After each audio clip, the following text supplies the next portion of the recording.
The rise of the Spanish Empire. This video is purely for entertainment and does not infringe on copyrights or laws. The rights to the novel and image belong to the original author. We do not claim ownership. Don't like waiting and want to listen to this fanfic in full now? Subscribe to our Patreon, where you'll find the best fanfics. Chapter 151, The Value of Treasures and the Great Integration of Nations. Your Majesty, Prime Minister, after 4 days of counting, we have finally determined the contents of all the treasures in this treasure trove. There were nearly 80 tons of gold and gold products alone, nearly 3 tons of various precious gems and precious metals, more than 500 kilograms of diamonds and other valuables. According to our conservative estimate, if we only take into account the value of the property itself, and not the added value of the antiques, the total value of this treasure is as high as 900 million pesetas. Unfortunately, the only items that can be sold directly are gold and its products, as well as various gems, pearls, diamonds, etc. The value of the items that can be sold directly is about 620 million pesetas, and there are nearly 280 million pesetas that will take longer to sell. Royal Palace Chief Roland respectfully reported the statistical results of the guarantee to Carlo and Prime Minister Primo. Upon hearing that the total value of the treasure had exceeded 900 million pesetas, Carlo and Prime Minister Primo's faces changed significantly. Prime Minister Primo was delighted and excited, and at the same time he admired Carlo for providing the intelligence. Although the treasure is valuable, what is more important is that Carlo provided clues about the treasure, which gave the Spanish government the opportunity to obtain the treasure. If there were no clues, the treasure would remain buried underground and would be discovered by the British colonial government or Indians several years later. As things stand, although the government can only get half of the treasure, it is still worth nearly 450 million pesetas, which is almost close to the government's total fiscal revenue for 1 year. This money is even more important to the Spanish government than the 500 million franc loan from the French government. After all, the French loan is interest bearing, while this treasure does not require any interest or even repayment. Remelting. This would destroy the value of many gold products, turning them from antiques that are hundreds or even thousands of years old into ordinary gold products. But there was no other way. If these gold products with conspicuous Hindu symbols flowed into Spain or other markets, they would definitely attract the attention of the British. After all, Hinduism is not very popular in other regions except India. Gold products with Hindu symbols are most likely from India. After the temple was stolen, the British will definitely pay more attention to the circulation of gold and jewelry in markets around the world. Being determined roughly, the next most important thing is naturally the distribution between the government and the royal family. Carlo was also very excited. According to the agreement with Prime Minister Primo, the royal family could get half of the treasure, which was about 450 million pesetas. The combined value of all the companies owned by Carlo is only over 100 million yuan, which means that, just by digging for treasure this time, Carlo's wealth has increased several times. Prime Minister Primo, since there are a lot of pearls, gems, and diamonds in this treasure, why not distribute these things without Hindu symbols to the royal family? The royal family can take less gold and its products, which will be beneficial to both the royal family and the government. Carlo suggested. For the government, the gold and gold products and these treasures are obviously more important. Those gems, pearls and diamonds that seem to be priceless are not of much use to the government, and secondly, to distribute more gold to the government, thereby expanding the Spanish government's gold reserves. Of course.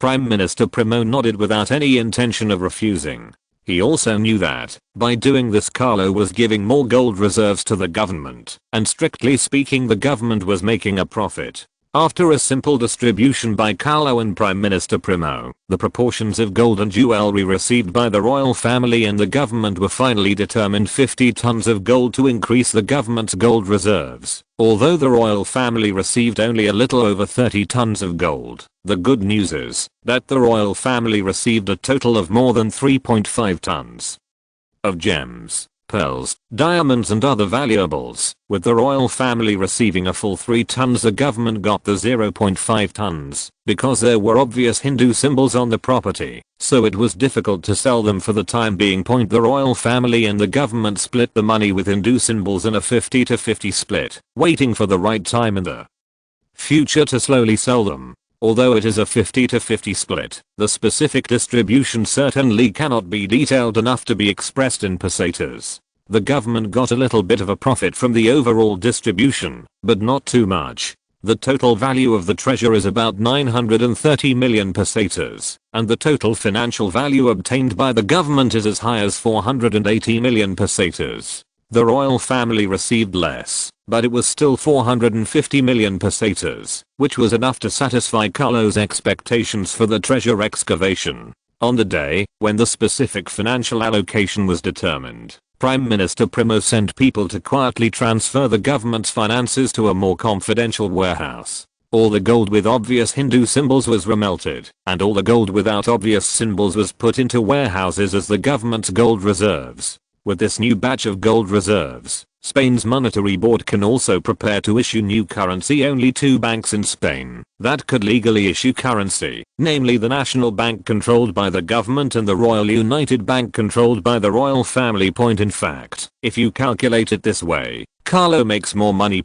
After all, the government does not have shares in the Royal United Bank, but Carlo does have shares in the National Bank. In order to ensure the stability of Spain's currency, the newly issued currency will definitely not flow into the market quickly, but will be slowly put into the market in batches. After a brief discussion in the currency issuing committee, it was decided to issue a total of 500 million pesetas over the next 3 years, 100 million pesetas in 1873, and 200 million pesetas in 1874 and 1875. If the economic crisis occurs this year, then the next 3 years will definitely be the time when the impact of the economic crisis is most severe. The purpose of issuing more pesetas in the past 3 years is actually very simple. It is to allow Spain to catch up and narrow the gap with European powers at a time when countries around the world are suffering from the economic crisis. When other European powers gradually emerge from the impact of the economic crisis, they will be surprised to find that Spain's industry and economy have grown to a large extent and are even approaching the level of a great power again. While the government was planning its development plan for the next 3 years, Carlo was also counting the property obtained by the royal family in this treasure hunt, and together with butler Lauren, he was making a more detailed plan for the future development of the royal enterprises. Of the approximately 450 million pesetas that the royal family received, only less than 300 million pesetas can be easily sold. The remaining 150 million pesetas will have to wait for a more suitable opportunity to be sold, or even remain in their own hands for the next few years. But it didn't matter. With 300 million betas to spend, the royal family's business would have no shortage of funds for future development. Dozens of branches. The Royal United Bank currently has more than 30 branches and a total of more than 400,000 customers. The total savings of the Royal United Bank has officially exceeded 100 million, bringing at least 10 million pesetas of net income to the royal family every year. Yes, that's how banks make money. Just by investing hundreds of millions of pesetas in industry, the annual income is already tens of millions of pesetas, not to mention that the bank also takes into account loans and other businesses, and its total annual income is even close to 20 million pesetas. However, after deducting other expenses, the net profit has been reduced to about 10 million pesetas. Royal Union Bank also has the highest annual profit among all the companies that Carlo has a stake in. Carlo's 45% stake could earn him 1.4 million pesetas, which was a drop in the bucket compared to the Royal United Bank. There was nothing that could be done about it. Compared to the Royal United Bank founded by the royal family and the nobility, the internal structure of the National Bank was obviously more complicated. Fortunately, Carlo does not need to worry about the operation of the National Bank. Wait quietly for the dividends from the National Bank. Compared to the 2 major banks, the income of major factories is lower. After all, factories are not like banks that have branches all over the country. Basically, all factories are calculated separately. But if all the factories are added together, the income is also a non-negligible figure. The income of all the factories and enterprises currently controlled by the royal family is actually higher than the income loaned to Carlo by the National Bank. In 1872, the total income of all the royal enterprises and factories was close to 20 million pesetas, of which the Royal Union Bank contributed more than 51%, the National Bank contributed 7%, and the total income of all factories accounted for nearly 32%, the remaining less than 10% of the income was obtained from major newspapers and the royal family's land leasing. The income ratio of the royal industry actually proves the eternal truth of this era. That is, the financial industry and real industry are always the most profitable. Of course, another major reason is that the royal family does not own much land. Even though they have purchased a lot of land from the nobility and the church, the land owned by the royal family still does not rank among the major nobles. But Carlo didn't care how much land the royal family owned. After all, farming didn't make much money in this era. The real money was in factories and banks, because this treasure hunt brought huge gains. Carlo will not be stingy with the development of royal enterprises. After discussing with butler Lauren, Carlo decided to allocate 100 million pesetas to promote the development of royal enterprises. Considering that it would be difficult for the Royal United Bank to expand significantly in the future, Carlo focused his support on the industrial sector. There are three main types of enterprises that receive support, namely heavy industry, chemical industry and military industry. Needless to say, the military industry is a big deal. Carlo currently owns two major military enterprises, the Royal Arsenal and the Royal Guarnizo Shipyard development of the Spanish Navy. Carlo issued a new order to the Royal Guarnizo Shipyard, which was to use the entire shipyard's strength to design a world-leading ironclad ship with faster speed, higher firepower, and stronger armor protection. After the impact of this economic crisis, it is almost time for Spain to develop its navy. According to the current cost of ironclad ships in various countries around the world, the cost of building an ironclad ship in Spain is at least tens of millions of pesetas. In addition to the training of naval soldiers on warships and the specific training of naval soldiers after the warships are launched, it will cost at least 15 million pesetas for each warship to form combat effectiveness. Considering that most of Spain's current navy consists of sailing warships from decades ago and outdated ironclad ships, if the Spanish navy is to be stabilized at the 5th place in the world below Britain, France, Germany, and Russia, more funds must be invested in the Spanish navy in the future. Fortunately, the government is now truly wealthy after this treasure hunt. Although Carlo and Prime Minister Primo did not have specific discussions, it is certain that Spain will develop its navy in the future. Judging from Spain's current pace of development, once the Royal Guarnizo Shipyard designs reasonable and powerful warships, it may be time for Spain to start building ironclad ships again and consolidate its position as the world's 5th naval power. It doesn't matter whether Spain is a great power or not. As long as Spain can completely stabilize its position as the 5th most powerful navy in the world, the Spanish government can proudly declare that Spain is still a powerful European power, and no country will express opposition. The rewards for all those who participated in the treasure hunt were actually funded jointly by the government and the royal family. Carlo also considered awarding titles to the two operative commanders of the operation and several operatives who made significant contributions to the operation. But considering that this operation needed to be kept strictly confidential, they finally gave up.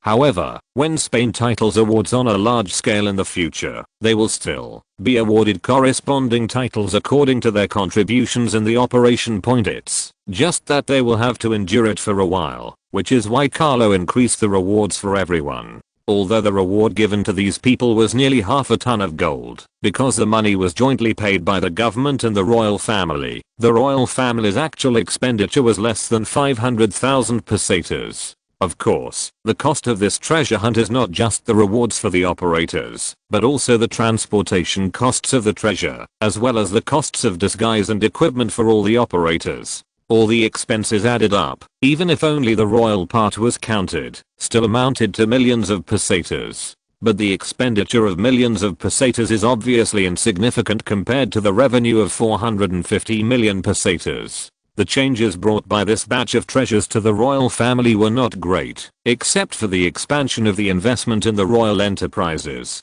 But for the government, the effect brought by this treasure was extremely obvious. The previously mentioned military expansion of Spain could also be carried out on a large scale, after it had money. Considering that the royal arsenal could hardly meet the weapons production of Spain's large-scale military expansion. After comprehensive consideration, the Spanish Defense Department decided to purchase a batch of cannons from the Austro-Hungarian Empire, to reduce the production pressure of the royal arsenal. The rifles had to be produced by the royal arsenal itself. After all, the Italian Vitali rifles were not the same as the Spanish Vitali rifles. In order to accelerate the development of Spain's military industry, the Spanish government also decided to organize a group of military technology students to study in countries with relatively developed military technology, led by the United Kingdom and Germany. When these international students complete their studies and return to Spain, they will be able to play a more critical role in the development of Spain's military industry and solve the problem of talent shortage in Spain's military industry. The reason for sending students to study in this field was also because most of the military talents from the Austro-Hungarian Empire were divided up by the royal arsenal. There is no other way around this. For the development of Spain's military industry, it is necessary to support a large military enterprise as the representative of Spain's military industry. But doing so is not a good thing for small-scale military industrial enterprises. In order to improve the overall development level of the military industry, it is necessary to send international students to other countries to improve their military capabilities. While formulating future development plans, Prime Minister Primo is also considering how to quickly promote national integration in Spain. There is no doubt that this economic crisis is an opportunity for Spain to accelerate national integration. When the economic crisis breaks out, countries around the world will have no time to care about other things, and this is also the best time for Spain to stabilize its economy. How to promote national integration in Spain? In a conversation between Prime Minister Primo and Carlo, 3 plans were actually determined.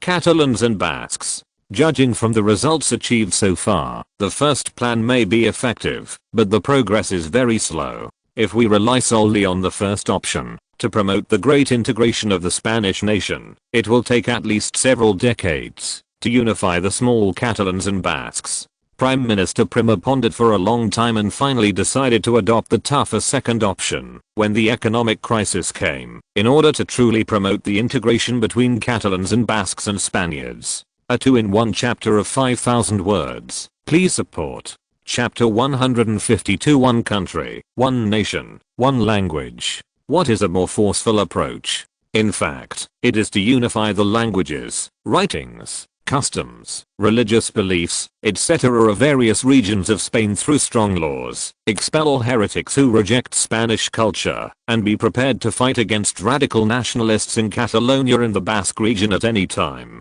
This would certainly not be feasible in later times, because nationalism has become deeply rooted in people's hearts, and everyone is happy to see the support of Catalans and Basques for national autonomy and independence. But in this era, even the concepts of Catalans and Basques were not so clear. Catalan farmers could not even tell what nationality they were. They only knew that they lived in Catalonia, which was the only proof that they were Catalans. These people who can't even tell what nationality they are naturally unlikely to support Catalonia's independence. In fact, most of Catalonia's farmers are very supportive of Spain independence, are extremely radical nationalists and Republicans, and before that there were also Colas factions. After all, these people are a minority, and even if they are treated more radically, it will not destroy the good relationship between Catalan farmers and the Spanish government. In fact, there is a third option that is more cruel than the second option. Such cruel measures are completely unnecessary in Spain. After deciding to take the second approach, Prime Minister Primo's first step was to contact Carlo and seek support from the royal family. Newspapers controlled by the royal family is at least dozens, which has formed a very terrifying scale in Spain. To a certain extent, this is a good thing for Spain. After all, the public opinion environment that was originally out of control can now be effectively controlled, and the news that can be released is also conducive to controlling the situation. But it is also bad news, because such means of public opinion are in the hands of the royal family, which is like a sword of Damocles hanging over the government's head. Although Prime Minister Primo saw the threat of the royal family controlling public opinion, he did not want to interfere. The reason is very simple, that is, the royal family's public opinion empire has already formed a scale, and it is not so easy to restrict it. The government can only support more newspapers that do not belong to the royal family to fight against each other. But since the royal family already controls most of the newspapers in the Spanish news industry, it is obviously impossible to resist news industry for several years, and there have been no major errors in their reports. Unless the Spanish government establishes an official newspaper, it will not be able to compete with El Sol in terms of credibility. But what is the difference between an official newspaper and an official statement of the Spanish government? Moreover, Prime Minister Primo himself has more considerations. Prime Minister Primo certainly understands the current power structure of the Spanish government, and understands that the power of the Prime Minister is greater than that of the king. At present, he, Carlo and Archduke Serrano have a good understanding with each other, and the overall situation in Spain is naturally developing in a good direction. But if the future Spanish Prime Minister is a power-hungry guy, or even makes a mess of national development, some power balance must be done in advance. Naturally, the power of the monarch cannot be strengthened openly, as this would most likely undermine Spain's existing constitutional system and reshape an absolute monarchy. It is a better way to let the royal family control public opinion. Under normal circumstances, such public opinion will not have much influence on the government. Unless the government itself has major problems, public opinion can only play a role in fanning the flames. If there is no spark, no matter how much the public opinion is fanned, it will not have much impact on the government. In February 1873, the Spanish newspaper El Sol published a news article that attracted the attention of many Spaniards. The title of the news article was Un país, un pueblo, un idioma, one country, one nation, one language. Of course, the report in the Sun was not so direct and straightforward. Instead, it used a more euphemistic way to convey the good changes that this system has brought to Spain. For example, if Spanish is used everywhere, communication among factory workers will be simpler and clearer, and the factory's production efficiency will also be improved. Also, if everyone is Spanish, the government's tax and welfare policies will be more fair. Since everyone is Spanish, they will naturally enjoy the same tax policies and welfare benefits. With the influence of the royal family, this report from the Sun was forwarded and published crazily by other newspapers, and through the royal family's empire of public opinion, it quickly aroused discussion among the Spanish people. For most Spaniards, this report does not have much impact on them. After all, they consider themselves to be Spaniards and speak Spanish. But for Catalans and Basques, there is definitely an impact. Although Catalans also speak Spanish, under the insistence of some radical nationalists with ulterior motives, many factories and newspapers in Catalonia require employees to communicate in Catalan, and even the news is in Catalan. If the government is really determined to ban the use of other languages completely as this report suggests, and only allow Spanish to be used in public, the radical nationalists and their plans will be the most affected. This report only opened up a discussion on national language and religious issues, but what really caused the uproar was the actions of Prime Minister Primo. A few days after this report fermented, under the order of Prime Minister Primo, a member of the Progressive Party submitted a proposal on the comprehensive unification of nationalities, religions, and languages to the Spanish House of Representatives. The proposal cited the benefits that the comprehensive unification of nationalities, religions, and languages would bring to Spain as reported by the Sun, and stated that only by fully unifying nationalities, religions, and languages could Spain truly become a strong country. This proposal quickly sparked a heated discussion in the parliament. There was no way it would be heated, because the member who proposed the proposal was from the Progressive Party. This is the party that Prime Minister Primo belongs to, Who would believe that this member of parliament did not obtain Prime Minister Primo's permission when he proposed the bill? One could even think that the proposal might have been put forward by Prime Minister Primo himself, and this MP was merely submitting it on his behalf.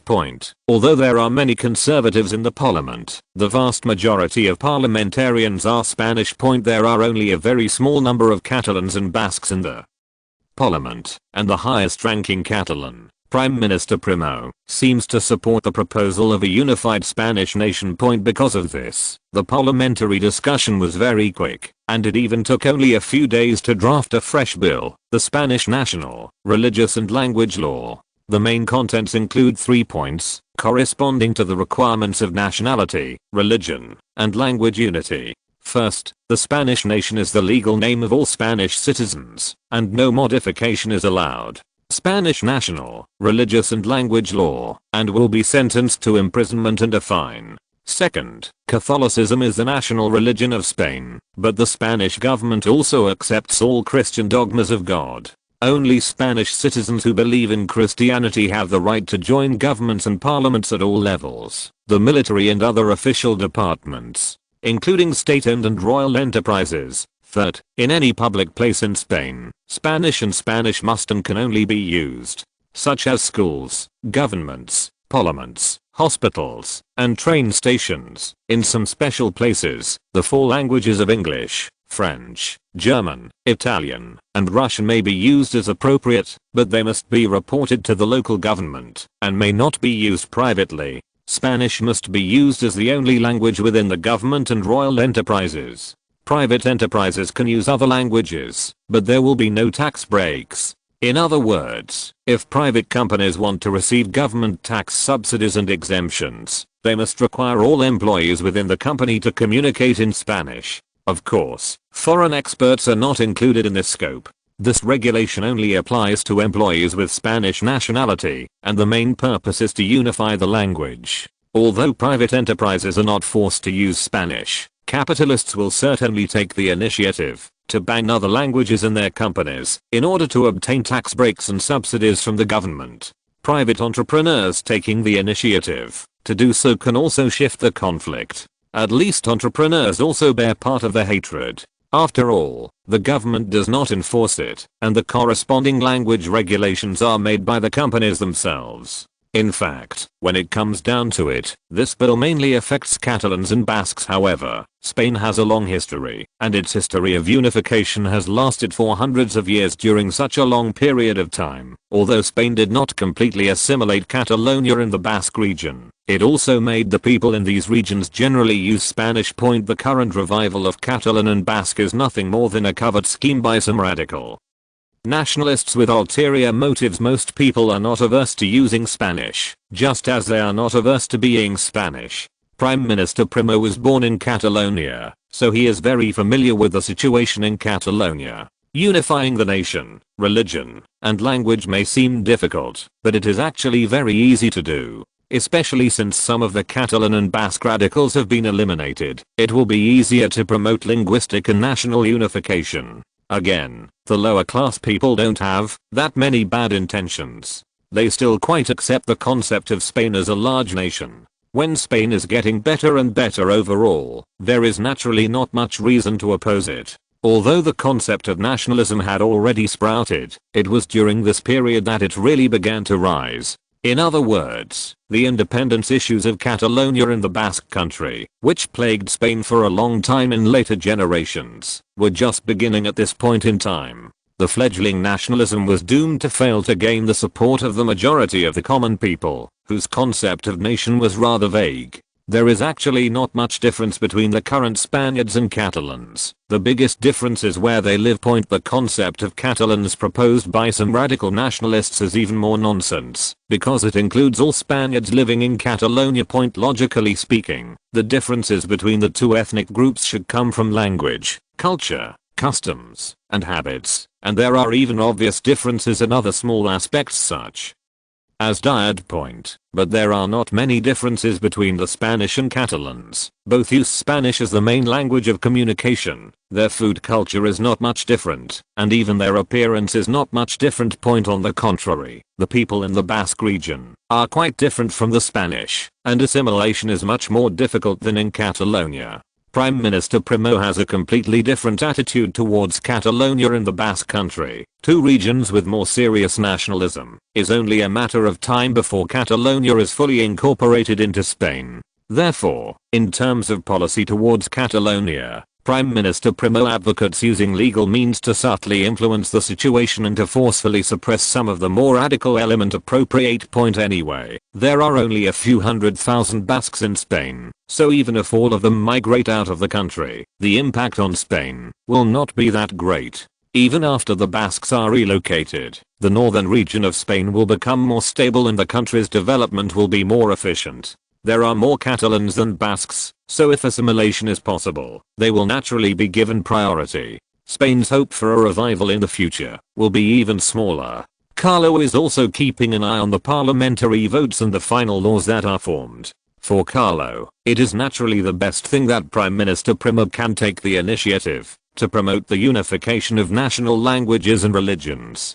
Because this matter now seems to have only benefits and no harm, at most it will only offend the radical Catalans and Basques. But when nationalism has spread all over the world in the future, will these nations that were once expelled from Spain, or those that were unified under high pressure, consider the harm this incident has brought them? Strictly speaking, this could become a stain point. Carlo naturally did not want to bear this stain point after all. As a king under a constitutional monarchy, it is best to keep himself away from a bad reputation, so as to facilitate the inheritance of the throne and the stability of the royal status. It is no exaggeration to say that once this bill, which has been discussed and passed by Parliament, is promulgated, tens of thousands of Catalans and Basques will be forced to leave Spain or fall under the government's armed suppression. This is no joke. After the bill is enacted, the government will definitely enforce it more forcefully. Most of the more radical nationalists could not survive in such a harsh environment. They either launched a rebellion directly or had no choice but to leave their homes and leave Spain, which was a hellish environment for them.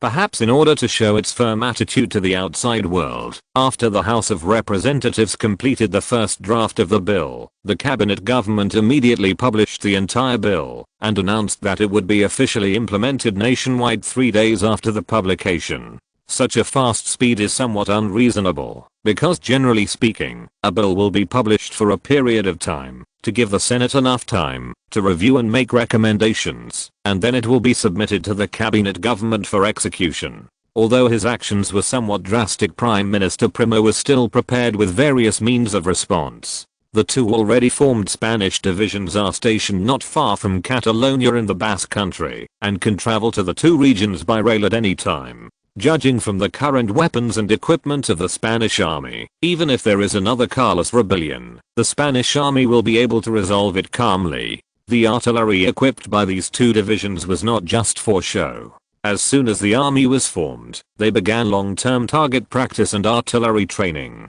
The amount of bullets and artillery shells consumed every day was simply beyond the imagination of the previous Spanish army. Divisions were naturally constantly rising. It may sound a bit exaggerated, but since Prime Minister Primo witnessed the training of the two infantry divisions with his own eyes, he has been confident that he can use the two divisions, which have just reached a strength of 25,000 soldiers, to resist the previous attack of 70,000 Spanish native troops. There is no way. We are so confident that we have completely replaced our equipment with rifles and greatly increased the number of artillery weapons. Moreover, the quality of the current Spanish army, both soldiers and officers, has been improved, which was not possessed by the previous Spanish army. The infantry divisions that were being formed later were fined several regions of Spain. He would not be able to deal with it at all. 5,300 words to in one chapter. Please support. Chapter 153. The economic crisis is coming.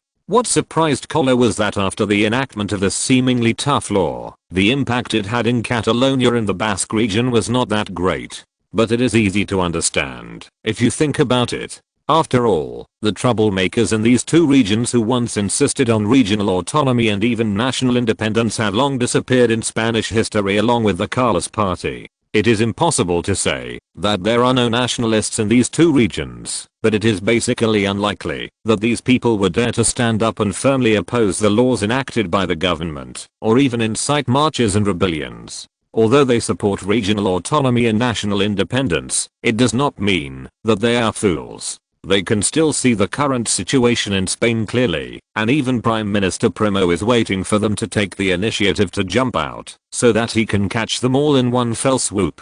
Although there were no large-scale riots, there were still some small-scale demonstrations. However, these small-scale chaos are of no concern to the Spanish government, and can even be resolved by simply mobilizing the Public Security Department. In order to ensure the stability of Catalonia in the Basque region, Prime Minister Primo specifically ordered the security department to dispatch some police officers from other regions to Catalonia in the Basque region to maintain order, and at the same time, urged the governments of the two regions to implement the requirements of the newly enacted bill as soon as possible. For those who dare not stand up against the laws enacted by the government, but are unwilling to accept the laws enacted by the government, Prime Minister Primo also gave them a new option, which is to immigrate abroad.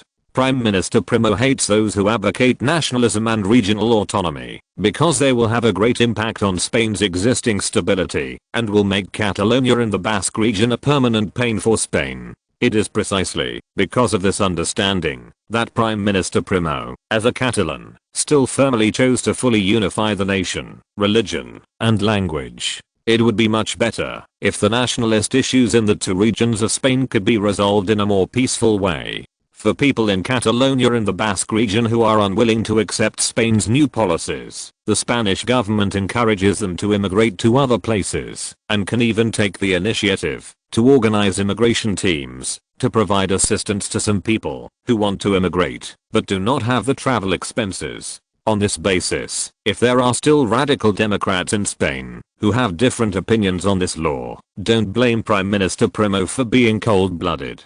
Encouraging them to immigrate is to give them the chance last. Either choose to immigrate to escape Spanish laws, or stay in Spain and obey the laws enacted by Spain. There is no other choice for them. In fact, to put it bluntly, this law does not have much impact on most Spanish civilians. Whether it is Catalans or Basques, they all believe in Christianity, which is also the religion officially allowed by Spain.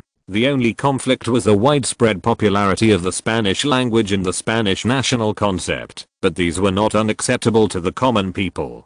Although this bill can effectively promote national integration in Spain and more effectively solve the national independence issues of Catalonia in the Basque country, but this is not without its drawbacks. As long as you immigrate to Spain, you must naturally abide by the laws enacted by Spain. This is not so friendly to some immigrants. After all, it is not easy to get them to use Spanish quickly and admit that they are Spaniards. To this end, Carlo and Prime Minister Primo held many discussions and finally decided to entrust the task of spreading Spanish to Pedro, who had been promoted to Archbishop of Spain, and let him be responsible for teaching Spanish to foreign immigrants. In fact, such a task is not unfamiliar to the Spanish Church, because the Spanish Church previously controlled a large number of church schools and thereby controlled education in Spain. However, the mission of the Church is not only to spread the Spanish language, but also to spread religion. In fact, for Carlo and Prime Minister Primo, it doesn't matter whether they believe in Catholicism, Orthodoxy, or Protestantism, Christian system and recognized God, it would be fine. The missionary mission was obviously not aimed at European immigrants, but more at the indigenous and mixed-race residents in the Spanish colonies. Taking into account Spain's future strategic plans, when meeting with Spanish Archbishop Pedro, Carlo specifically asked the Spanish Church to give priority to preaching to the Moroccans in the southern Moroccan colonies, and expressed that the progress of missionary work could be accelerated through certain tough measures. Although Christianity is widely believed in Europe today, in fact, of hundreds of years ago, there were still large areas of land that believed in various religions derived from the local area. The reason why Catholicism and Eastern Orthodoxy were able to spread throughout Europe was not due to the gentle preaching of missionaries, but due to the relatively cruel and high-pressure missionary work of the Catholic Church and various governments. Among them, the most famous is the Inquisition in the Middle Ages, which played an extremely important role in the widespread spread of Christianity in Europe. The Inquisition during this period was not a real court, but rather an institution that wielded enormous power and could only want to impose various punishments on pagans, including but not limited to confiscation of all property, flogging, imprisonment, life imprisonment, etc. If the pagans refused to repent, the Inquisition had the power to sentence them to death and to use relatively cruel methods, the most common of which was burning at the stake. Although it is impossible for the Spanish government to openly establish an institution like the Inquisition to eliminate heresy in the colonies at present, it is still possible to use similar methods anyway. The rule of various countries over their colonies during this period was not very glorious. They would wait until certain results were achieved in the future and then package them in a more civilized way, which would not have much impact on Spain. It turns out that taking strong legal measures to unify Spain's ethnicity, religion, and language is a better approach at the moment.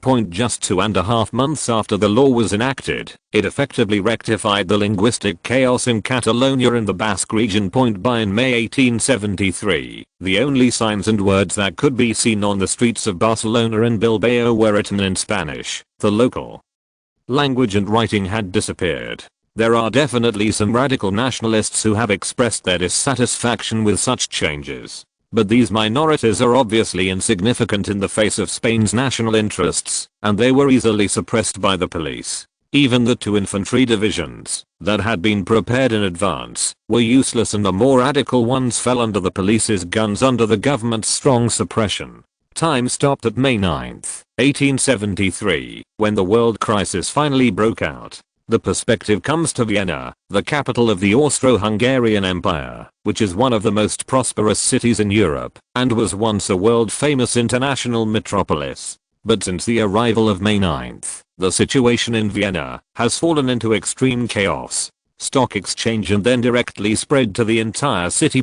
How terrible is the economic crisis? In just 24 hours, the total value of all companies on the Vienna Stock Exchange depreciated by hundreds of millions of guilders, Austro-Hungarian Rhine guilders, also known as forints, £1 11.7 Rhine guilders, causing many companies that were already worth more than $1 million to return to the pre-liberation era overnight. According to the current more official exchange rate, the value of 1 million Rhine guilders is equivalent to £85,470, $2.223 million pesetas. Regardless of which country it is in, a company with a value of more than £80,000 is considered a large company. In this rapidly approaching economic crisis, a large number of companies in Vienna with a value of more than or close to £80,000 are on the verge of bankruptcy, which is enough to prove the severity of the economic crisis. Larger companies were not in a bad situation and were only on the verge of bankruptcy, but the small and medium-sized companies with low value quickly went bankrupt in the economic crisis. These enterprises were even thriving the day before, but the next day they were facing a serious bankruptcy crisis and had to announce the bankruptcy of their factories and enterprises. The situation was so different after just one day, which caused a large number of people in Vienna to panic. People rushed to exchange their money from the bank, fearing that their money would also be lost along with the airport bank economic crisis. However, this severe crisis has only exacerbated the pressure faced by banks. What is more serious is that banks during this period are often less regulated by the government, and most of them are private small and medium-sized banks. A bank of this size simply could not afford a bank run. So on the second day of the economic crisis, the residents of Vienna were horrified to discover a situation worse than corporate bankruptcies. A large number of banks also began to declare bankruptcy. Banks means that Viennese people have lost even their few savings, unfortunately, due to the suddenness of this economic crisis and the huge impact it has caused. Most Viennese people have suffered both. In other words, more than half of the citizens of Vienna lost their jobs and their savings in 2 days and became penniless, although they still have houses. Houses in this era are not valuable. Large cities were slowly formed during this period. Vienna's population was only close to 1 million, so housing prices naturally did not reach a high level. What's more, the economic crisis has already arrived. No matter how high the housing prices are, it is impossible for anyone to use their own money to buy a house. This also led to a fatal problem for a large number of Viennese people. They would have no source of income, and even their normal food, clothing and daily necessities became a huge problem. Swept through the stock exchanges of other countries, led by London and Paris, and even the 2 small and medium-sized stock exchanges in Spain, were affected to a certain extent. Carlo, is this the impact of the economic crisis? Queen Sophie of Spain sat on the stool uncomfortably, holding in her hand a newspaper recently published by a local newspaper in Vienna. Although she married to Spain, Queen Sophie was still very concerned about the Austro-Hungarian Empire. In order to let her know what was happening in the Austro-Hungarian Empire every day, Carlo had people collect all kinds of news and newspapers from the Austro-Hungarian Empire and transport them to Spain as quickly as possible. For Carlo, whose assets have already exceeded 100 million, this small expense is a drop in the bucket and is not as important as making his Queen Sophie smile. Because Sophie was paying attention to the major events in the Austro-Hungarian Empire almost every day, the economic crisis that broke out in Vienna not long ago naturally could not be hidden from her ears. This is the law of capital development. It is inevitable, Sophie. Carlo could only nod and explain to Sophie, however, considering the economic size of the Austro-Hungarian Empire, although this economic crisis is serious, the impact it causes will not be too bad. If the government can react in time, the impact on the Austrians should be limited to an acceptable range. Spain should not be affected, right? Do we need to prepare in advance? Hearing that the economic crisis would not have a serious impact on the Austro-Hungarian Empire, Queen Sophie was relieved and then began to care about Spain's response to the economic crisis. Don't worry, the impact of this economic crisis on Spain is minimal. Spain's economy and industry are not large and will not cause an economic crisis in themselves. Even if we are affected by the economic crisis, it is still within the acceptable range and there is no need to worry at all. Carlo said with a smile. The economic crisis had little impact on Spain, and the Spanish government and royal family had been preparing for this economic crisis for a long time. The dozens of tons of gold reserves contributed by the Padmanabhaswamy temple alone can ensure that Spain will not be greatly affected by this economic crisis. Moreover, Spain's economic and industrial development was still quite healthy, and the reason why Vienna was so severely affected was largely due to the lack of management of the stock exchange and control of the banking industry. Banks and construction companies that were opened purely for speculation are the most vulnerable in this economic crisis. It was precisely because these castles in the air-like companies went bankrupt quickly that the impact of the economic crisis quickly swept across Vienna. If there were fewer of these shell companies, the impact on Vienna would not be so serious. It was precisely because of the bankruptcy of a large number of companies that the panic in the hearts of the people of Vienna was aggravated and an uncontrollable bank run occurred, which eventually led to the bankruptcy of the banks that could have maintained order. This problem not only occurs in this era, but will also occur in future generations, can even be affected by a rumor, as long as enough people believe in the rumor that a bank is going to go bankrupt, causing a bank run crisis. The bank is likely to go bankrupt. On the other hand, even if a bank faces problems with its capital chain, it will not face bankruptcy, as long as there is no bank run. There are only 2 ways to prevent this kind of bank run crisis. One is that the government plays a certain regulatory role on banks to ensure that the bank's funds are not economically overused and always retain a portion of funds for unexpected situations. It was precisely because of the previous prosperity that a large number of banks used most of their funds to speculate and make profits. When the economic crisis broke out, they had no way of getting funds from other places for their operations. What else could a bank without money do except go bankrupt? In fact, just as Carlo said, as long as the Austro-Hungarian government responded in time, the impact of this so-called economic crisis would not be that serious. At least it was not a devastating blow to the Austro-Hungarian Empire. The countries with the fastest industrial expansion were the most affected. Although the Austro-Hungarian Empire had good industry and economy, its development speed in the past decade was not even among the top 5 in the world. No matter how you rank the fastest growing countries in recent years, they are all Britain, the United States and Germany. The development speed of the Austro-Hungarian Empire is even behind that of the French. This is why the Austro-Hungarian Empire was not affected too seriously. As expected, just as Carlo expected, the impact of the economic crisis was indeed serious for the Austro-Hungarian Empire, but it was only a week before the economic crisis broke out. After those banks and construction companies that only knew how to make profits through speculation went bankrupt, most of the remaining ones were factories and enterprises that focused on industry. Although these factories and enterprises are also facing a serious bankruptcy crisis, they at least have some foundation and can hold on longer. They also waited for the assistance of the Austro-Hungarian Empire the second day of the economic crisis. The Austro-Hungarian government announced that it would use 300 million Rhine guilders to rescue the market and give priority to helping some important and large factories and enterprises. As long as these large factories and enterprises can survive, the various industries that have suffered losses due to this economic crisis will always have a chance to revive. But if these large factories and enterprises go bankrupt during the economic crisis, it will not be easy to rebuild them in the future. After the economic crisis in Vienna was temporarily stabilized, Germany and France became the next to suffer among them. Germany is the most serious after all. Germany's development speed in recent years is one of the fastest in Europe.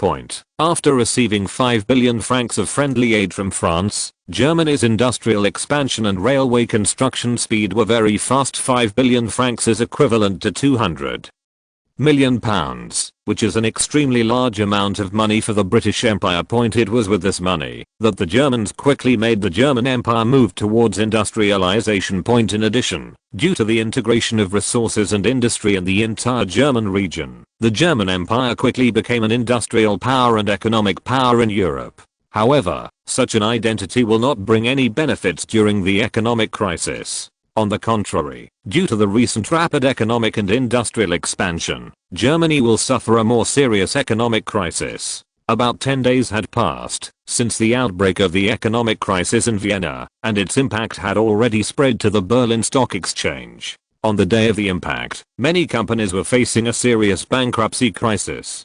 Fortunately, the German government had been prepared for more than 10 days and announced a plan to save the stock exchange market on the day of the impact.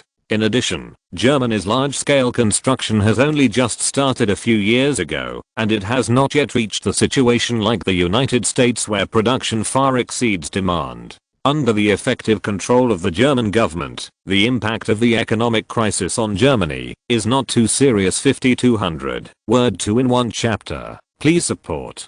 Chapter 154 Cook Bank. As industrialization in various countries develops, the economic ties between countries in the world will become increasingly close. This also leads to a rather serious problem, that is, the outbreak of an economic crisis will not affect a single country, but will extend its impact to the whole world. Although the economic crisis did not have a serious positive impact on Spain, it still affected Spain's import and export trade. On May 14, 1873, Prime Minister Primo convened a cabinet meeting to deal with the possible impact of the economic crisis on Spain.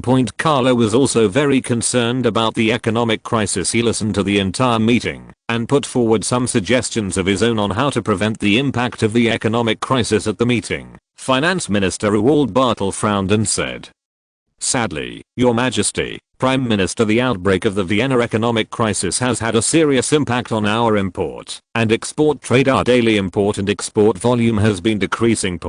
If the economic crisis continues, the total import and export volume is expected to drop by at least 30% this year. Why does the economic crisis affect Spain's import and export trade? The actual reason is that the economic crisis has affected the economic environment of European countries. causing a large number of factories and enterprises to be on the verge of bankruptcy or even directly bankrupt.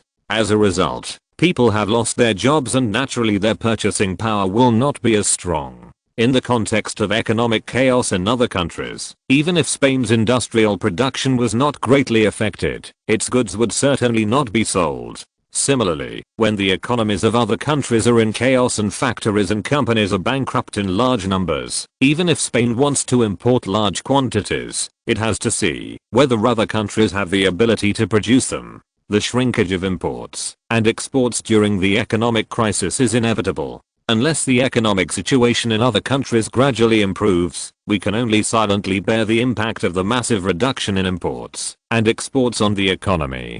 Doesn't this mean that our economy may usher in negative growth this year? Carlo asked. Since the reform in Spain, the economy has been growing every year, and the growth rate is very fast, which is why the Spanish government is confident to use a large amount of fiscal budget for various infrastructure projects every year. As long as the economy maintains a good growth rate, the government's investment will not only not lose money, but will instead turn into more tax revenue returned to the government. If the economic crisis leads to negative economic growth, the government's tax revenue will also decrease. However, those projects that have already started cannot be easily stopped, which also means that the government's finances may face a large deficit this year. Yes, Your Majesty. Old Bartle nodded and replied, with the impact on import and export trade, it is difficult for our economic crisis to continue to maintain positive growth. Carlo nodded expressionlessly, but he felt relieved inside. The demand for domestic products at the same time. Large-scale infrastructure construction can also provide more jobs and provide a good boost to Spain's economy.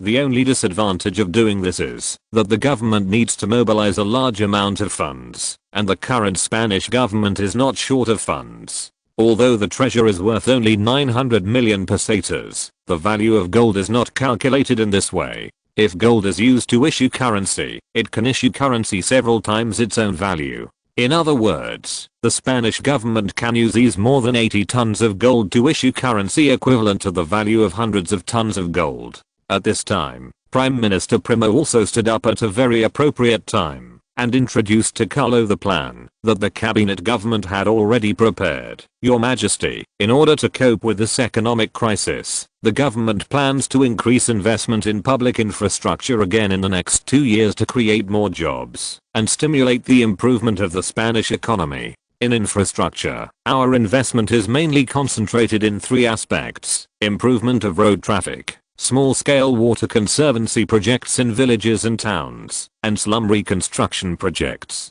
In order to protect some of our affected companies, the government will introduce a short-term tax exemption policy for certain companies and encourage Spaniards to buy a large number of Spanish products to expand our domestic demand and reduce the impact of reduced exports. Previous slum renovation was also subject to financial constraints, and the scale has always been small and concentrated in Madrid. Now that the government is no longer short of money and has enough time to develop infrastructure during the economic crisis, it will naturally vigorously promote the reconstruction of slums. Transforming all those dilapidated slum houses into high-rise buildings will not only effectively improve the urban appearance of Spain, but also provide these poor people with a better living environment. In fact, this economic crisis is not all bad for Spain, and benefits can be seen everywhere. For example, during an economic crisis, the scale of industrial and agricultural production in various countries has been declining, and the prices of various industrial products have been falling again and again. Spain can easily purchase a large amount of machinery and equipment from various European countries at extremely low prices, and can even purchase corresponding means of production and technology. Some small and medium-sized factories are already facing bankruptcy crisis. It is naturally better to sell technology and equipment in exchange for some funds than to let the entire factory or enterprise go bankrupt. As for the harm that selling technology and equipment would cause to factories and enterprises, they were no longer able to consider it. After all, if the enterprise went bankrupt, They would also have nothing crisis. The next topic of discussion quickly turned to what products should be purchased to take advantage of this good opportunity. What the cabinet officials discussed most was actually the production equipment and technical data of factories in various countries, including advanced steel smelting technology, production materials and production lines of military weapons. Spain's relatively weak chemical technology and some mechanical equipment. These are a great help to Spain's industry and are also what Spain lacked the most before. Although there was assistance from Italy and Austria-Hungary, some more advanced technologies and means of production were not so easy to purchase. Either the price is too high or some companies simply do something wrong and the confidential technology is not available to the public, so you can't buy it even if you want to. The current economic crisis is a good opportunity. Production equipment and technical materials that used to be expensive are now basically dirt cheap. Medium-sized enterprises are now available for purchase at a reasonable price. That is why Spain cannot miss this great opportunity to buy. This economic crisis is bound to affect European and American countries, which also means that Spain can use its funds to unscrupulously select production equipment and technical data in these countries. According to later data, during this economic crisis, nearly 10,000 companies went bankrupt and closed down every year in countries around the world. During the entire economic crisis, 1873 to 1879, a total of more than 50,000 companies went bankrupt. Although many of these 50,000 enterprises are relatively ordinary factories, they do not have any advanced production equipment or technical information. However, there are also a small number of factories with strong scientific research capabilities, and the equipment and information they have are what Spain currently lacks most. However, the large-scale purchases in European and American countries still need to be disguised of these countries. Even if it angers the public, it will not be worth a loss for Spain.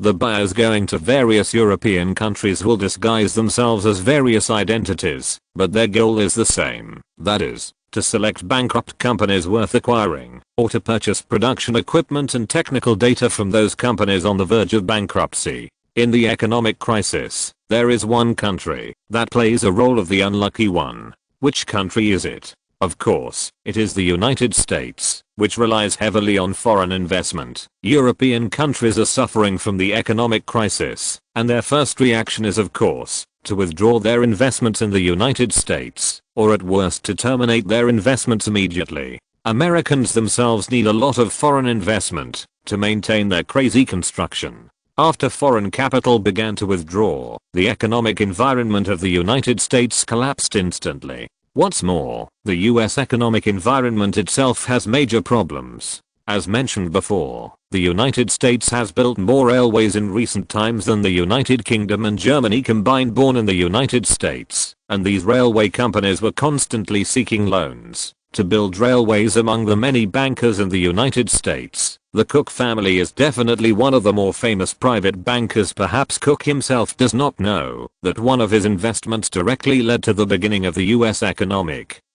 crisis and also caused the US industrial production to face a devastating blow. For Cook himself, this investment is very common. His partner was the Northern Pacific Railroad Company, which was also quite famous in the United States. It had built many sections of railways and achieved relatively good results. Perhaps it was because of the Northern Pacific Railroad's previous good reputation that when Cook agreed to help the railroad company underwrite bonds, he did not think too much about it and agreed to underwrite $100 million in railroad bonds. The value of the US dollar is not low, much higher than the franc and the peseta.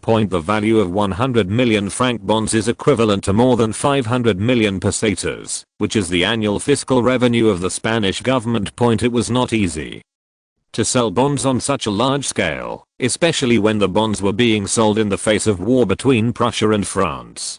During the war, few people were willing to use real money to buy a bond that was just a piece of paper. As a result, the sales of the bonds were not satisfactory, and the construction of the railway was difficult to maintain. The inability to continue building the railroad would be a huge blow to the Northern Pacific Railroad and Cook's bank. In order to save the railroad company, Cook had no choice but to issue him a short-term loan. Although the interest rate of short-term loans was high, it at least ensured that the Northern Pacific Railway Company could continue to build the railway. As long as the railway was completed, the railway company could at least recover part of the funds and continue to earn income from the operation of the railway. But things are often not as wonderful as expected. After the Vienna economic crisis broke out, European capital quickly withdrew its investment in the United States.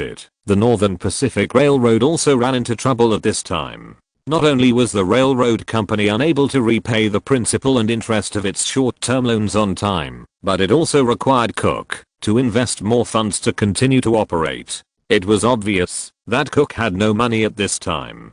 The railway company, lacking capital investment, simply declared bankruptcy of Cook Bank caused panic among Americans. People rushed to the bank, just wanting to withdraw their money from the bank account as soon as possible. But where would there be so much money in the bank account? The previous era of prosperity was not just for construction companies and railroads, but also for banking. These banks have earned high incomes by making large amounts of loans, and currently a large amount of bank funds have not been recovered. Banks did not have enough funds to exchange, so they naturally faced a serious bankruptcy crisis. This wave quickly affected a large number of banks, as well as many investment companies and railway. It took only 2.5 weeks from the bankruptcy of Cook Bank and Northern Pacific Railroad in early June to the official closure of the New York Stock Exchange, but these 2.5 weeks were a devastating blow to the US economy. During these 2.5 weeks, at least hundreds of banks went bankrupt, including some large chain banks.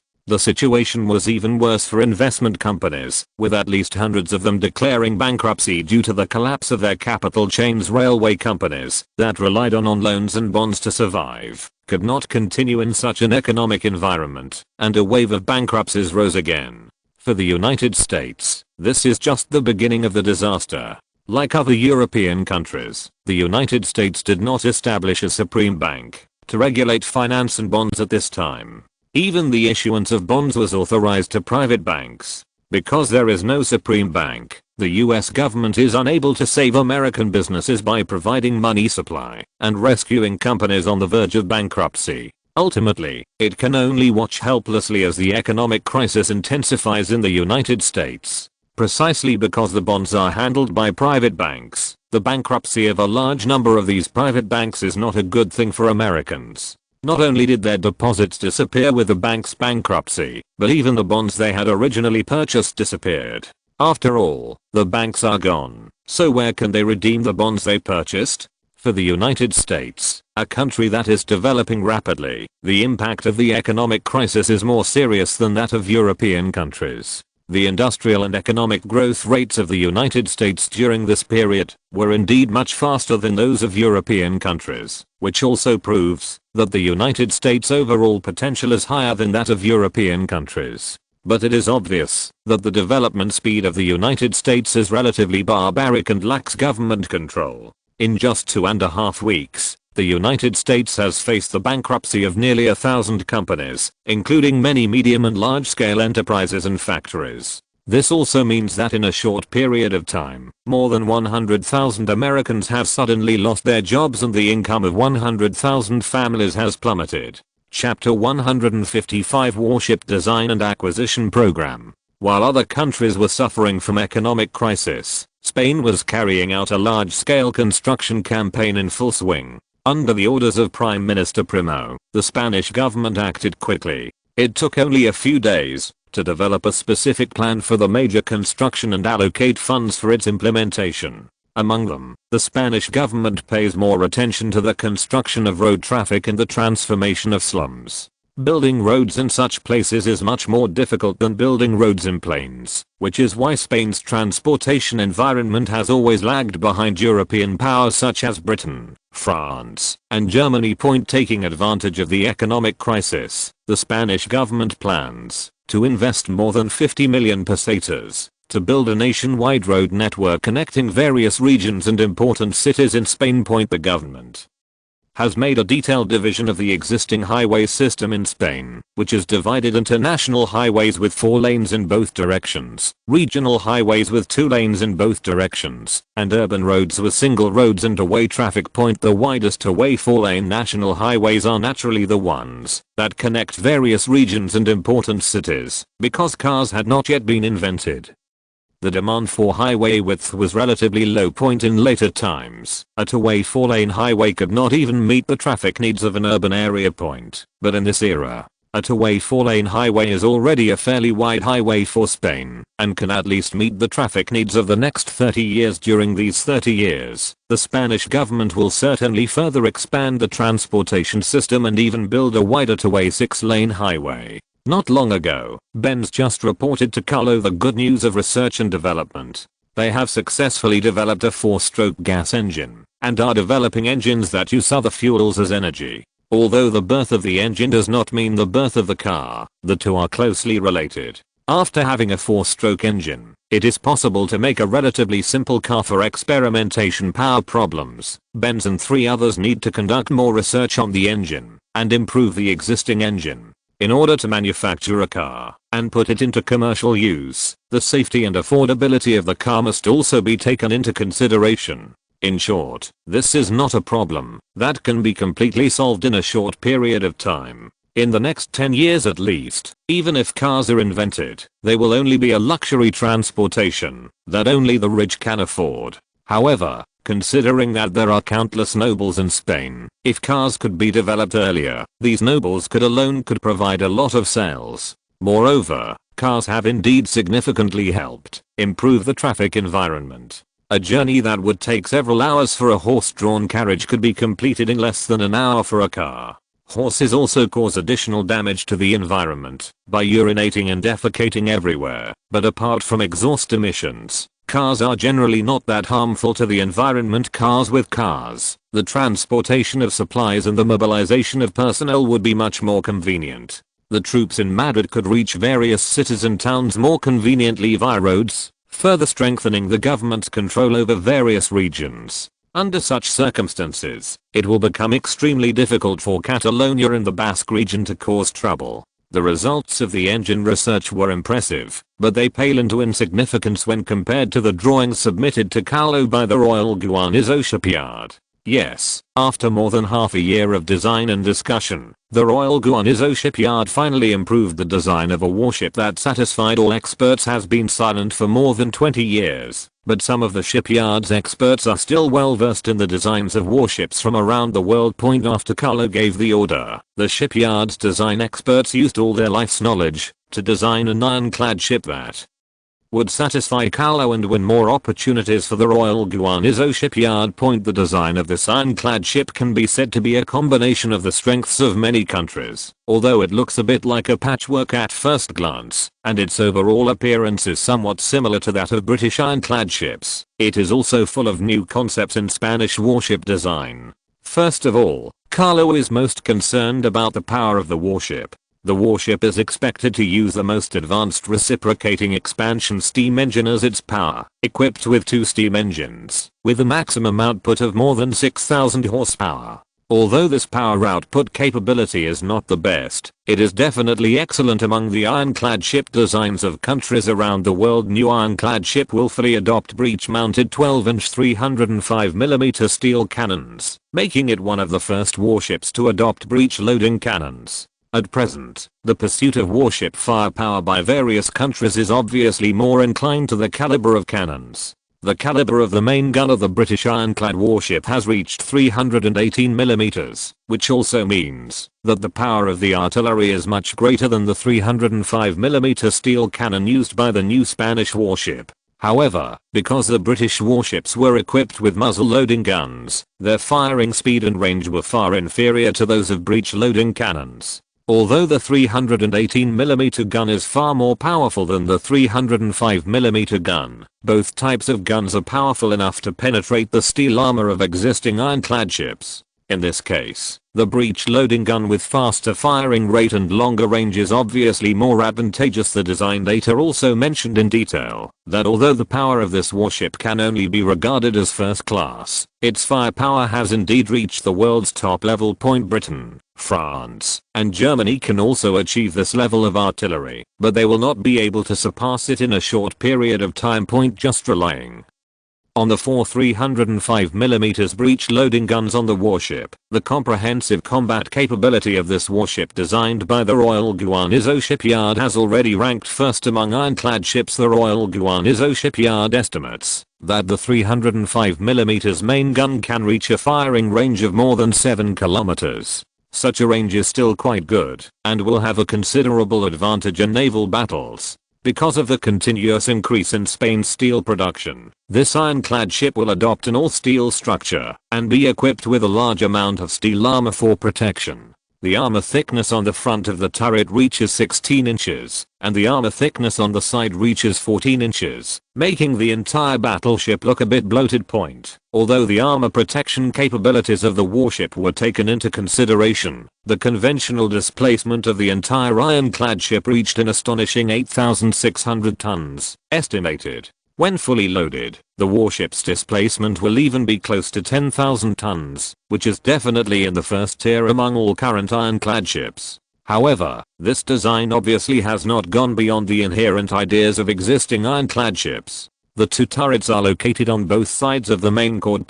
Compared with the design of the later pre-dreadnought battleship, this cannot fully exert the firepower of the main guns. However, Carlo didn't know much about this, so he couldn't make any suggestions to the Royal Guangzhou Shipyard. However, as long as the design of this warship is above the current world level of ironclad ships, it will meet the needs of the development of the Spanish Navy. What's more, for Spain today, it is still unknown whether this warship is built to equip the Navy or for export.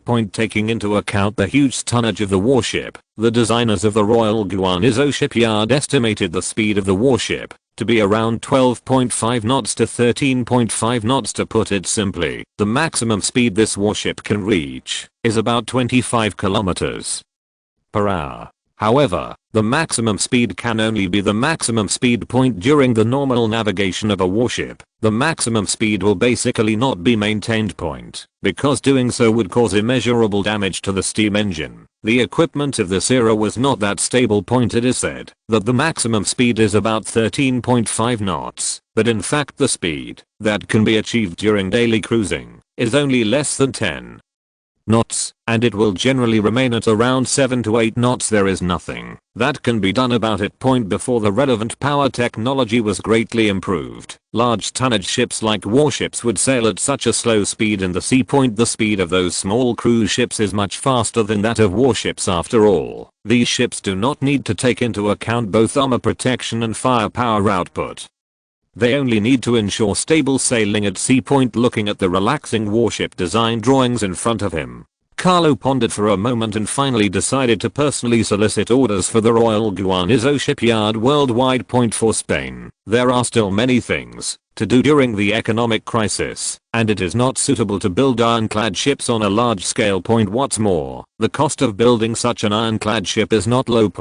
Because all the equipment and technology are relatively advanced, the cost of the entire ironclad ship is close to £500,000. Even if it is building a warship for the Spanish Navy, the shipyard certainly cannot make no profit. In the proposal of the Royal Dockyard, if the Spanish Navy is willing to purchase this warship, it can provide the Spanish Navy with an internal price of £550,000. But if the warships are exported, the price will have to be increased to at least £600,000. This also means that the Royal Guangzhou Shipyard can make a net profit of at least £100,000 for every warship sold. As long as the Royal Guangzhou Shipyard can obtain orders for 1 or 2 ironclad ships, it will not only be able to obtain sufficient research and development funds and completely revitalize the entire shipyard, but it will also allow the shipyard to gain a lot of experience in building the most advanced ironclad ships, preparing for the Spanish Navy to build its own ironclad ships. In the future point, the bad news was that both Europe and America were affected by the economic crisis, and it was difficult to find customers with sufficient financial resources to purchase ironclad ships. But the good news is that Asia has not been greatly affected by the economic crisis, and there may be countries here that can become customers for Spain's new ironclad ships. In fact, this Spanish ironclad ship, strong with comprehensive combat capability, is still quite cost effective, and Carlo did not intend to ask for a high price point. If there is a suitable customer, the price can be lowered to around £550,000, which is about the same level as the internal price of the Spanish Navy. After all, what the Royal Guanizo shipyard needed at that time was the experience in building the latest ironclad ships, and the income of tens of thousands of pounds was not that important to the Royal Guanizo shipyard. In order to get enough orders for the Royal Guanizo shipyard, Carlo specifically contacted the Spanish diplomatic department and asked the Ministry of Foreign Affairs to cooperate with the Royal Guanizo shipyard and find partners throughout Asia who could purchase warships. As the economic crisis continues to develop, more and more companies and factories in various countries are going bankrupt. After waiting for a while, Carlo thought it was a good time to buy at the bottom. Factories and companies in European countries are now sold at very low prices, and among these bankrupt factories and companies there are a large number that Carlo wants to buy. Of this shipyard has been clearly discovered by the Royal Security Intelligence Agency. Before the economic crisis, this private shipyard was one of the larger private shipyards in the UK, and was quite famous.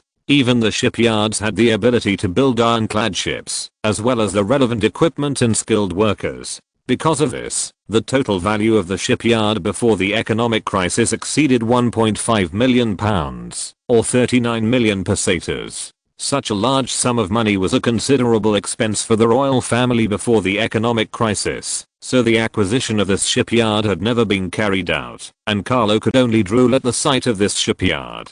But now it is different. The economic crisis has affected not only railway companies and banks, but also all walks of life in European countries. The impact on the shipyard as a military-industrial enterprise is not as exaggerated as imagined, but it is also quite serious. This shipyard, which was originally worth £1.5 million, was recently put up for sale for only £700,000. Logically speaking, since the offered price is less than half of the original value, there should be a lot of people scrambling for it. But in fact, many British capitalists were unable to take care of themselves, let alone come up with a full £700,000 to buy this shipyard. This also led to the fact that no one was interested in selling the shipyard, and the shipyard's offer price was getting lower and lower every day. Although the owner of the shipyard knew that selling the shipyard would make him lose money, he had no other choice. If he did not sell the shipyard in time, it would only make him lose more money if it continued to rot in his hands. As long as the economic crisis does not end, the prices of shipyards will continue to fall. If you sell it early now, you can still get back hundreds of thousands of pounds. If you wait until the value of the shipyard depreciates to an extremely low number, it will be too late to sell it then. After confirming that no one was interested in this yard, Carlo was shipped no longer in a hurry. The current situation is that the later Carlo acquires the shipyard, the less money he will have to pay. Butler Lawrence suggested that we wait at least half a month. According to the current depreciation of the shipyard, we can buy it for about £500,000 in half a month.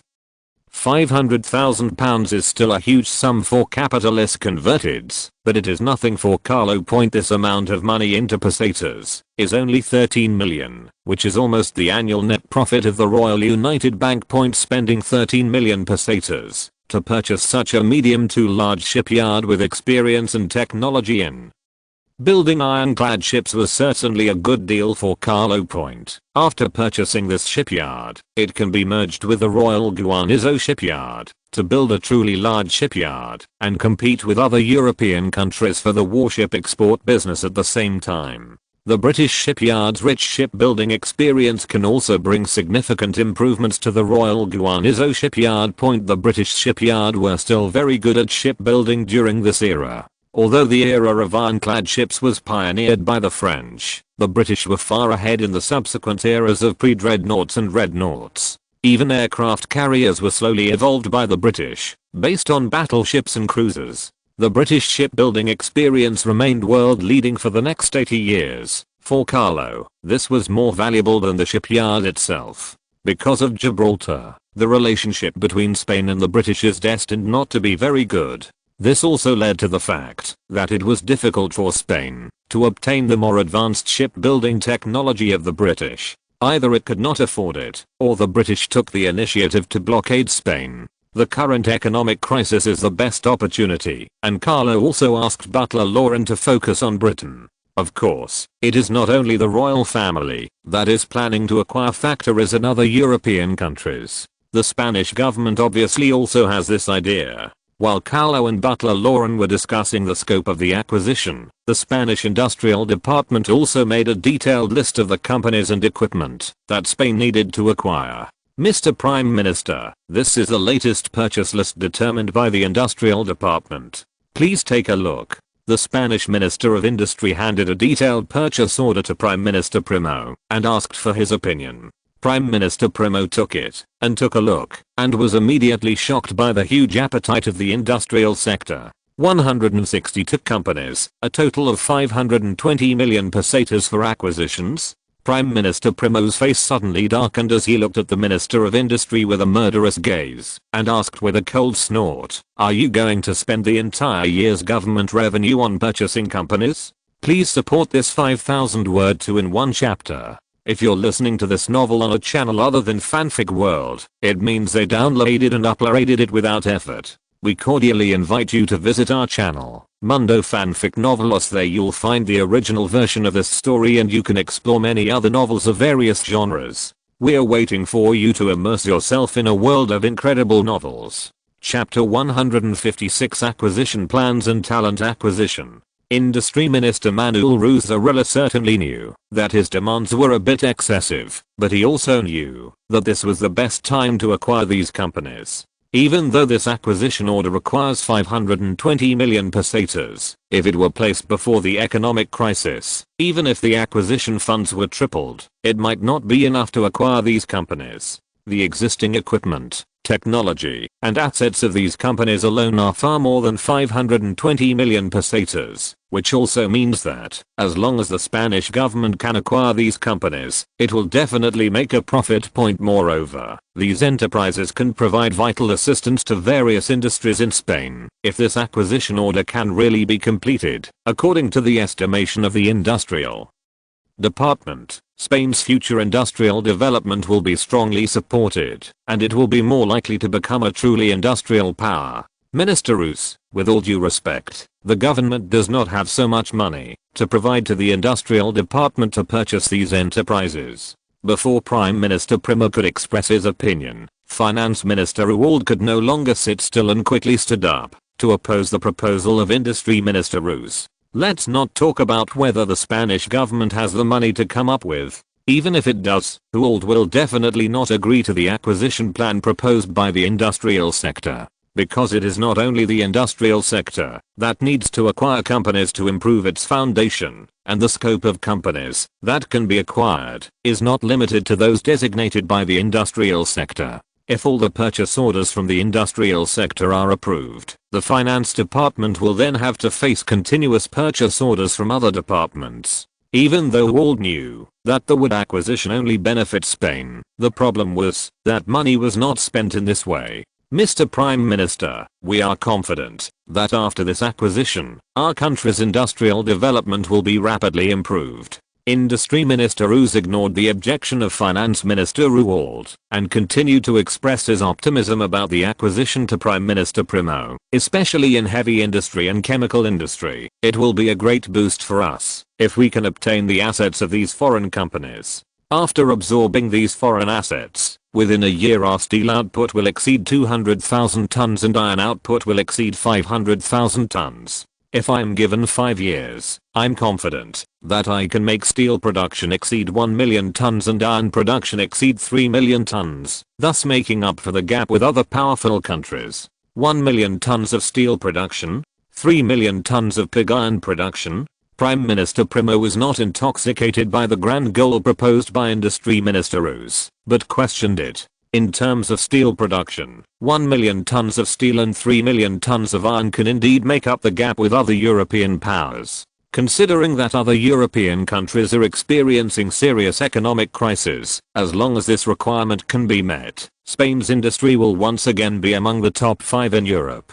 But the question is it really a good thing to allow Spain's industry to achieve such a huge boost in such a short period of time? The current economic crisis has proved that too fast industrial and economic development is not a good thing. Only steady growth in line with Spain's own environment is the best way for economic and industrial development.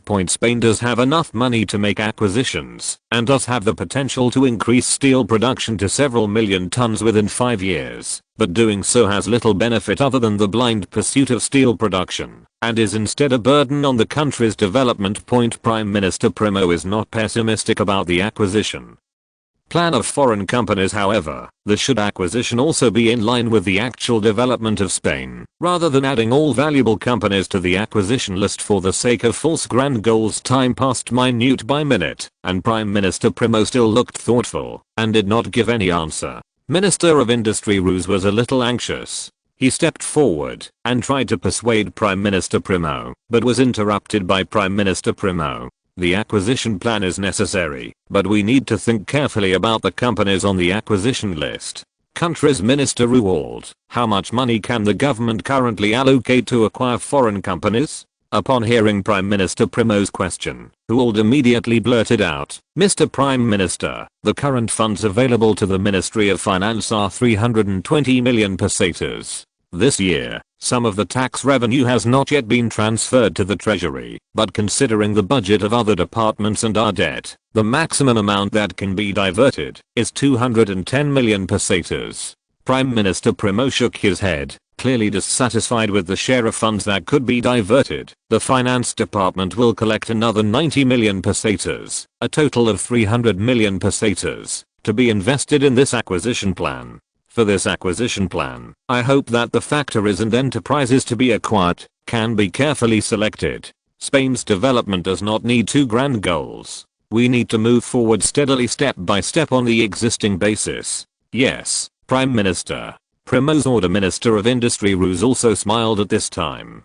Although the funds used for the acquisition were less than 60% of what he proposed, it was still a large amount of 300 million pesetas. With the economic crisis raging in Europe, the value of this money can be at least equivalent to the 1.5 billion pesetas before the crisis broke out. The decision to spend 300 million pesetas to acquire foreign companies was made by Prime Minister Primo after careful consideration. It's not that the Spanish government can't come up with more funds, although the current amount of funds in the Ministry of Finance is not much. With the gold and the temple treasure, the Spanish government has no problem printing hundreds of millions of pesetas, but we must also understand the principle of biting off more than we can chew. Spain can indeed buy more factories and enterprises from foreign countries, but whether it can successfully digest these factories and enterprises is still unknown. What's more, if we unscrupulously purchase bankrupt companies from these powerful countries, it will inevitably attract the attention of the powerful countries. Spain has already been easily targeted because it has not suffered much impact from the economic crisis. If others continue to take advantage of the economic crisis, the subsequent diplomatic situation may not be so good. Although 300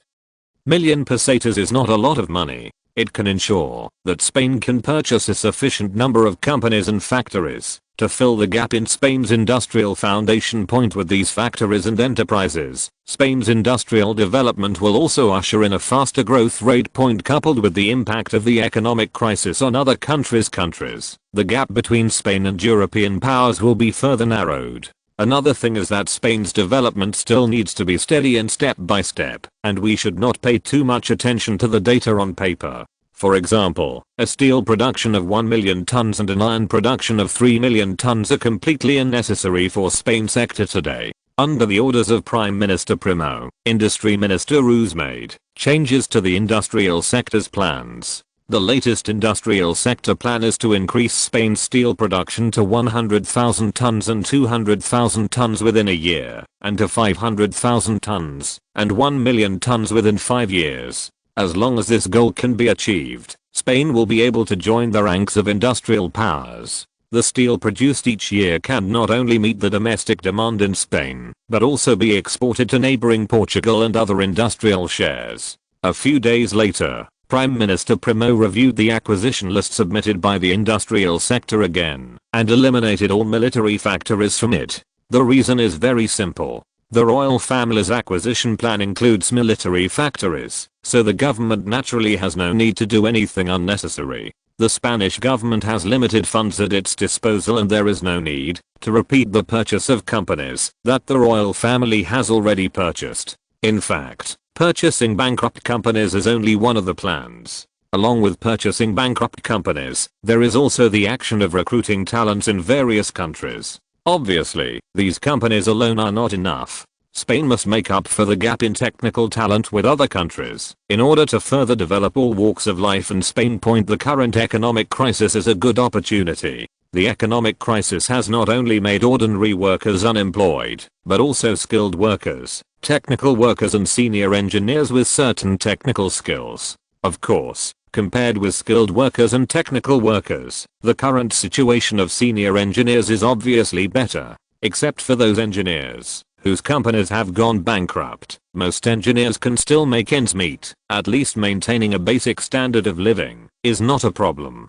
After all, senior engineers in this era are already middle and senior management of a company, and their income levels have already reached senior levels. It is for this reason that there is a detailed division in the discovery of talents from different countries. Although big countries obviously have more high-level talents, the environment for these high-level talents is also better. The companies they work for are unlikely to face bankruptcy. Even if there is a bankruptcy crisis, they will most likely be saved by the government. Small countries are also limited, and it is impossible to save every enterprise. Spain's plan for talent discovery can be summed up in a few words. It will give priority to recruiting technical talents and senior engineers in related fields from small countries such as the Netherlands, Belgium and Portugal. If these small European countries cannot meet all of Spain's talent needs, then it will turn its attention to European powers such as Britain, France, and Germany to further fill the talent gap.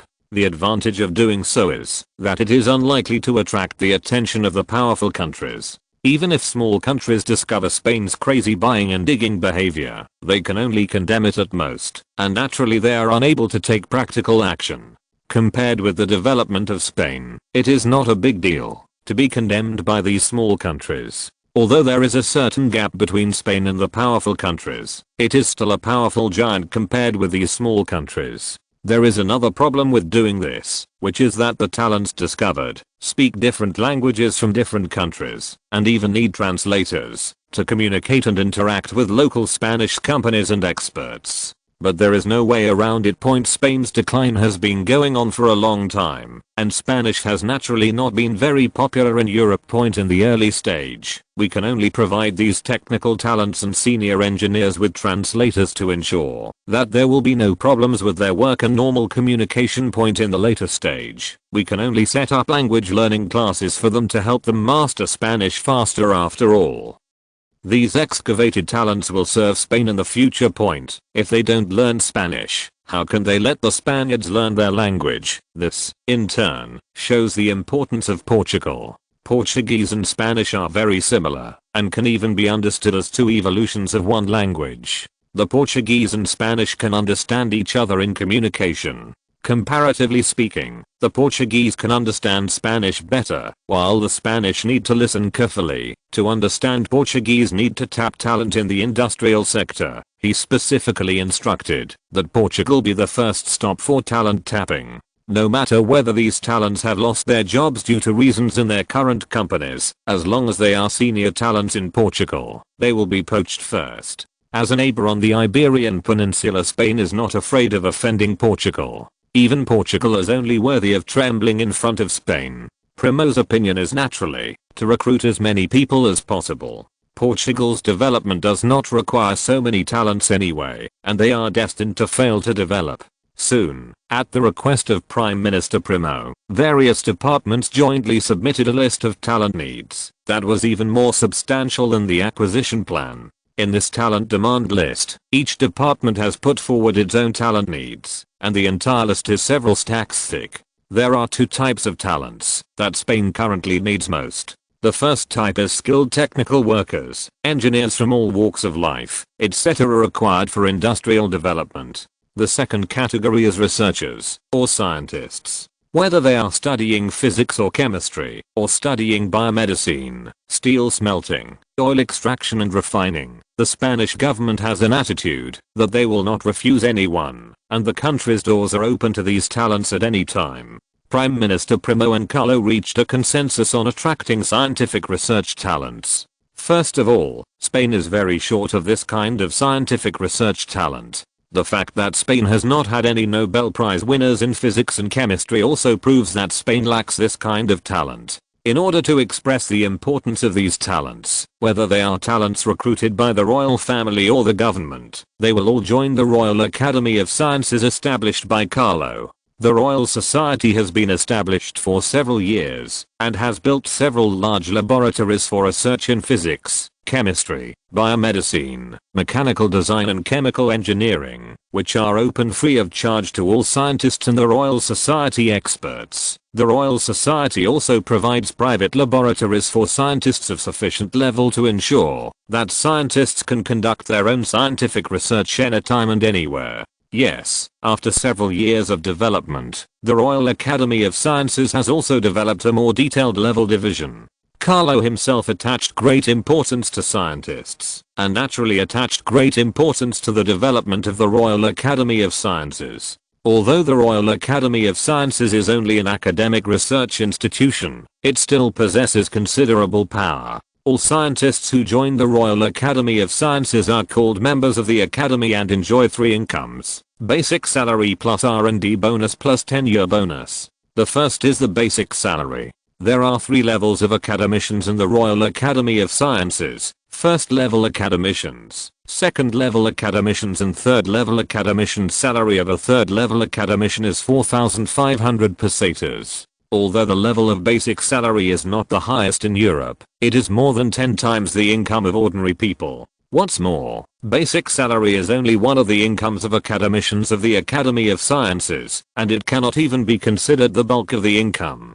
In addition to the basic salary, all research conducted by members of the Royal Academy of Sciences will receive a certain share, based on their contribution to the research results, up to 5%. Although 1/20th of the share is not much, it depends on what the research results are. For example, if a more advanced drug is developed in biology, it may represent hundreds of millions or even billions of pesetas of income. In this case, even a 5% share would be enough to make an academician of the Academy of Sciences a millionaire. Finally, let's talk about the income of the position. All scientists of the Royal Academy of Sciences are called academicians, even the president of the Academy.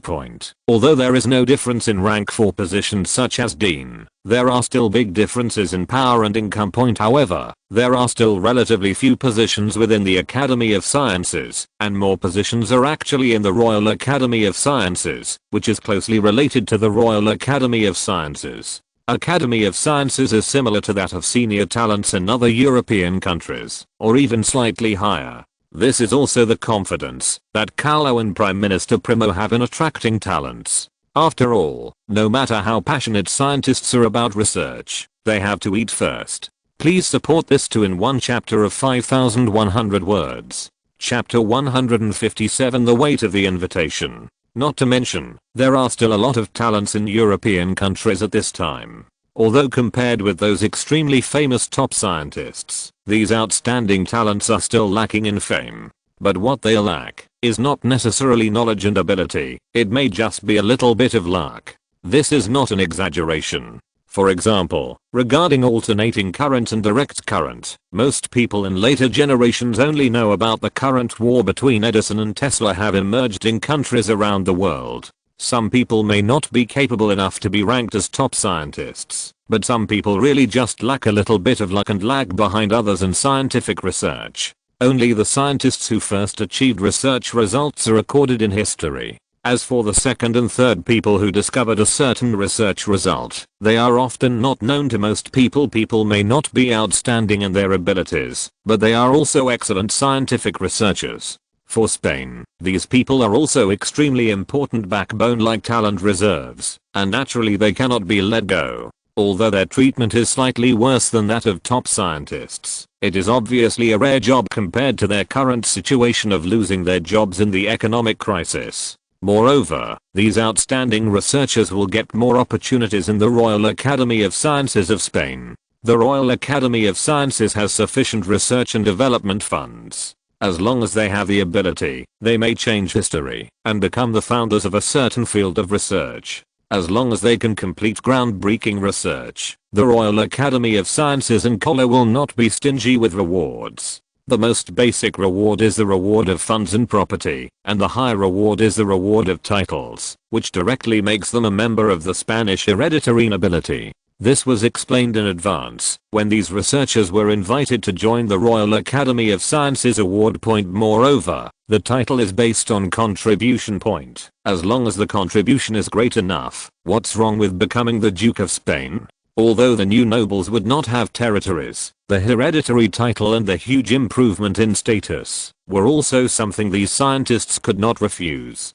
Don't forget that most European countries are currently in the era of monarchy. Except for France, which is a special power, all the powers in Europe are monarchies. This also led to the fact that these scientists were not opposed to the monarchy, and even many French scientists supported the monarchy. After all, it had only been a few years since the reign of Napoleon III ended, and the royalist forces in France were still the largest powerful class. Another benefit of winning over these foreign experts is that they can freely use the foreign patents they have access to. Of course, doing so is definitely an infringement of patent rights. But the problem is that this is not the future when transportation and economy are highly developed. In this era, any cross-border patent case can make a company collapse. If others are in a good mood, they may pay some cross-border patent fees, but if they are in a bad mood, they will just copy the patent. Unless the company that owns the patent has a certain voice in its own country, and this country also has a certain voice internationally, it will basically gain no benefits when faced with cross-border patent disputes.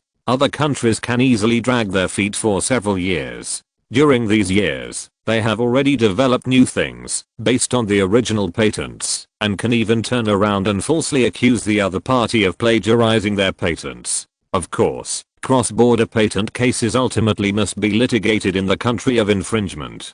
How can you lose a lawsuit in Spain against a Spanish company? Although it is unavoidable to do so, it is indeed the choice of most countries and companies in this era. Instead of relying on the patent fees that others give, it is better to turn the research results into huge profits and make money for subsequent research and development.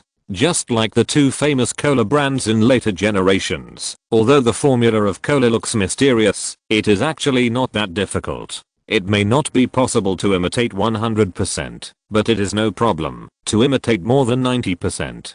However, it is precisely because the two major cola brands have occupied a huge market that it is difficult for other brands to enter the cola market. What's more, the two major brands of the advanced factory frantically expanded their production lines with the huge profits obtained in the early stage, thereby greatly reducing their product costs. Companies that enter the market later face high costs for small-scale production. The cost gap alone is enough to make it difficult for other companies to compete with the two major companies in the cola industry. The reason why Coca-Cola has maintained a relatively low price in later generations is actually a conspiracy. Based on the above factors, the two major Coca-Cola brands can naturally earn income at a relatively low price because of the lower costs brought about by large-scale production. However, it is difficult for latecomers to maintain low prices under high costs. If the price cannot form an advantage, how can they compete with the two major brands that have already occupied most of the market? The same is true of Carlo's idea in the field of automobiles. If Benz and his team could develop and mass produce automobiles earlier than Ford, the company that pioneered assembly line production in history,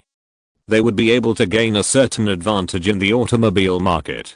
When other brands officially entered the automobile market, what they had to face was Benz, a company that had formed a certain brand influence and effectively reduced costs by relying on a high market share. It's a pity that Carlo can't be of much help in attracting talents. Only became famous in the late 19th century and early 20th century. Some even gained a certain reputation during the First and Second World Wars. For example, the famous Einstein was not yet born. Marie Curie, who discovered the element radium and was included in textbooks, was still a child at this time. Nikola Tesla, who fought the electric current war with Edison, was only 17 years old at this time. Appropriate to have too much contact with them now. Point perhaps, because of the extra exposure and changes in their early lives, they no longer have the opportunity to become the famous people in history. Point. In order to facilitate his own talent discovery in the future, Carlo did not interfere too much in the Royal Security Intelligence Agency and the government's discovery and development of talents. In a nutshell, we should believe in the outstanding talents born in this era, and not be too superstitious about famous figures in history. Point. Although some people are born with talent, it is undeniable that early life are also an important factor in the progress and growth of geniuses. In fact, as long as we can tap these backbone talents from various countries, we can also rely on their knowledge reserves to cultivate Spain's own outstanding talents. Although Spain has not produced any Nobel Prize winners in physics and chemistry in history, who can be sure that the Spain of this world will not produce a few talented and famous scientists under Carlo's strong training? Back to Spain's efforts to attract talent. Point. There are many scientists in Europe, and their personalities are very different. The easier ones are scientists who value their own interests and income. These people only need to be impressed with money, and they will basically agree to come to Spain. For those who are more focused on scientific research, the Royal Academy of Sciences can also solve the problem. Spain to take up important positions in universities, such as vice president of the college, vice president of the university and honorary president, etc. Being personally invited by a king and appointing them to important positions in colleges and universities was a great honor for these scientists. Of course, those who receive this treatment are basically scientists who already have a certain reputation and status. These people have already achieved something in their own fields, and naturally they are worth Carlo's personal efforts to win them over. Of course, these fields are basically the research fields of physics, chemistry, biology, etc. that Spain attaches great importance to. If it is a literary giant, I'm sorry, Spain is not very interested. Although cultural propaganda is also important, this kind of work can be done by literary workers in Spain. Carlo was not interested in inviting foreign literary masters. After all, these literary people are generally very noble. In short, they have a lot of things to do.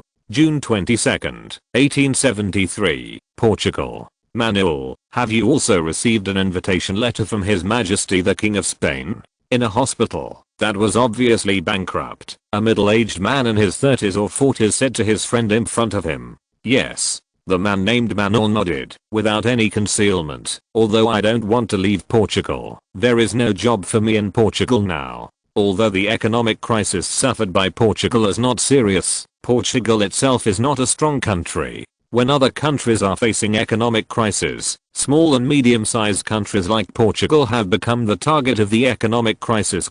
How to divert the economic crisis? Of course, dumping industrial products in large quantities to countries like Portugal in exchange for a certain amount of income, and easing the economic pressure on various companies. Portugal's domestic industry is simply unable to withstand the impact of foreign industrial products. Due to the deliberate dumping by other countries, countless Portuguese companies have gone bankrupt. This is also the sadness of weak countries, because weak countries cannot choose their own destiny. But Portugal can't say anything, because the countries that dump industrial products in Portugal are those that cannot be offended. This is why the economic crisis in Spain is not serious. If Spain also suffered a serious economic crisis, it would definitely dump its industrial products to Portugal. Spain, which is also on the Iberian Peninsula, does not have too much transportation burden. If it dumps a large number of industrial products to Portugal, Portugal may not be able to bear it. At his friend, who was also his fellow apprentice, and asked with a little surprise, "Are you going to Spain too, Egus?" Egus nodded and said, I don't want to leave Portugal either. But I can't help it. The conditions offered by Spain are too high. Vice President of the Zaragoza Medical School, second-class academician of the Royal Academy of Sciences, and senior expert of the Royal Academy of Sciences Medical Research Institute. Who can refuse this? Manuel was stunned for a moment, and looked at his friend in surprise. What's wrong? Egus was a little surprised. Why did his friend suddenly show such an expression? The conditions offered by the Spanish side to me are also the second-level academician of the Royal Academy of Sciences and the senior expert of the Royal Academy of Sciences Medical Research Institute, but my job is at the Royal Medical College, and I'm also the vice president. Manuel shook his head, and said with a wry smile, Spain is serious about winning over talents this time point, but come to think of it, who can refuse such generous conditions? It is worth mentioning that the conditions offered to Manuel and Egus were indeed promised by Carlo himself. The two men came from the same school, and their teacher was the famous Portuguese medical expert Bernardino Antonio Gomes. As Portugal's first dermatologist, Bernardino Antonio Gomes once served the Portuguese royal family and cultivated typhoid and infectious diseases for many years. During the years he traveled between Portugal and Brazil, he published many reports on the morphology and medicinal properties of plants, as well as the incidence and treatment of infectious diseases, and enjoyed a high in the Portuguese medical community. His two disciples, Manuel and Egus, also obtained their doctoral degrees in medicine at an early age, and held important positions in private hospitals in Portugal. But unfortunately, despite its large scale, this private hospital was also affected by the economic crisis. There are many scientists who have similar experiences to Manuel and Egus, and they are also on Spain's list of talents to be recruited. In order to make these talents feel respected enough, the Spanish Talent Attraction Association, in the name of the royal family and the Royal Academy of Sciences, invited these famous scientists and talents to work in various universities and serve as academicians of the Royal Academy of Sciences and other positions. In addition to an invitation issued in Carlo's name, the invitation letter also included a detailed list of salaries and benefits for various positions. Being a second-level member of the Royal Academy of Sciences alone already brings in a relatively high income, not to mention holding important positions at universities as their main job, which can earn them even more than what these scientists earned from their original jobs. More importantly, because of their status as members of the Royal Academy of Sciences, they can use the Royal Academy of Sciences' large laboratories and have their own research and development funds. If they do not like to compete with other academicians for the use of large laboratories, they can also use the research laboratories of various universities by virtue of their positions at the university point. When they grow up to become third-level academicians, they will have the power to set up their own laboratories. This is also the most attractive place for those talents after all. Who doesn't want to have a laboratory of their own, so that they can conduct their own research without worrying about research funds? Of course, the Royal Society will also review the research projects submitted by all members to ensure that they are all useful projects. Even some more important projects can enjoy unlimited research funding, provided that all research funds are used for the right purposes. If scientists put all the research funds into their own pockets, the Royal Society will not be a pushover.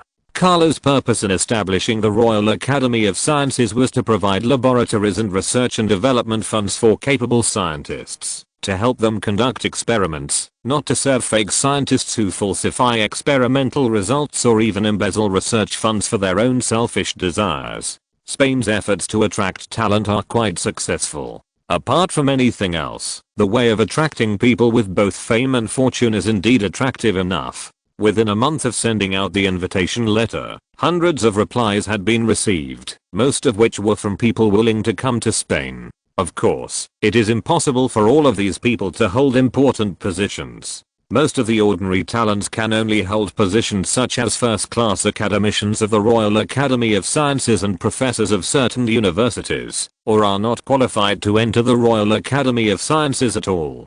Carlo naturally accepted these talents. Even if some of them were not very capable, they still had certain theoretical knowledge and could be a professor at a university. After all, those outstanding scientists are mainly focused on researching their own projects, and it is difficult for them to have time to cultivate outstanding talents. Although some invitations were rejected, the scientists' replies were quite tactful, and also showed enough respect for Carlo and the Spanish government. After all, it is the recognition of a country's king and government.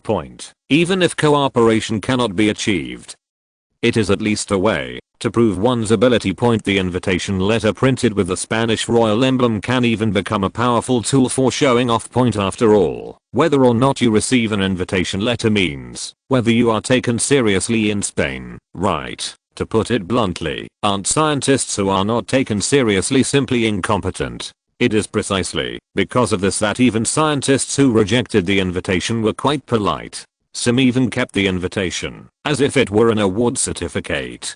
Please support this 5,000 word 2-in-1 chapter. Chapter 158 5-year plan achievements. Spain's equipment purchase and talent introduction actions are vigorous and have attracted the attention of many European countries. However, this does not matter to the Spanish government. The talents and equipment to be introduced can contribute to the development of Spain, so there is no need to worry about the reactions of these countries. Spain. It is also because of this that Spain's talent introduction efforts have not only not been restrained after receiving protests from some countries, but have been intensified. The Spanish government also publicly stated that Spain's talent introduction actions are in compliance with the laws and regulations of various countries. Economic crisis. For a country suffering from the economic crisis, the most important thing at present is to rectify the domestic economy and save those large companies and enterprises on the verge of bankruptcy, rather than focusing on the few talents that have been wooed. For all the major countries, the talents that have been poached are still a minority. Do we have to fight to the death with Spain for these poached talents? Of course not. Even have to consider the attitude of the Spanish government when protesting, because Spain is their neighbor. How exaggerated is Spain's talent introduction? Only 3 months have passed since the outbreak of the economic crisis, and the royal family has already spent more than 3 million pesetas on talent introduction. It should be noted that this is only the cost of introducing talents, and it is only the expenditure of the royal family. If the total number of talents introduced by the government is added, the total number of talents introduced by Spain has exceeded 2,000. Unfortunately, more than half of these 2,000 people are ordinary engineers and technicians, and there are less than 500 of the scientific research talents that Carlo most expects. Among these less than 500 scientific research talents, only less than 200 people have been awarded the title and treatment of second-level academicians. Although some people are not given high-level titles and treatment because they are new to the university, they are only a minority after all. According to information from the Royal Intelligence Agency, it is already very good if 20 of the less than 500 scientific research talents can eventually obtain the title of third-level academician. However, as a scientific research talent after all, Carlo is quite welcome, even if his ability is not as good as imagined. After almost all these talents arrived in Spain, Carlo personally attended the welcome banquet held for them to express his warm welcome to their arrival, has purchased more than 30 companies, and spent more than 80 million pesetas. The plan to purchase companies is still ongoing. In the coming months, the industrial sector's purchases will continue, and the scale will only increase. Amid the dark cloud of the economic crisis, some major events happening in Europe are also worth noting. First, before the outbreak of the economic crisis, German Emperor Wilhelm I, Prime Minister Bismarck and Marshal Moltke visited the Russian capital, St. Petersburg, and signed a secret military agreement with the Russian government. Although Carlo was not clear about the specific content of the military agreement signed by the two countries, based on the historical direction of the Three Emperors Alliance, the agreement signed by Germany and Russia at this time should be a mutual defense treaty or something like that. As mentioned before, Austria, which had become the Austro-Hungarian Empire, was moving closer to Germany in terms of foreign policy behemoth point. Instead of competing with the German Empire, the Austro-Hungarian Empire should focus on Southeast Europe and expand its sphere of influence in the Balkan Peninsula. Strong ally like Germany, at least to prevent Germany and Russia from getting closer. Maintaining the current situation in the Balkans could meet the needs of the Austro-Hungarian Empire. At this time, the conflict between the Austro-Hungarian Empire and Russia was not so intense. After all, the places targeted by both sides belonged to another country, the Ottoman Empire. In dealing with the issues in the Balkans, Russia and Austria-Hungary maintained the same attitude, which was to resolve them collaboratively. Shortly after the economic crisis broke out, Russian Emperor Alexander II made a public visit to the Austro-Hungarian Empire. Taking this opportunity, the two emperors formally signed the Himalayan Agreement, which was also a reaffirmation of the two countries' attitude towards collaborative problem solving. Because the entire agreement has only one theme, that is, when a third country invades and threatens peace in Europe, the two parties to the treaty, Russia and Austria, should immediately discuss a common course of action. To put it bluntly, it is about mutual compromise between the two countries, in order to deal with other countries' interference in the situation in the Balkan Peninsula. Russia's main concern in this agreement was the British, while the main purpose of Austria-Hungary was to ease the situation and prevent Austria-Hungary from being diplomatically isolated. The two countries have their own goals, and this agreement is more like a certain compromise between the two countries, based on their respective interests, rather than a true alliance treaty. But no matter what, the easing of relations between Russia and Austria-Hungary at this time was a good thing for both sides. But the signing of this agreement made Germany somewhat uneasy. At this time, Germany's diplomatic system was established by Prime Minister Bismarck, and his main diplomatic system was to isolate France and establish a conservative alliance treaty among the three monarchies of Germany, Austria, and Russia. The rapprochement between Russia and Austria-Hungary actually caused Germany to worry, because Germany was also afraid that Russia and Austria-Hungary would leave itself aside, which would directly cause the bankruptcy of Germany's anti-French alliance system, and Germany would also suffer a new diplomatic crisis. You know, the relationship between Prussia, the predecessor of Germany, and Austria was hostile. As Germany became stronger, the Russians would certainly worry about the threat from Germany. It would be a huge joke if the alliance that was originally intended to isolate France turned into an alliance that was intended to isolate Germany. It is also for this reason that after the signing of the agreement between Russia and Austria-Hungary, the German diplomatic department immediately took action, expressing that Germany was also willing to join the agreement, and that the three countries would jointly maintain peace in Europe. Because Germany and Russia signed a secret military agreement just last month, the two sides are currently in a honeymoon period. Russia did not object to Germany joining the agreement, and Austria-Hungary did not express clear opposition. It is also because of this that, after certain consultations, Germany also openly joined this agreement, and the first Triple Alliance was formally established years. Although the alliance of three emperors was successfully formed, it was not stable and the alliance was likely to break down due to an unexpected incident.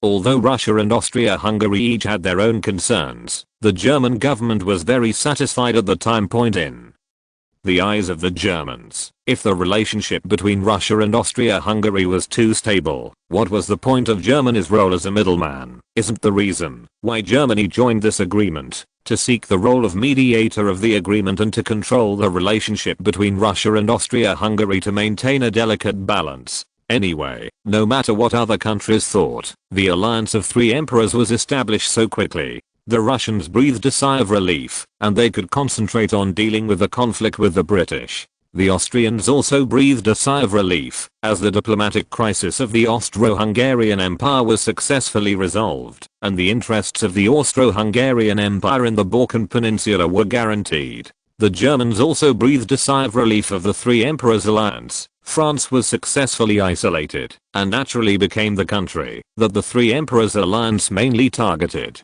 Carlo followed the entire process of the establishment of the Triple Alliance. However, For Spain at that time, the Triple Alliance was not suitable for Spain to participate in, and Carlo had no intention of participating in it. 1881 only lasted for 6 years ultimately, as the Ottoman Empire weakened. Both Austria-Hungary and Russia set their sights on the Balkans. This was a contradiction that could not be eased at all, and would only become more intense as the Ottoman Empire weakened. In addition, neither Britain nor France would allow such an alliance to exist, so the collapse of the Triple Alliance was inevitable. It was only a matter of time. The end of October 1873. In the following 2 months, Spain continued its decision to buy and dig, purchasing a large number of various factories and enterprises from various European countries, and recruiting thousands of talents. Although a lot of money was spent, it did allow Spain to make great progress in talent reserves. At present, Spain may not catch up with other European powers in terms of talent reserves, but it has far surpassed small and medium-sized countries such as Portugal, Belgium and the Netherlands. Even if compared with the inferior powers like Italy, Spain is in the leading position in terms of talent reserves. It was the end of December 1873. As a new cabinet government election would be held the following year, the ministers of various departments attached great importance to the annual report meeting of this year. If Prime Minister Primo chooses to continue to run for election, they can only focus on the seat of cabinet minister. But if Prime Minister Primo gives up the election, they will have the hope of relying on their political achievements and reports to fight for the position of Spanish Prime Minister, which is second only to the Prime Minister. Even in the current Spain, the position of Prime Minister actually has much more power than the King.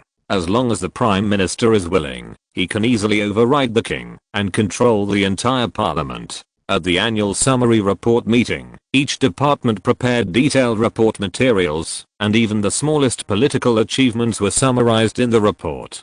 Carlo would not miss such an important meeting later. The entire report meeting officially began. It was Prime Minister Primo who set the general tone. Your Majesty, fellow MPs, 1873 is a very important year for us. Thanks to the government's efforts, Spain's industrial environment has seen significant growth. According to the cabinet government's estimates, as of today, our country's total population has officially exceeded 17.75 million, an increase of at least 300,000 people compared to last year. Our GDP for the whole year was approximately 7.861 billion pesetas, an increase of more than 9% compared to last year. Although the economic crisis broke out in May throughout Europe, Spain was not severely affected. In order to cope with the possible reduction in imports and exports caused by the economic crisis, we have formulated various plans and achieved relatively good results. The government's plan is very successful, as can be seen from the economic growth rate. We are the only country in the world that has achieved positive economic growth during the economic crisis, and the growth rate is even higher than before the economic crisis. Speaking of the positive economic growth, Prime Minister Primo's report received applause from all members of parliament. Carlo was the one who took the initiative to applaud.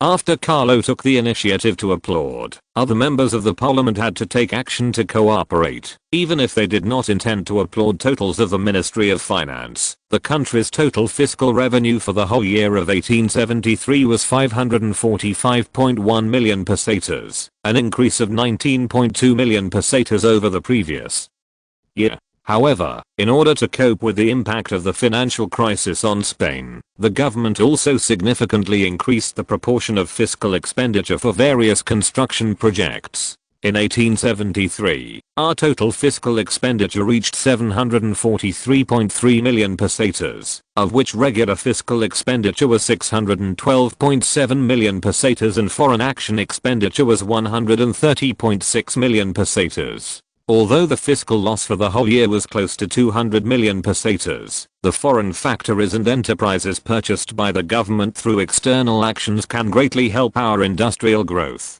It is expected that in the next few years, Spain's industry and economy will ignore the impact of the economic crisis and achieve significant development at a very fast pace.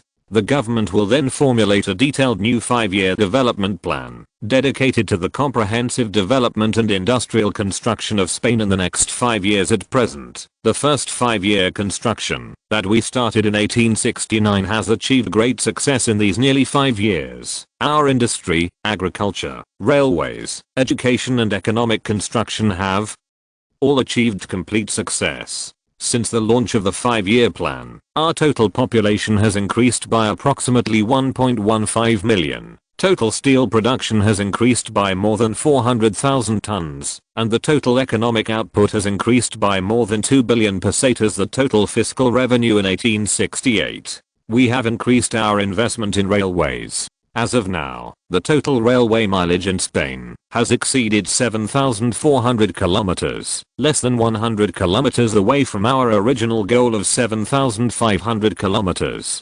Before the 5-year plan began, our total railway mileage was less than 5,400 kilometers. In 5 years, we have built a total of more than 2,000 kilometers of railway mileage, and will continue to increase investment in railways in the future. In the next 5-year plan, Spain will have a total railway scale of more than 10,000 kilometers, perhaps after the completion of the next 5-year plan.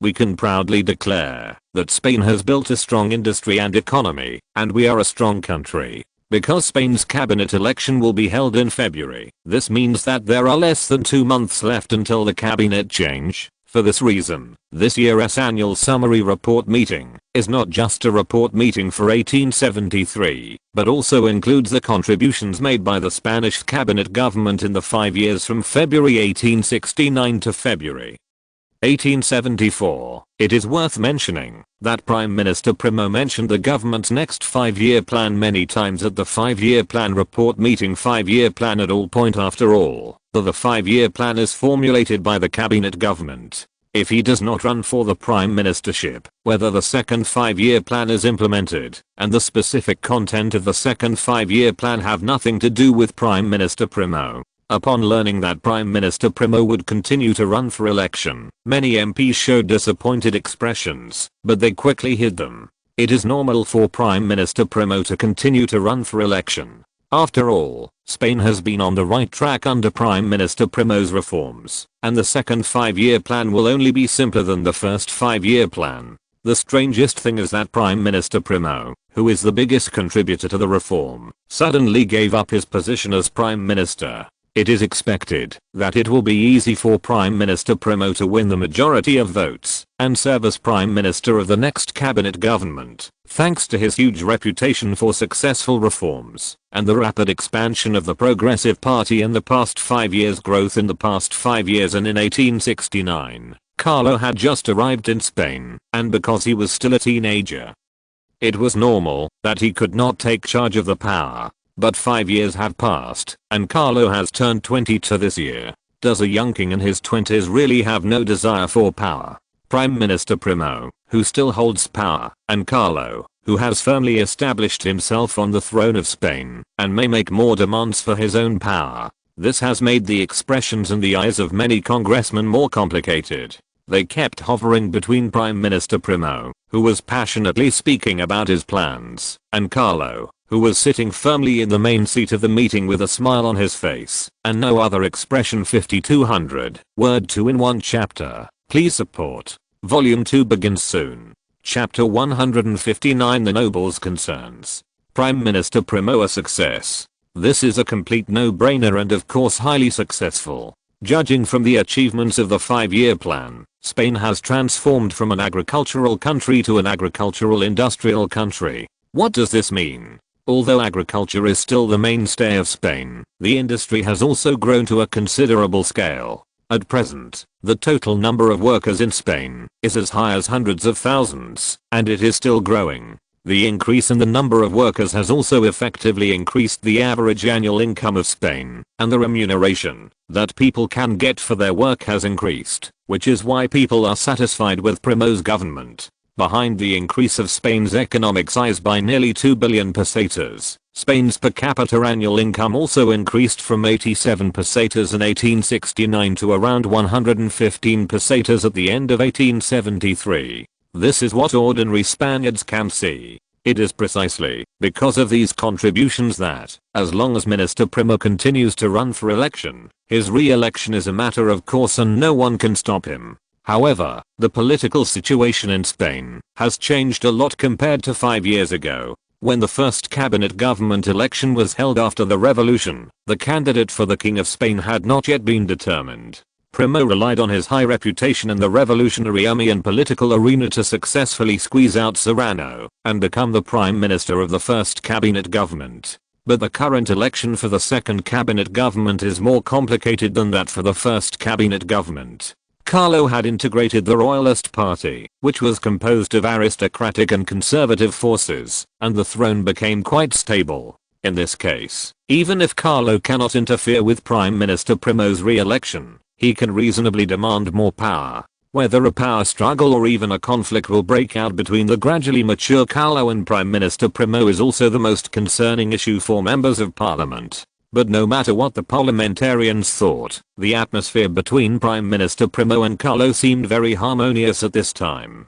After Prime Minister Primo gave a brief summary report, it was the turn of the ministers of each department to give detailed departmental annual reports. With Prime Minister Primo's summary report as a precaution, the MPs were somewhat surprised at the performance of various departments in the 5-year plan, but not too unbelievable. The reason why Spain did not develop well before was not because the country lacked potential and foundation, but because Queen Isabel of Spain and the Prime Minister of the royal government did not pay enough attention. The Spanish upper class was only concerned with pursuing pleasure, so naturally officials would not pay too much attention to economic and industrial development, which created a vicious cycle. Under the leadership of Prime Minister Primo, the Spanish government has shown great importance to the development of economy and industry. Coupled with the promulgation of the previous performance appraisal bill for officials at all levels have really begun to pay attention to the development of industry and economy have developed well.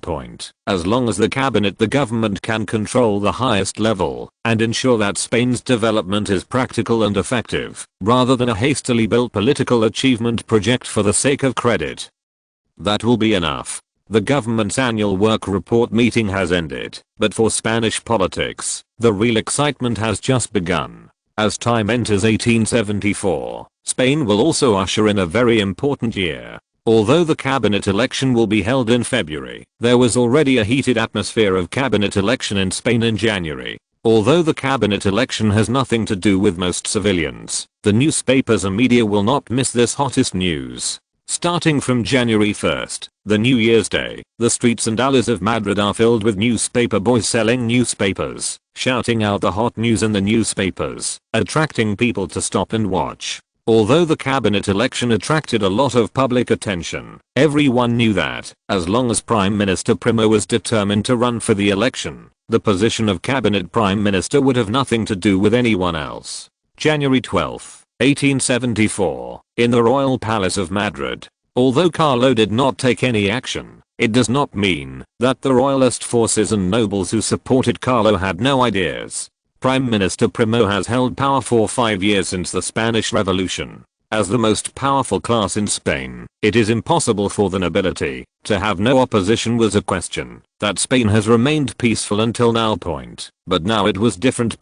Carlo's royal power was already quite stable and could even threaten Prime Minister Primo's power under such circumstances. The nobles naturally wanted to use Carlo to achieve their own goals. At least they had to let the nobles have the power they deserved. Right. The Royal Palace of Madrid was very busy today.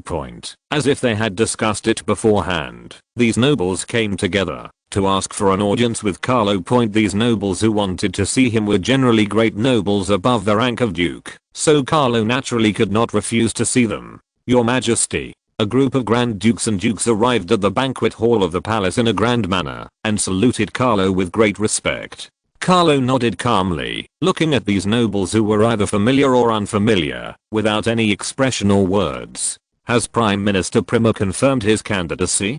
Carlo looked at the noble who spoke, his expression as cold as ever. Why, do you have any objection to Prime Minister Primo's candidacy? Anyone who has been paying attention to the political situation in Spain knows that Prime Minister Primo's attitude at the government's annual work report meeting has been very clear. That is, to run for the seat of Prime Minister in the next cabinet. The nobles' joint arrival was obviously not to ask Prime Minister Primo whether he would run for election, but they had other ideas. The nobleman who was asked shook his head quickly. He didn't dare to admit such a question. I'm just curious about Prime Minister Primo's attitude. After all, there is less than a month before the next cabinet government election. Carlo looked at these nobles, knowing what they were thinking. But Spain's development cannot be separated from a stable environment. At least now, the Spanish government still needs Prime Minister Primo. Aren't you clear about the summary report of the first 5-year plan? The second 5-year plan plays a connecting role and is very important to Spain. Prime Minister Primo, who proposed the first 5-year plan, is the most suitable person to launch the second 5-year plan. For Spain today, Prime Minister Primo is the most qualified candidate to be the Prime Minister, no doubt about it. Carlo glanced at the nobles and then said to himself, anyone who delays the development of Spain will be a sinner of Spain. Work hard for the revival of Spain. Some of the nobles were confused, but some had already understood the hidden meaning in Carlo's words. Looking at Canavas, who nodded secretly, Carlo smiled rarely and said, Minister Canavas, your work in the agricultural sector during this period has been very effective. I will recommend you to Prime Minister Primo to serve as Minister of Industry in the new cabinet government, to make greater contributions to the development of Spain. Hearing Carlo's sudden words, Canavas hurried forward, respectfully bowed to Carlo, and said excitedly, thank you, Your Majesty. Canavas will continue to work hard for you, the royal family, and the future of Spain.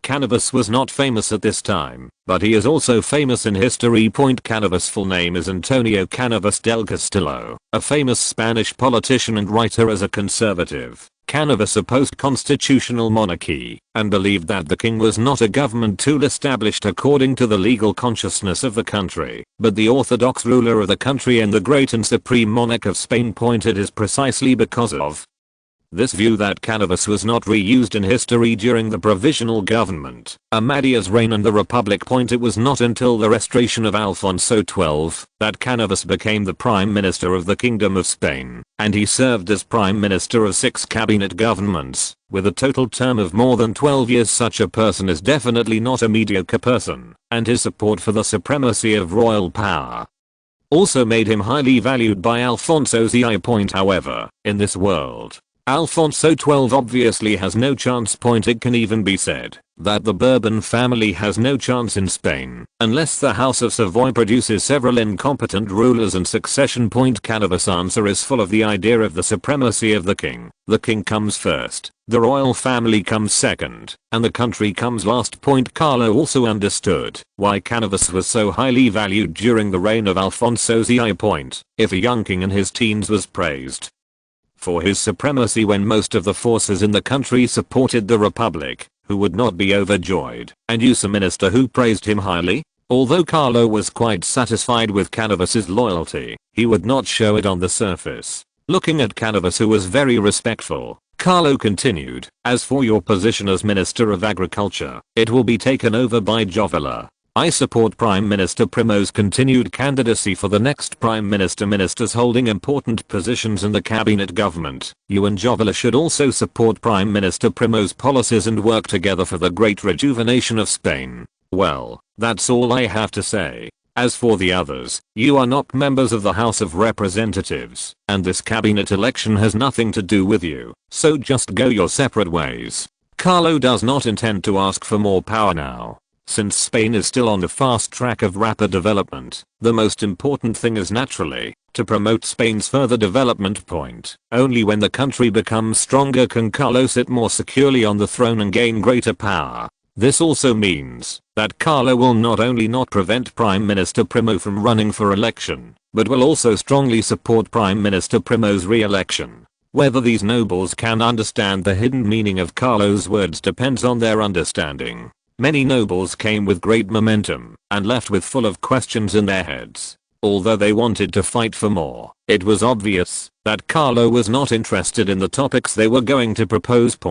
Since Carlo had already ordered to disperse, the nobles did not dare to stay in the palace any longer and could only bid farewell one by one.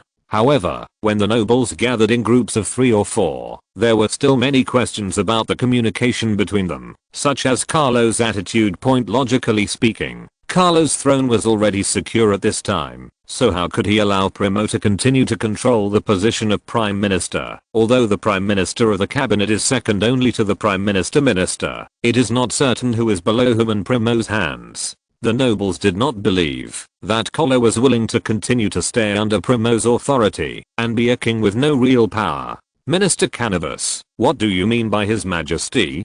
Beside Canavas, a marquis asked a question that he had been holding back for a long time. His Majesty really want to allow Primo to continue to be Prime Minister? If Primo continues to propose reforms against us in the next 5-year plan, do we have to retreat again and again? The marquis continued to ask. The reason why these nobles gathered together to ask to see Carlo was, of course, that they were worried that Prime Minister Primo would continue to make things difficult for the nobles after his re-election.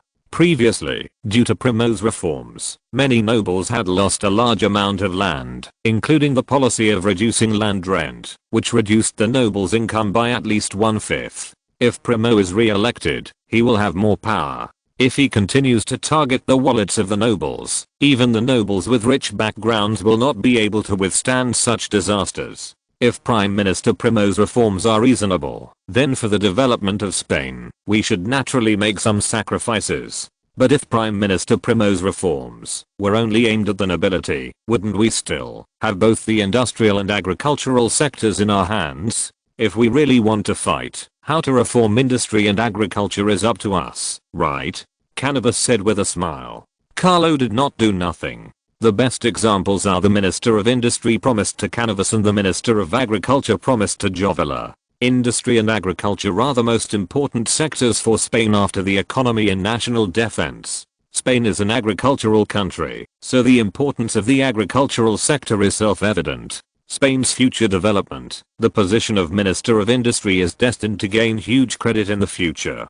Canavas certainly understood Carlo's purpose in appointing him as Minister of Industry. Occupying this department with considerable power would, firstly, allow him to check and balance Prime Minister Primo to a certain extent, and secondly, share the huge credit of the second 5-year plan and prepare for his future promotion. Yes, Canavas is the candidate in Carlo's plan to take over as Prime Minister after Prime Minister Primo's term ends. There was nothing that could be done about it. After all, Carlo had too few political talents to use. Canavas's qualifications were barely enough, and his loyalty was higher than that of Prime Minister Primo and Archduke Serrano. My old friend, although His Majesty the King said so, isn't the power to appoint cabinet ministers in the hands of Prime Minister Primo? The position of Minister of Industry is an important one. Will Prime Minister Primo agree to the King's proposal? The Marquis still had many questions. After all, the industrial sector was very important in the 5-year plan. It could even be said that it was the key development sector in Spain. Without a doubt. The Minister of Industry can definitely get the most credit among all the cabinet ministers. Would Prime Minister Primo give such a position to Carlo for nothing?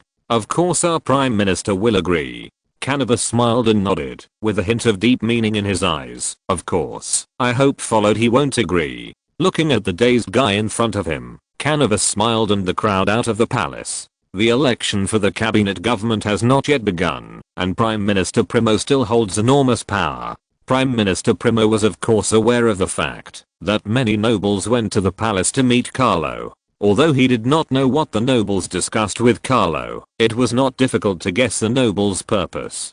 Compared to Primo, who carried out reforms that infringed on the interests of the nobles certainly hoped that a more conservative guy who would not take action against the nobles would become the Prime Minister of the new cabinet government. To Prime Minister Primo's re-election was King Carlo of Spain, which was why the nobles wanted to see Carlo. However, Prime Minister Primo finally shook his head.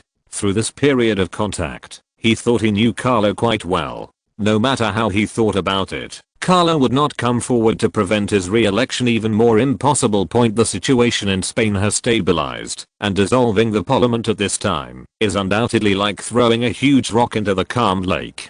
It is not even good for Carlo himself. Isn't it a manifestation of despotism for a king to dissolve parliament without any reason? The last queen, Isabel, who was a monarchist, was already cursed by the Spanish. If Carlo showed autocratic tendencies again, even if he had won the Spanish people's favor before, he might still arouse their anger again. Shaking his head secretly, Prime Minister Primo began to concentrate on reading the development reports submitted by the regional governments to the cabinet government, and conceived the second 5-year development plan in his mind. Please support this 5,000 word 2-in-1 chapter.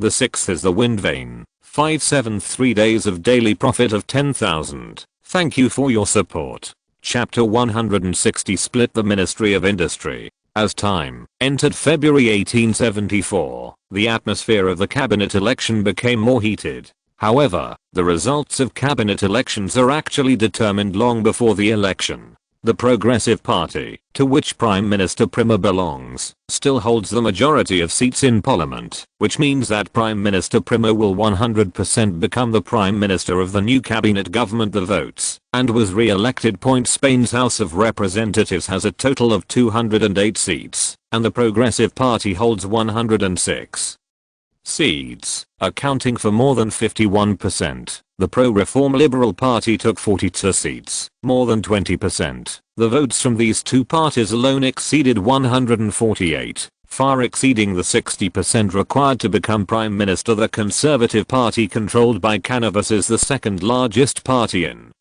the Spanish House of Representatives, with 52 seats, accounting for 25% of the total seats in the House of Representatives.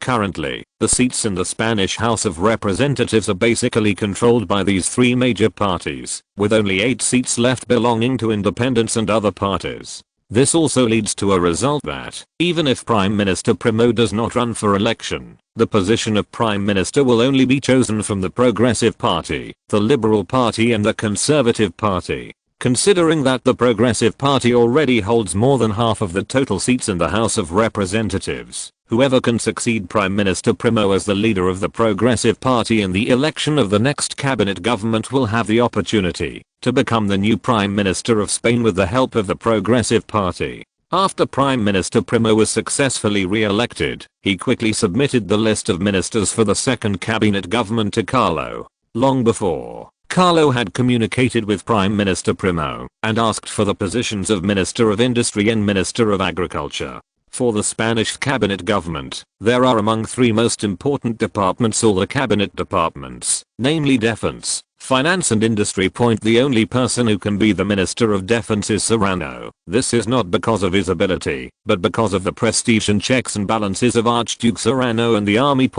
Even if the position of Minister of Defense cannot be controlled by Carlo, at least he must be a neutral figure between Prime Minister Primo and Carlo. The reason why Archduke Serrano was qualified for the position, besides the fact that he possessed prestige in the Spanish military that rivaled that of Prime Minister Primo, was also because his relationship with Prime Minister Primo was not close and could only be described as a cooperative relationship. If Prime Minister Primo's subordinates took control of the defense department, they would really be in control of both finance and the military, which would be enough to threaten Carlo's royal power. So no matter what the situation was, Carlo could not give up the position of Minister of Defense, and could only let Archduke Serrano continue to hold the position until the Spanish military trained new outstanding generals. Archduke Serrano was also pleased with this. The Spanish Minister of Defense commanded both the navy and the army, and had considerable power. Being able to continue to stay in the powerful position of Defense Minister is naturally much better than retiring early. Although Archduke Serrano has reached the age of 63 this year, this does not mean that Archduke Serrano is willing to bid farewell to power and retire early. Prime Minister Primo was unwilling to give up his position as Minister of Industry, but he had no choice but to accept Carlo's request. Although Carlo's attitude seemed to be just a negotiation, Prime Minister Primo knew that he could not refuse. Of course, it would be fine if he refused, but it would definitely undermine the good cooperation between the Prime Minister and the King in the past. In the future, the reforms that Prime Minister Primo wanted to promote, and the development plans of Spain were destined not to receive Carlo's strong support. After much consideration, Prime Minister Primo finally agreed to Carlo's request and let the previous Agriculture Minister Cánovas serve as the Minister of Industry of the new cabinet government. However, doing so will lead to a new problem. How should the position of the previous industry minister Manuel Rusarilla be resolved? Ruz is no small figure. He is the second in command of the Progressive Party and is very likely to take over the Progressive Party after Prime Minister Primo retires. Being in charge of the Ministry of Industry, one of the three major departments, is enough to prove Ruz's prestige in the Progressive Party. It is even bluntly said that even without Prime Minister Primo, Ruz can still enter the cabinet government with his influence in the political arena and even compete for the position of Prime Minister. Of course, the Minister of Finance is still Wald, who is highly trusted by Prime Minister Primo. This also means that Ruz can only seek other positions in the second cabinet government, and the three important departments have nothing to do with him. Although Prime Minister Primo had a headache, he could only try his best to solve the problem for Ruz and avoid problems within the Progressive Party. After much deliberation, Prime Minister Primo finally came up with a solution, which was to split the existing industrial sector into two departments, the Ministry of Industry and the Ministry of Transport. Currently, Spain's industrial sector is very large and manages a wide variety of businesses.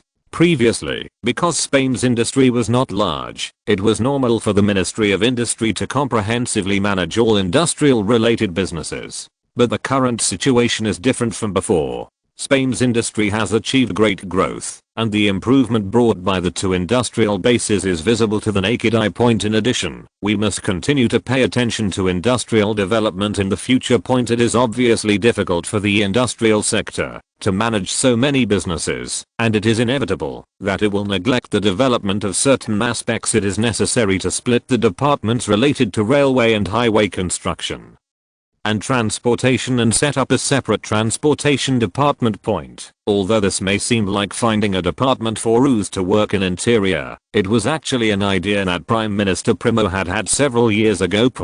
Just as the department was previously split into the Public Security Department and the Civil Affairs Department, with the development of Spain, changes to the various departments of the cabinet government are also necessary. Thinking of this, Prime Minister Primo no longer hesitated and ordered his men to submit a report on the reorganization of the cabinet government to the House of Representatives. Soon after the cabinet election, the House of Representatives held another larger meeting. The members of the House of Representatives still attach great importance to the reconstruction of the cabinet departments. You know, for every additional cabinet department, there will be one more cabinet member. There is a big gap between a regular government minister and a cabinet minister. A cabinet minister is also called a cabinet minister and can participate in cabinet meetings and make his own decisions and suggestions. Even if ordinary government departments are equally important, as long as they are not qualified to participate in cabinet meetings, they are destined to have little power. The previous cabinet department, including Prime Minister Primo, had only 10 people, so it was very difficult to enter the cabinet department. Even if only one cabinet department is added, it will increase their chances of joining the cabinet in the future, which is also the focus of these lawmakers. It was with this idea in mind that the House of Representatives passed Prime Minister Primo's cabinet government restructuring report with a very high vote rate, successfully splitting the industrial department into the Ministry of Industry and the Ministry of Transport, and increasing the number of cabinet seats to 11. Before Prime Minister Primo submitted the plan to the House of Representatives, he had already shown the entire plan to Carlo in advance and reported his complete ideas. In fact, Carlo also envisioned splitting up the industrial sector and setting up a separate transportation sector to specifically manage road and railway construction in Spain. Prime Minister Primo proposed to split the industrial sector at this time. Although it seemed to be for the development of the industrial sector, in fact it was to find a suitable place for Ruz, the former Minister of Industry, and to weaken the importance of the industrial sector. After all, the leaders of the two major sectors of industry and agriculture are all Carlo's confidants. Coupled with Archduke Serrano, who is more inclined to the Conservative Party, Carlo's influence in the cabinet government is already not low. It is normal for Prime Minister Primo to do this. After all, he has to ensure his influence on the cabinet government, which is also the fundamental condition for him to promote reform. If he can't even control the cabinet government, how can Prime Minister Primo promote reforms and improve the development of the entire country of Spain. This proposal is obviously the best way to deal with Carlo's request for the position of Minister of Industry. It not only meets Carlo's needs, but also ensures that his subordinates will not be dissatisfied, and at the same time, it can once again improve his control over the cabinet government. It is a win-win situation. Carlo would naturally not oppose Prime Minister Primo's plan. After all, there was no reason to oppose it. Moreover, splitting the industrial sector at this time was indeed beneficial. It was nothing more than that the industrial sector in Canavas would have fewer areas under its jurisdiction and less power. The opinion of the House of Representatives no longer needs to be considered. This is a proposed plan by Prime Minister Primo, and it is impossible for it to be rejected by the House of Canavas. Had thought carefully before coming to the Royal Palace of Madrid. He knew that his request to see Carlo would not change the outcome, but coming or not at this time would obviously result in two different outcomes. Your Majesty. The moment he saw Carlo, Canavas very respectfully performed a Spanish noble salute to Carlo, with a very sincere and submissive attitude. Are you here for the split of the industrial sector? Carlo smiled and nodded, motioning Canavas to sit on the luxurious sofa beside him. After receiving Carlo's signal, Canavas dared to sit down. However, he was very careful in the process of sitting down, and only sat halfway, looking like a very obedient and loyal subject. Carlo was quite satisfied with Canavas's submissive appearance. What Carlo valued was that Canavas could see his own identity clearly and stand on Carlo and the royal family's side in time. This was what a noble and royalist should do. You know, the nobles and the king were born and died together. If the king was gone, how could the nobles still exist? Although Spain has a huge number of nobles, not many of them can be reused. Nobles like Prime Minister Primo and Archduke Serrano are basically entrepreneurs who obtained their noble titles by their own abilities. Among those nobles, whose titles have been inherited for hundreds or even thousands of generations, there are also capable people, but the abilities of most of them can only be described as a mess. Capable nobles would not necessarily be loyal to Carlo. After all, these nobles were native Spanish factions, and they had been rooted in Spain for at least 100 years. They would certainly not bow down to Carlo, just because he became the king of Spain. This is also the reason why Carlo recruited a large number of new nobles and continuously granted new titles. Compared with these old nobles, Carlo trusted the loyalty and ability of the new nobles more. As for these old-fashioned Spanish nobles with complicated power, Carlo naturally would not want to bother with them if they would not hinder Spain's progress. But if anyone caused trouble in Spain's path, Carlo would let them know how supreme the king's power was over the nobles, since the king has the power to enfiaf nobles. He should naturally also have the power to deprive nobles of their titles. Although Carlo did not often use the power to deprive titles, it does not mean that Carlo did not have this power. The Spanish nobility has lost control of the army. Even if some of the nobles are deprived of their titles, there is no need to worry that the nobles will provoke a civil war. It's simply that Carlo still needs influence among the nobles. Before he completely controls Spain, Carlo will not take the initiative to take action against the nobles. Your attitude towards Prime Minister Primo's splitting of the industrial sector? Canavas knew that Carlo had given him the position of Minister of Industry. Carlo's business, but whether or not to report it and ask Carlo's attitude is Canavas's own business. If he didn't report it, Carlo might not ask. But the problem is that Canavas wants to improve. He doesn't want to stop at the position of Minister of Industry. As the saying goes, an official who doesn't want to be Prime Minister is not a good official. If one can challenge the Prime Minister's throne, which represents the supreme power of officials, who would be willing to continue wasting time in their current position. If we want to make progress, we naturally have to consider Carlo's attitude. After all, the power of the Conservative Party alone is not enough, and perhaps only Carlo can change this situation. As for joining Prime Minister Primo, Canavas had never considered it. Canavas was very supportive of conservative ideas, and he did not like Prime Minister Primo's overly radical reforms. In addition, Prime Minister Primo already has a successor under his command, Ruz, who is the second in command of the Progressive Party and a future star in Spanish politics. Even if Canavas could join Prime Minister Primo, his status would not be as high as Ruz's. Joining Prime Minister Primo midway would not gain his trust, which is why Canavas never thought of joining Prime Minister Primo from the beginning. Prime Minister Primo has reported to me about the split of the industrial sector, and I did not object to the plan.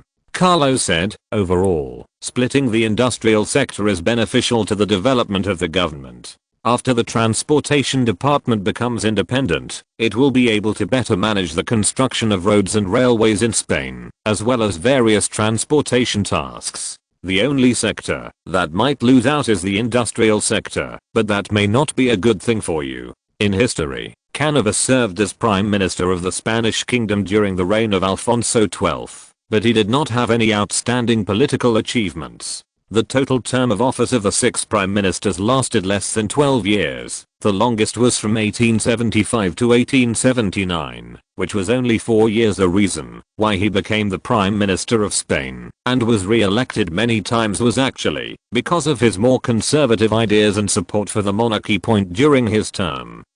Canavas drafted a new constitution for Spain that abolished universal suffrage and replaced it with a limited franchise. The freedom of religious belief, the right to assembly and association were abolished, and the publication system of newspapers was strictly restricted. From these systems and policies, it can be seen that Canavas is indeed a conservative, and his policies are more like the conservative policies under the monarchy system, rather than an enlightened government after the revolution and the republic. The final result was obvious. The 2 Alfonso kings not only failed to stop Spain's continued decline, but also completely eliminated Spain's connection with the throne of the great powers. If Spain before the revolution, around 1868, was still qualified to be called a great power, then after 2 Alfonso kings, Spain could not even reach the top 10. The reason why Carlo said that the splitting of the industrial sector might not be a bad thing for Canavas was actually because he took his conservative thinking into consideration.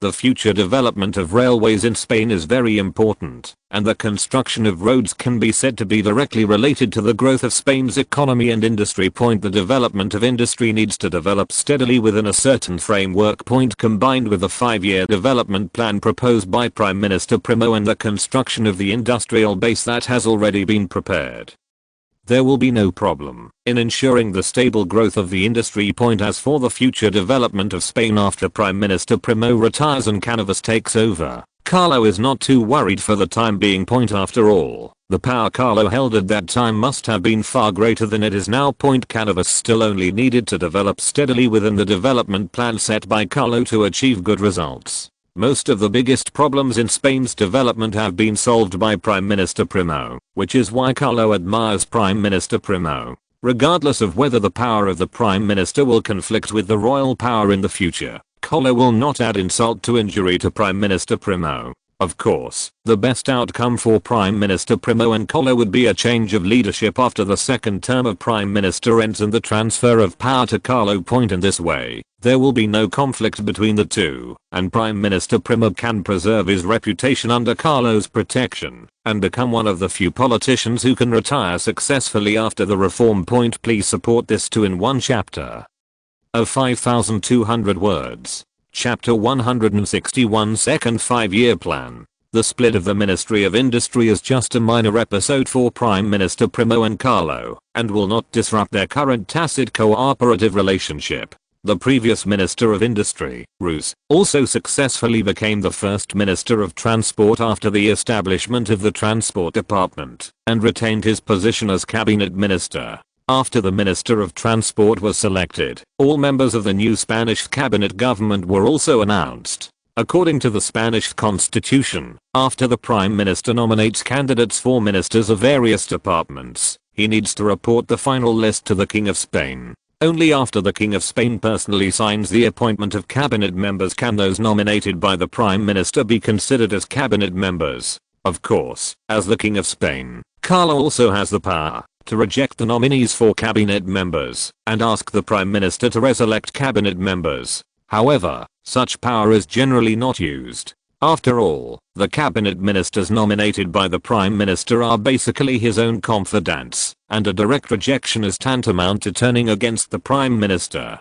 Prime Minister Primo immediately announced his expectations for the second 5-year plan to the cabinet government and asked each department to make certain adjustments to its work tasks in the 5-year plan based on its actual situation. It is necessary to have practical discussions with various departments. After all, the detailed contents of the 5-year plan still need to be implemented by various departments. 5-year plan will lose its original meaning. The second 5-year plan planned by Prime Minister Primo is more important than the first 5-year plan and has important goals that connect the past and the future. Looking at the expressions of the ministers after receiving Prime Minister Primo's second 5-year development plan, you can see how exaggerated Prime Minister Primo's second 5-year plan is. Mr. Prime Minister, is it unreasonable to increase the scale of railways to 11,000 kilometers before 1879?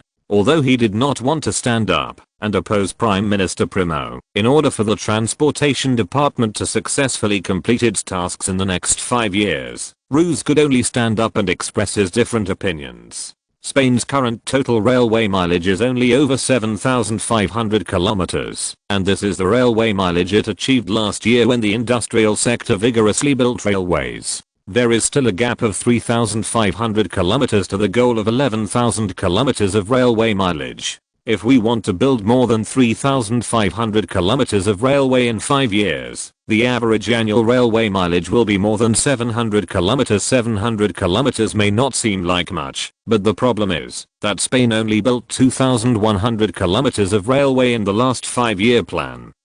With an average annual railway mileage of just over 400 kilometers. This was achieved despite the frantic construction of railways by the Ministry of Industry in 1873. If the level of the first 4 years of the 5-year plan was followed, the average annual construction of railways was only more than 300 kilometers. The second 5-year plan proposed by Prime Minister Primo requires the construction of more than 700 kilometers of railways per year on average, which is almost twice the speed of the first 5-year plan. The transportation sector has just become independent from the industrial sector, and it is unknown whether it can quickly reach the speed at which the industrial sector once built railways. Said, does the Transportation Department have any other opinions? Your Excellency, I believe that the Transportation Department's goal should be to increase our total railway mileage to 10,000 kilometers within the 5-year development plan. Our current railway construction speed cannot meet the requirement of 11,000 kilometers unless the government is willing to increase funding and start more railway construction. Minister of Transportation Roos gritted his teeth and said, considering the difficulty of each department in completing the task, this year's fiscal budget will be increased. As for other problems besides funding, you need to find ways to solve them by yourselves. At this point, Prime Minister Primo's face became more serious, and he was not polite to his subordinates in the same party. If you feel that you cannot complete such a task, you might as well raise it earlier, so that I have more time to report to His Majesty the King and replace the position of the cabinet minister earlier. Yes, Prime Minister. The Transportation Department will do everything possible to complete your task. Roos Prime immediately understood that Minister Primo was killing a chicken to scare the monkeys, and nodded very solemnly, and never dared to raise any opinions again. After Roos's move, the other cabinet ministers dared not express different opinions. They could only nod their heads to show that they understood investment, and officials from various departments work a little harder. There will be no problem in achieving the goal. Take the 3,500 kilometers of railways in the transportation sector as an example. Although Spain built more than 2,100 kilometers of railways in the last 5-year development plan, only 1,500 kilometers of railways were built in the first 4 years, and more than 600 kilometers of railways were built in the last year. According to the development trend, it is not difficult for the Transportation Department to achieve the annual railway construction target of 700 kilometers, or at least it is possible to achieve it. To work hard to achieve it. However, if the goals of the 5-year plan can be successfully completed, it will definitely be a great achievement and will be beneficial to the re-election of the cabinet government 5 years later. Even if one cannot be elected as Prime Minister, he can still show his achievements and abilities to the Prime Minister of the next cabinet government, thereby getting the opportunity to be promoted to a cabinet minister again. Spain has specific requirements for the Prime Minister's term of office. Each term is 5 years and he can only be re-elected twice. But there are no specific requirements for other cabinet ministers. As long as they are capable and have the trust of the Prime Minister, they will have no problem remaining in office until their death. The reason why there are no specific requirements for the term of office of cabinet ministers is entirely to make better use of these capable talents. It would be a loss for Spain if a very capable person had to leave the cabinet government at a young age because of his term as a cabinet minister. When Carlo saw the 5-year development plan formulated by Prime Minister Primo, his first reaction was a little surprise, but then he quickly understood Prime Minister Primo's ideas. Although the overall goals of the 5-year plan are more ambitious than before, the problem is that Spain today is by no means the Spain of 5 years ago. Moreover, the economic crisis is still going on. Spain's buying spree and digging spree are still going on, with a large amount of foreign equipment and technical data being transported to Spain every day and then transferred to other companies and factories. We may not see any results in the next 1 or 2 years, but after 3 or 4 years, when Spanish companies and factories have completely absorbed these foreign equipment and technical data and are able to independently produce and develop, Spain's industry and other sectors will experience explosive growth. In other words, such an ambitious goal may seem difficult to achieve now, but considering that there is 5 years to complete the goal, there is actually great hope. Besides, national development is a process of overcoming challenges. If development is really that smooth and easy, doesn't it mean that anyone can perform the duties of the cabinet government perfectly? What are these cabinet ministers for? Isn't it to let them face challenges and lead various departments to promote the development of Spain? Carlo took a general look at the 5-year development plan formulated by Prime Minister Primo and was quite looking forward to Spain in 5 years. If all the goals in the 5-year plan can be properly completed, Spain will be able to proudly call itself a powerful country in 5 years. Why do I say that? Because after the completion of this 5-year plan, Spain's total industrial scale, heavy industrial scale, and military scale will completely catch up with Italy. In terms of economic scale, it may not be as good as Italy. After all, Italy has a larger population. In addition, Spain's military expansion will be completely completed, and the total combat power and scale of the navy and army will exceed that of Italy. If Italy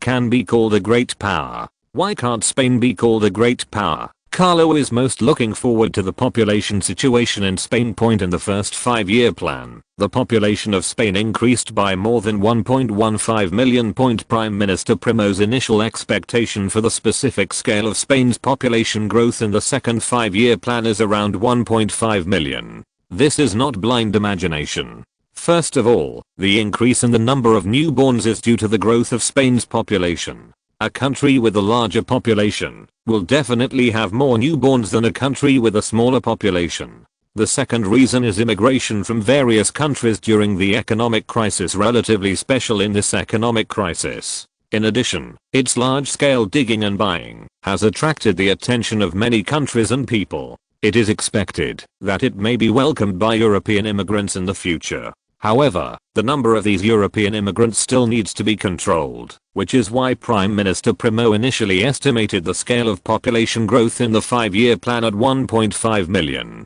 If the number of immigrants is not restricted, Spain's population may even increase to 20 million within 5 years. But such blind population growth is not a good thing. The ethnic group in Spain is the Spanish, and the proportion of the Spanish in the total population will also determine the stability of Spain.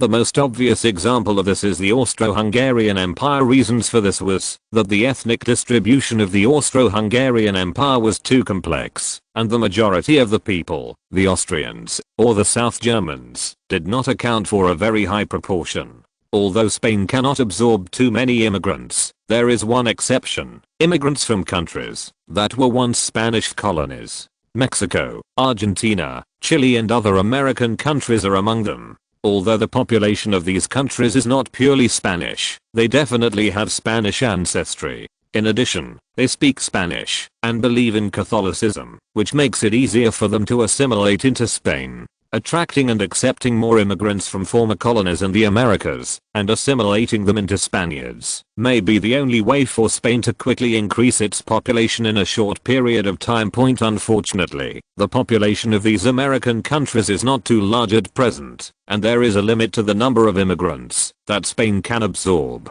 Looking at Prime Minister Primo, who had been sitting respectfully on the luxurious sofa since handing over the 5-year development plan, Carlo asked with a smile, "Prime Minister Primo, how is the government's work on foreign immigration going?" This is not regular emigration, but encouraged emigration in Catalonia and the Basque Country, as well as other regions with non-Spanish populations. Simply put, by converting assets, these non-Spanish people are encouraged to immigrate to other areas outside Spain. After Spain enacted a law on the unification of national religions and languages, the living environment of these other ethnic groups that have been shouting every day that they are not Spanish has not been so good in Spain. According to Spanish law, those who do not recognize themselves as Spanish are not recognized as citizens by the Spanish government.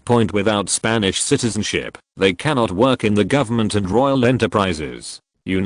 Although Spain also has a minimum income guarantee, the income and welfare benefits of the government and royal enterprises are obviously higher. Not being able to enter these companies means they lose a lot of welfare policies. Some private companies will also formally refuse to allow non-Spanish people to join, which makes it difficult for these groups who do not admit that they are Spanish to find a high-paying job. For most civilians, they already admit that they are Spanish. For those who have been severely brainwashed and even turned into radical nationalists, they are certainly unwilling to admit that they are Spanish. But this is just as well, as Spain does not welcome these radical nationalists. The policy of encouraging outward immigration is specifically aimed at these radical nationalists, using relatively gentle means to persuade them to immigrate abroad. Immigrate or rebel. Your Majesty, currently the immigration of Catalonia is going smoothly. Since the promulgation of our policy of unifying the nation, at least tens of thousands of people have chosen to immigrate abroad.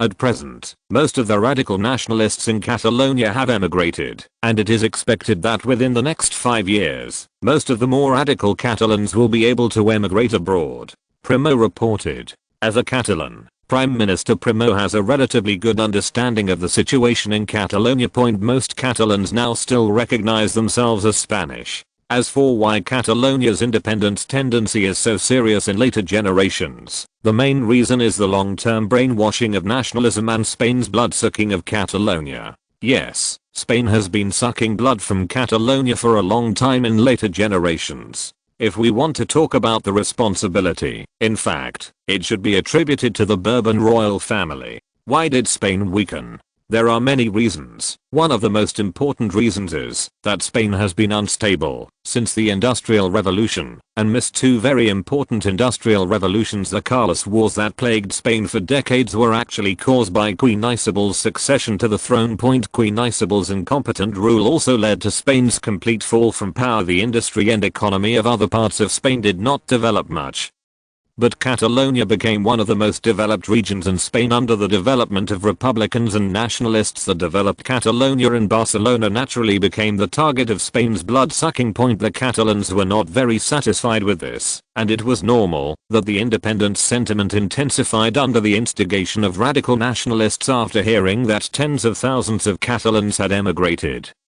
Carlo was quite satisfied with the government's progress, although the population of the entire Catalonia region is as high as millions. The more radical nationalists only number tens of thousands at most. As long as most of them can be sent out, most of the problems in Catalonia will be solved. Without radical nationalists in Catalonia, assimilation will be relatively simple. Although it is not as deep as other regions, there is no problem in ensuring that the vast majority of Catalans recognize themselves as Spanish and are proud to be Spanish. 5000.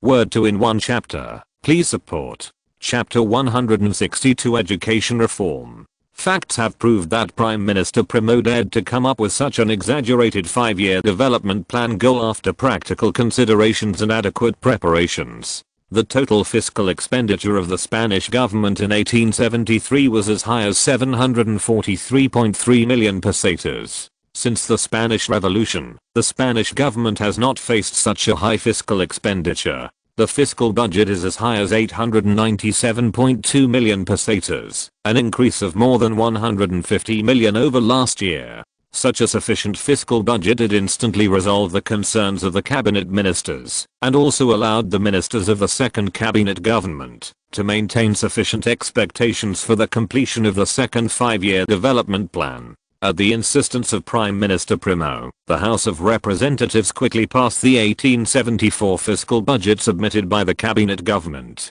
However, this did not quell the discussion about the fiscal budget among the people. After all, such high fiscal expenditure was almost twice the annual fiscal expenditure during the first 5-year plan period. For the Spanish government, this is definitely a big gamble. If this fiscal expenditure of nearly 900 million pesetas can really bring more returns, then the public will naturally applaud. But if the fiscal expenditure of nearly 900 million pesetas fails to achieve any good results, various doubts will arise about Prime Minister Primo. What is the confidence behind Prime Minister Primo's aggressive expansion of the government's fiscal expansion budget? Of course, it is the various enterprises and equipment purchased at low prices from various countries, including the technical information, production data and technical workers with production experience owned by these enterprises. Although the Spanish government is openly recruiting outstanding engineers and scientific researchers, it is also secretly absorbing employees of the purchased companies to come to Spain. 1 or 2 skilled workers may not play a big role, but what if there are hundreds or even thousands of them? These skilled workers concentrated in any factory can effectively improve the production experience and productivity of the factory. For some existing factories in Spain, what they lack most at present are workers with production experience and excellent technical capabilities. In order to attract these excellent technical workers, Spain has offered very generous conditions, such as providing these technical workers and their families with free housing for 3 years, providing new jobs with higher incomes than their original jobs, and ensuring their families' medical and educational conditions. Such conditions are already attractive under normal circumstances, let alone when all countries are mired in the quagmire of economic crisis. Country as Spain's neighbor Portugal. Because talents from other countries have to consider the issue of language communication, Portuguese people basically don't have to consider it. Portuguese and Spanish can have brief exchanges, and Portuguese people have no problem understanding Spanish. These two languages are more like dialects from two nearby regions in later generations. There are slight differences between them, but they do not affect the communication and exchanges between them. Although Portugal was not greatly affected by the economic crisis, it depends on who you compare it with. Crisis in other aspects, except imports and exports. On the contrary, due to various construction and development activities in Spain, the number of unemployed people is not only decreasing, but there are also many positions with relatively high incomes that are in urgent need of experienced employees. In 1873 alone, the total number of people attracted by Spain from Portugal was close to 10,000.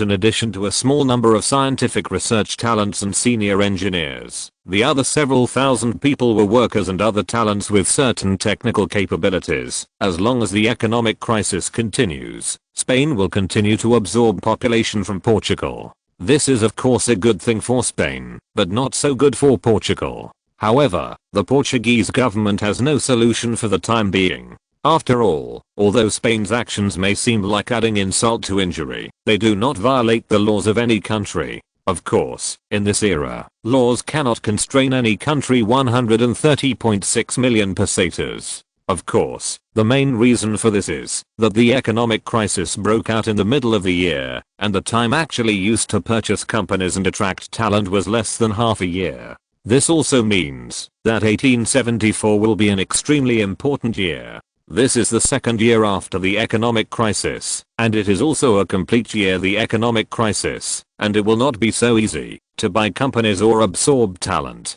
That is why the budget for this year's so-called external actions is as high as 270 million pesetas, the previous estimate. The next step is to tinker with technical talents and try to attract relevant scientific research talents. Because of the uncertainty of talent vacancies and the possibility that other countries will enact laws to prevent talent acquisition actions like Spain, there is no specific budget for this action, and everything must be judged based on the situation at the time. Even if the 270 million pesetas budget for foreign operations is deducted, the Spanish government's total fiscal budget this year is still as high as 727.2 million pesetas due to the large expansion of the army. Spain's military expenditure is still the largest part of its fiscal expenditure. In 1874, the Spanish Ministry of Defense's fiscal budget was as high as 197.3 million pesetas, accounting for 27.1% of the total fiscal budget. The second is investment in industrial construction.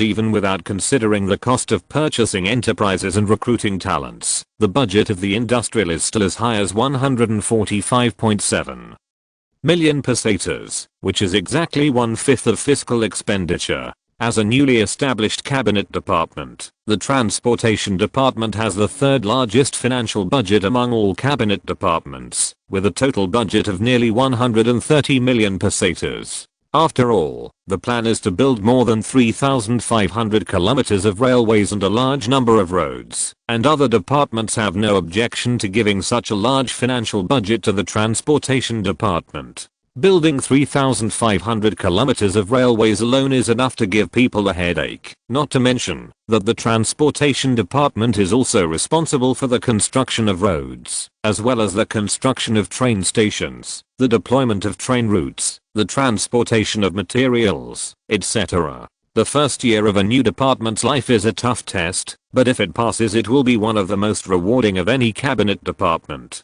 In the future, the People's Livelihood Department, Public Security Department, Education Department, Medical Department and Agricultural Department will each have their own financial budget, and the total scale will definitely be much larger than in previous years. The Diplomatic Department is relatively independent and has a large financial budget. After all, the Diplomatic Department needs to maintain diplomatic embassies in various countries and conduct some diplomatic activities, etc. Insufficient funds will face great problems. Prime Minister Primo must have reported such a huge financial budget to Carlo. Considering that the temple treasure did bring a lot of confidence to the government, Carlo agreed to the financial budget report. After all, with the temple treasure, the Spanish government can at least issue several billion pesetas. Although the fiscal expenditure of nearly 900 million pesetas seems exaggerated, the currency issuing committee had previously planned to issue more pesetas. This seemingly exaggerated fiscal expenditure is actually just to circulate these newly issued pesetas into the market in a reasonable way. However, Carlo did not do nothing. At Carlo's suggestion, Prime Minister Primo appropriately increased the financial budget for the Education Department to help the Education Department better popularize literacy education and promote higher level education. Before Carlo ascended the throne, the illiteracy rate in Spain was as high as 70%, making it a similarly disadvantaged country to Italy. After 5 years of development, Spain's illiteracy rate has been effectively reduced. According to statistics from the Spanish government, in the past 5 years, the number of people in Spain who have received literacy education has reached nearly 4 million. With an average of more than 800,000 people receiving literacy education from the government every year, especially after Carlo decided to provide a free lunch to all those who received literacy education. More people participated in literacy education. At present, the illiteracy rate in Spain has been reduced to below 45%. It took only 5 years to achieve such an achievement. And the Education Department has indeed made great contributions, but the illiteracy rate of 45% still could not meet Carlo's expectations. The reason why Carlo asked Prime Minister Primo to increase the financial budget of the education sector was to completely reduce Spain's illiteracy rate to below 20% by the time the second 5-year plan was completed, Spain also has many elderly people and disabled people who are not suitable for education. Considering the existence of these people, the illiterate rate of 20% is actually a very low level.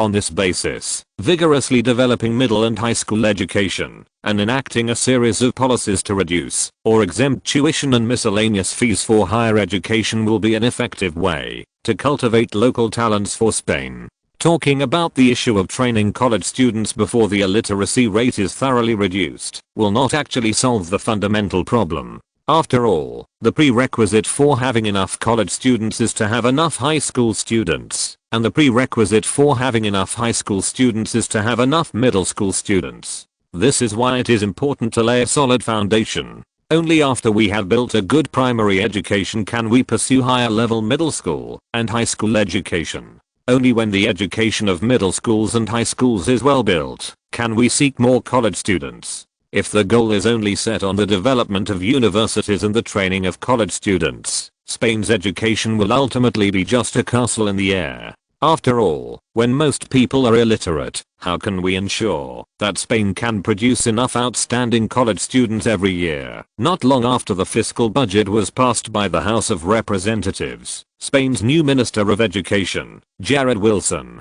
personally met with Carlo and reported on the specific development goals of the Education Department's 5-year development plan. Reporting the current situation and plans of the Ministry of Education to Carlo was a decision made by Education Secretary Jared Wilson after much consideration in Prime Minister Primo's cabinet point. Originally, Jared Wilson only wanted to carry out his own education reform in the Ministry of Education, but after learning that part of the credit for the Ministry of Education's high budget came from Carlo's request, he knew that he could not remain indifferent. After all, Carlo is the king of Spain. Even Prime Minister Primo has to show enough respect, not to mention a newly promoted Minister of Education. Your Majesty. When asking to see Carlo, Jared Wilson kept his attitude very low, without any airs of a cabinet member. Minister Jared, I'm glad to see you become the Minister of Education. I believe that under your leadership, the Education Department will achieve greater success.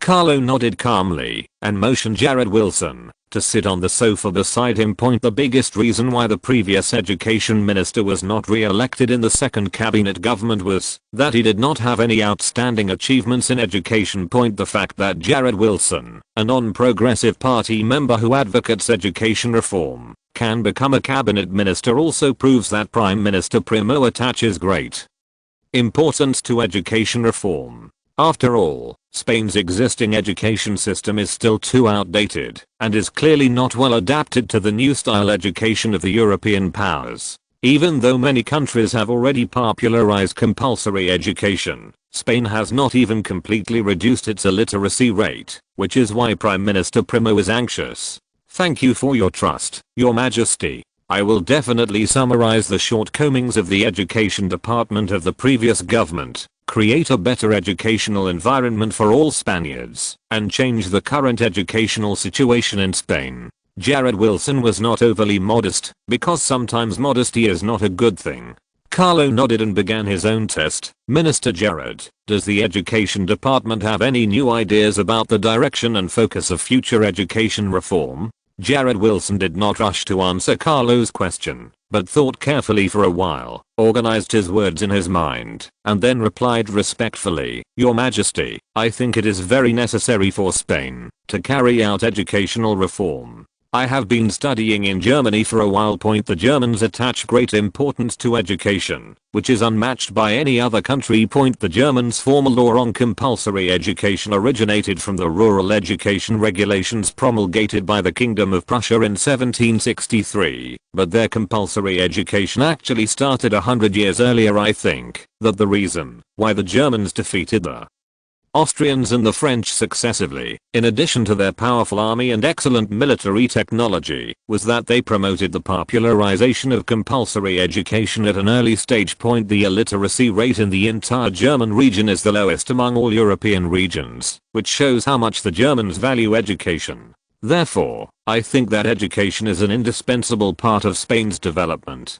Even if we cannot establish a compulsory education system like Germany, we must enact some policies to reduce the burden of education on the people. Only when more and more people receive education can more and more talents be cultivated, absorbing talents from foreign countries. This is consistent with the direction of Spain's education reform. I believe that the primary goals should be placed on basic education and technical education. Point in terms of basic education, I believe that compulsory basic education should be universalized throughout the country to ensure that all Spaniards can receive about 2 years of basic education, thereby reducing the illiteracy rate in Spain from the root. Only when we ensure that all Spaniards complete about 6 years of primary education can our education reform be considered to have achieved initial success and produce visible results. The second is about technical education. Technical education is mainly aimed at our adults, with the aim of cultivating enough technical talents for Spain. It takes a long time to cultivate a talent from infancy, but our country now lacks a large number of technical talents. To address this problem, I think it is necessary to build more technical schools, to help more ordinary workers receive technical training, and enable them to grow into technical workers. This will not only solve our problem of technical talent shortage, but also effectively increase the wages and income of these people. In response to the shortage of high-level technical talents, I think we can also implement a dual-track education system to cultivate our outstanding technical talents from an early age. The idea of the dual-track education system is as follows. In the more conventional track, students can complete regular education from elementary school to middle school, high school and then to university, and the college students finally trained. Other high-level talents we lack choose to receive basic technical education and advanced technical education, and ultimately cultivate the high-level technical talents that we lack. In order to provide more opportunities for these technical talents, students who are undergoing basic technical education and advanced technical education can also pass exams to enter high school or university and eventually return to the first track education system. Your Majesty, this is the direction of Spanish education reform that I have conceived, as well as some key points of Spain's future education reform. Jared Wilson explained his goals and plans for education reform to Carlo one by one with a respectful but confident look. 5100 words to in one chapter. Please support. If you're listening to this novel on a channel other than Fanfic World, it means they downloaded and uploaded it without effort. We cordially invite you to visit our channel, Mundo Fanfic Novelos. There you'll find the original version of this story and you can explore many other novels of various genres. We're waiting for you to immerse yourself in a world of incredible novels. Chapter 163 Current Situation in America. After hearing Jared Wilson's report, Carlo was stunned for a moment. Then he looked at Jared Wilson with a satisfied smile and said, "Minister Jared Wilson, has Prime Minister Primo heard the report on the development plan of the Education Department? The new cabinet government. This guy's ideas on education reform were indeed very advanced, and he probably received strong support from Prime Minister Primo. Your Excellency, the Prime Minister is still very supportive of the Ministry of Education's plan. Of course, I also thank Your Majesty for your support. Otherwise the Ministry of Education would not have been able to obtain such a large budget," Jared Wilson said with a smile. Originally, his plan for education reform was not so grand, but after obtaining such a sufficient education budget, he decided temporarily to modify some directions of education reform.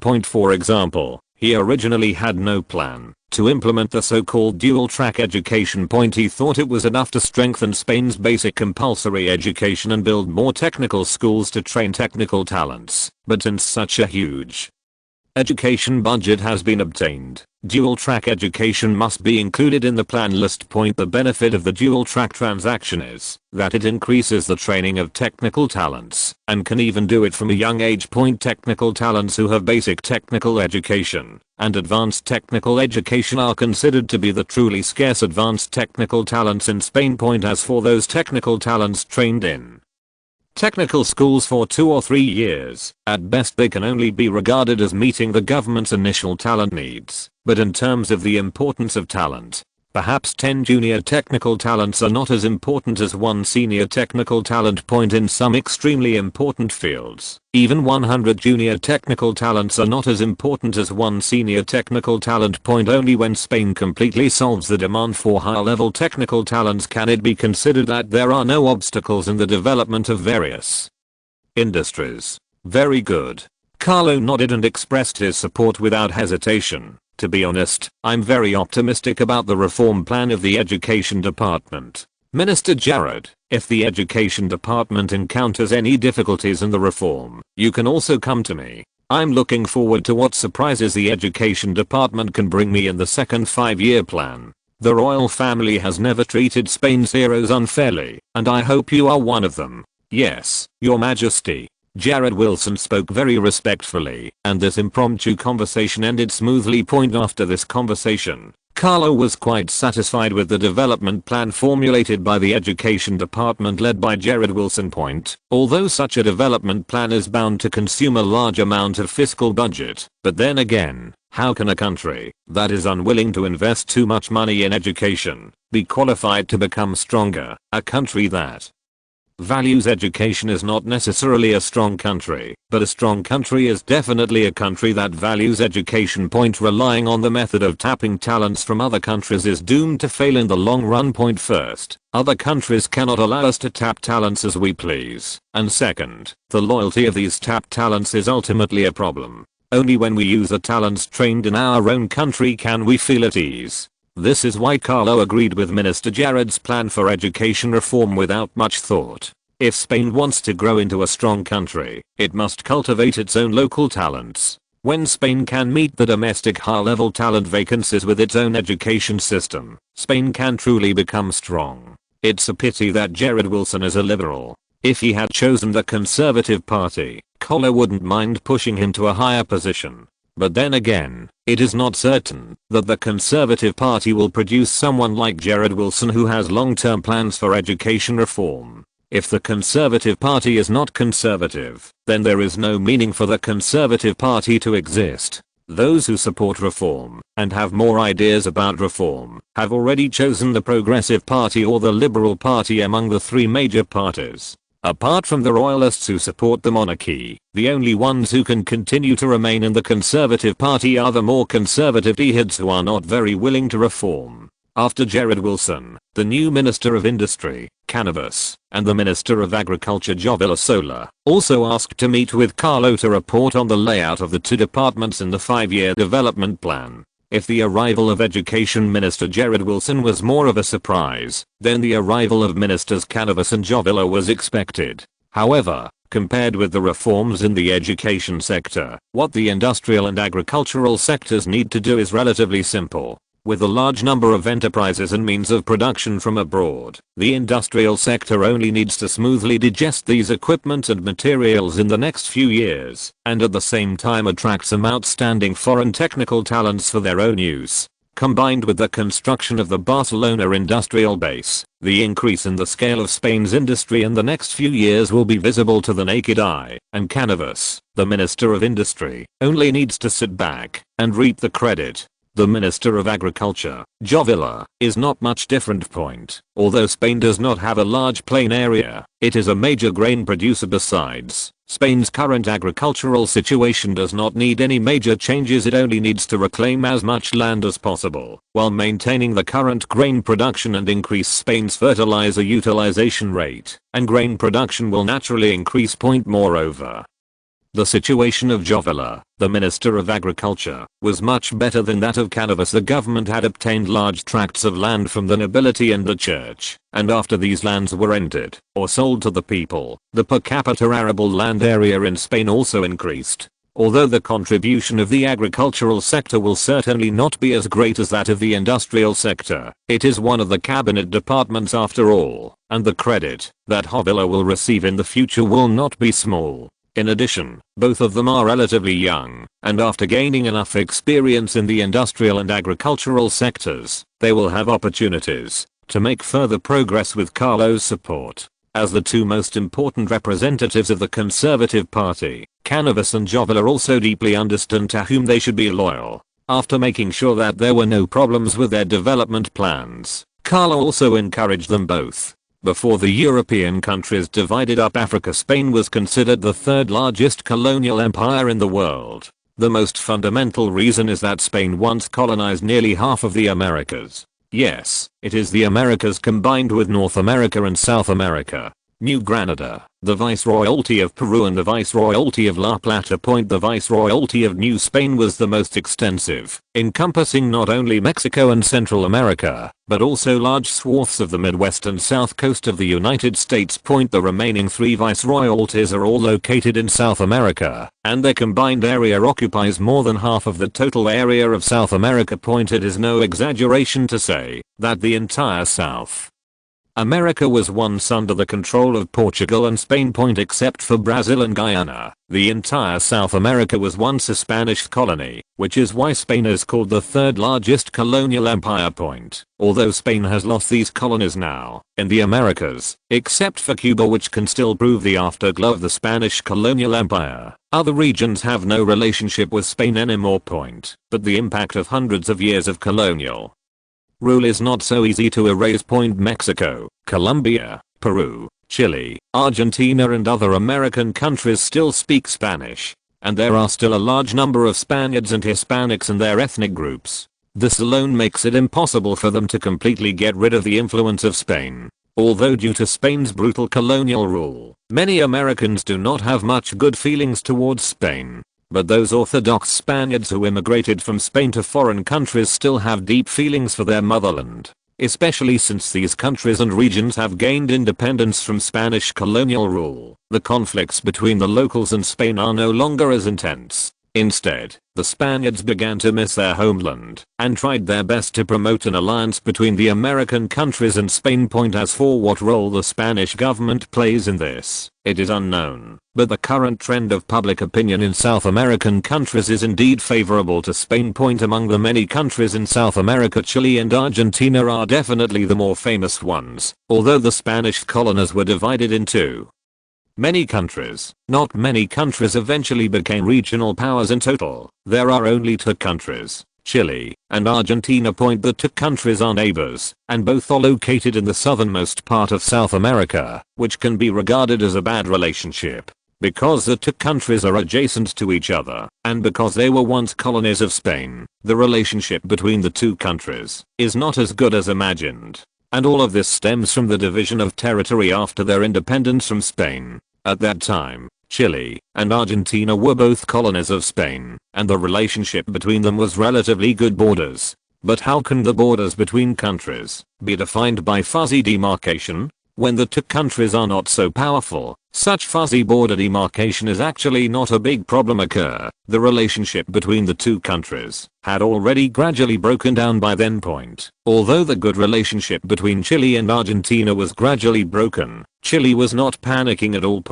Because of the discovery of saltpeter mines in Chile, a large amount of foreign capital poured into South America to invest in saltpeter mining. It was also during the period of influx of foreign capital that Chile and the British reached a closer cooperation and obtained a large amount of funds through the mining of saltpeter. Chile has the British as its backers, so it naturally does not have to worry about the problems between it and Argentina. But the Argentines were not in such a good mood. Looking closely at Spain's colonial sphere in South America, Chile had already established connections with the British and was making a fortune by mining saltpeter. Bolivia and Peru to the north of Chile have also formed an alliance, and the 2 countries are not much different in strength when they joined forces to deal with Chile. On the contrary, Argentina, which tasted the sweetness of victory in the Paraguayan War, did not have a reliably at this time, and its development speed was far slower than that of Chile, which had saltpeter mines.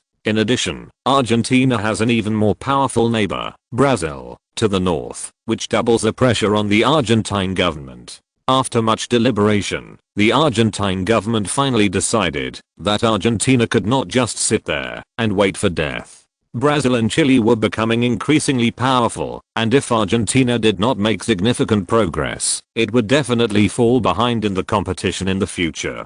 But who should Argentina cooperate with? The British were definitely out of the question, because the British valued Chile's saltpeter mines more. Saltpeter can be used not only as munitions, but also as fertilizer. In this era, saltpeter is an extremely important strategic resource. It is obviously impossible for the British to give up Chile's saltpeter, and therefore it is impossible for them to give up Chile. After a round of inspection by the European powers, the Argentine government was disappointed to find that no country could reach a close cooperation with Argentina. After all, Argentina did not have any strategic resources to attract these powers. Apart from the vast black soil, Argentina seemed to have nothing else to attract people. Finally, the Argentine government turned its attention to its former colonizer Spain. Apart from anything else, Spain's overall national strength is obviously stronger than any other country in the Americas, excluding the United States. If Spain is willing to support Argentina, Argentina will not be at a disadvantage in the competition among South American countries. More importantly, Argentina is a pure immigrant country or mixed-race Hispanics, and is obviously closer to Spain. In recent years, the trend of Argentina getting closer to Spain has been growing louder and louder, and is even about to take shape. Although this may be instructed and guided by someone, it also represents the public opinion of Argentina to a certain extent. The Argentine government finally decided to go with the flow and strengthen its ties with Spain, while at the same time using Spain as much as possible to enhance Argentina's strength, in order to cope with the competition in South America that may become more intense in the future. When the Spanish government received the request from the Argentine government, Prime Minister Primo was inspecting the progress of various departments. Since the second 5-year development plan was officially confirmed, various departments have started to take action. Prime Minister Primo was very satisfied with the progress of various departments, and he also had a hunch that Spain's development this year might be faster than last year. Primo, who spread the idea of some people in South American countries to strengthen ties with Spain. What Spain can currently utilize are these former colonies, which still have a considerable population. By absorbing a certain amount of population every year, they can contribute to Spain's population growth. Of course, more importantly, these American countries united together to form a force. If Spain could regain control of these American countries, or strengthen its ties with them, it would also be beneficial to itself. In fact, to be honest, Prime Minister Primo does not even take the United States, where the economy and industry have been developing rapidly, seriously. In the view of Prime Minister Primo, there are not many countries that can pose a threat to Spain. At most, there are only the 5 traditional European powers: Britain, France, Germany, Russia, and Austria. They don't even take their Mediterranean neighbor, Italian Prime Minister Primo, seriously, let alone the United States, a country that was once just a colony of theirs. In fact, the independence of the United States is less than 100 years old. The Independence Day of the United States was on July 4, 1776, and it has only been 98 years since then. Spain's colonial rule in the Americas lasted far longer than this time, which is why many European countries, including Prime Minister Primo, look down on the United States. Even though the United States has developed its population, industry, and economy to the level of a great power in the past century, Europeans' contempt for the United States will not disappear. In the eyes of Europeans, the United States is at best an avarice. Even the American culture is inherited from Europe. To put it bluntly, they are just the sons of the British. It was just that this son rebelled too early and turned away from British rule. But if it was said that the United States could one day threaten the rule of the British Empire, European countries would never believe it. Today, Britain is the empire on which the sun never sets, while the United States is only ranked ahead of Italy in the European media's ranking of superpowers. You know, it was less than 10 years since Italy was unified, and Italy's predecessor, the Kingdom of Sardinia, was not even among the top 10 in Europe.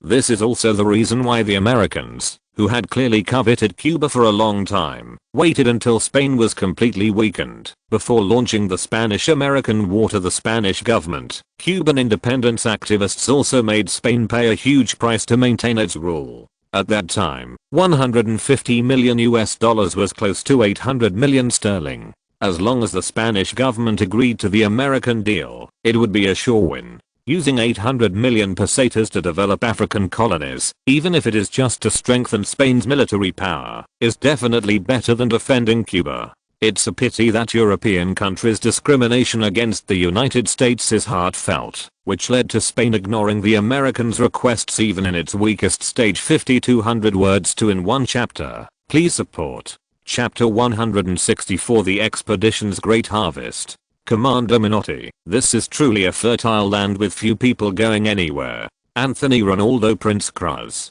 deputy commander of the Spanish African expedition, stared at the boundless plains in front of him and was shocked for a long time before he spoke slowly. Menotti, the captain of the African expedition, also stared blankly at the fertile land in front of him. After swallowing, he gave his orders. Have you written down the routes along the way? Have we established contact with? I don't want to miss anything.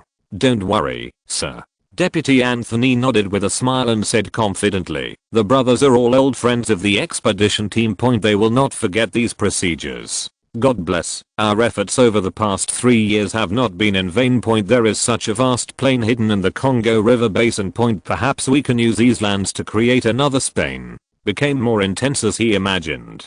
The African expedition had a hard time during the nearly 4 years. After they were fully equipped in Spain, they boarded a ship to the Guinea colony. After gathering all the expedition members in the Guinea colony and replenishing guns, ammunition, horses and steamboats, they set off northward along the Congo River. Along the way, the expedition team had killed thousands of natives, if not tens of thousands, and had wasted several carriages just on the reserves of bullets and guns. But the good news is that we also got a lot of food from these natives. Although the exploration is full of dangers, it can also help us understand more unknown things.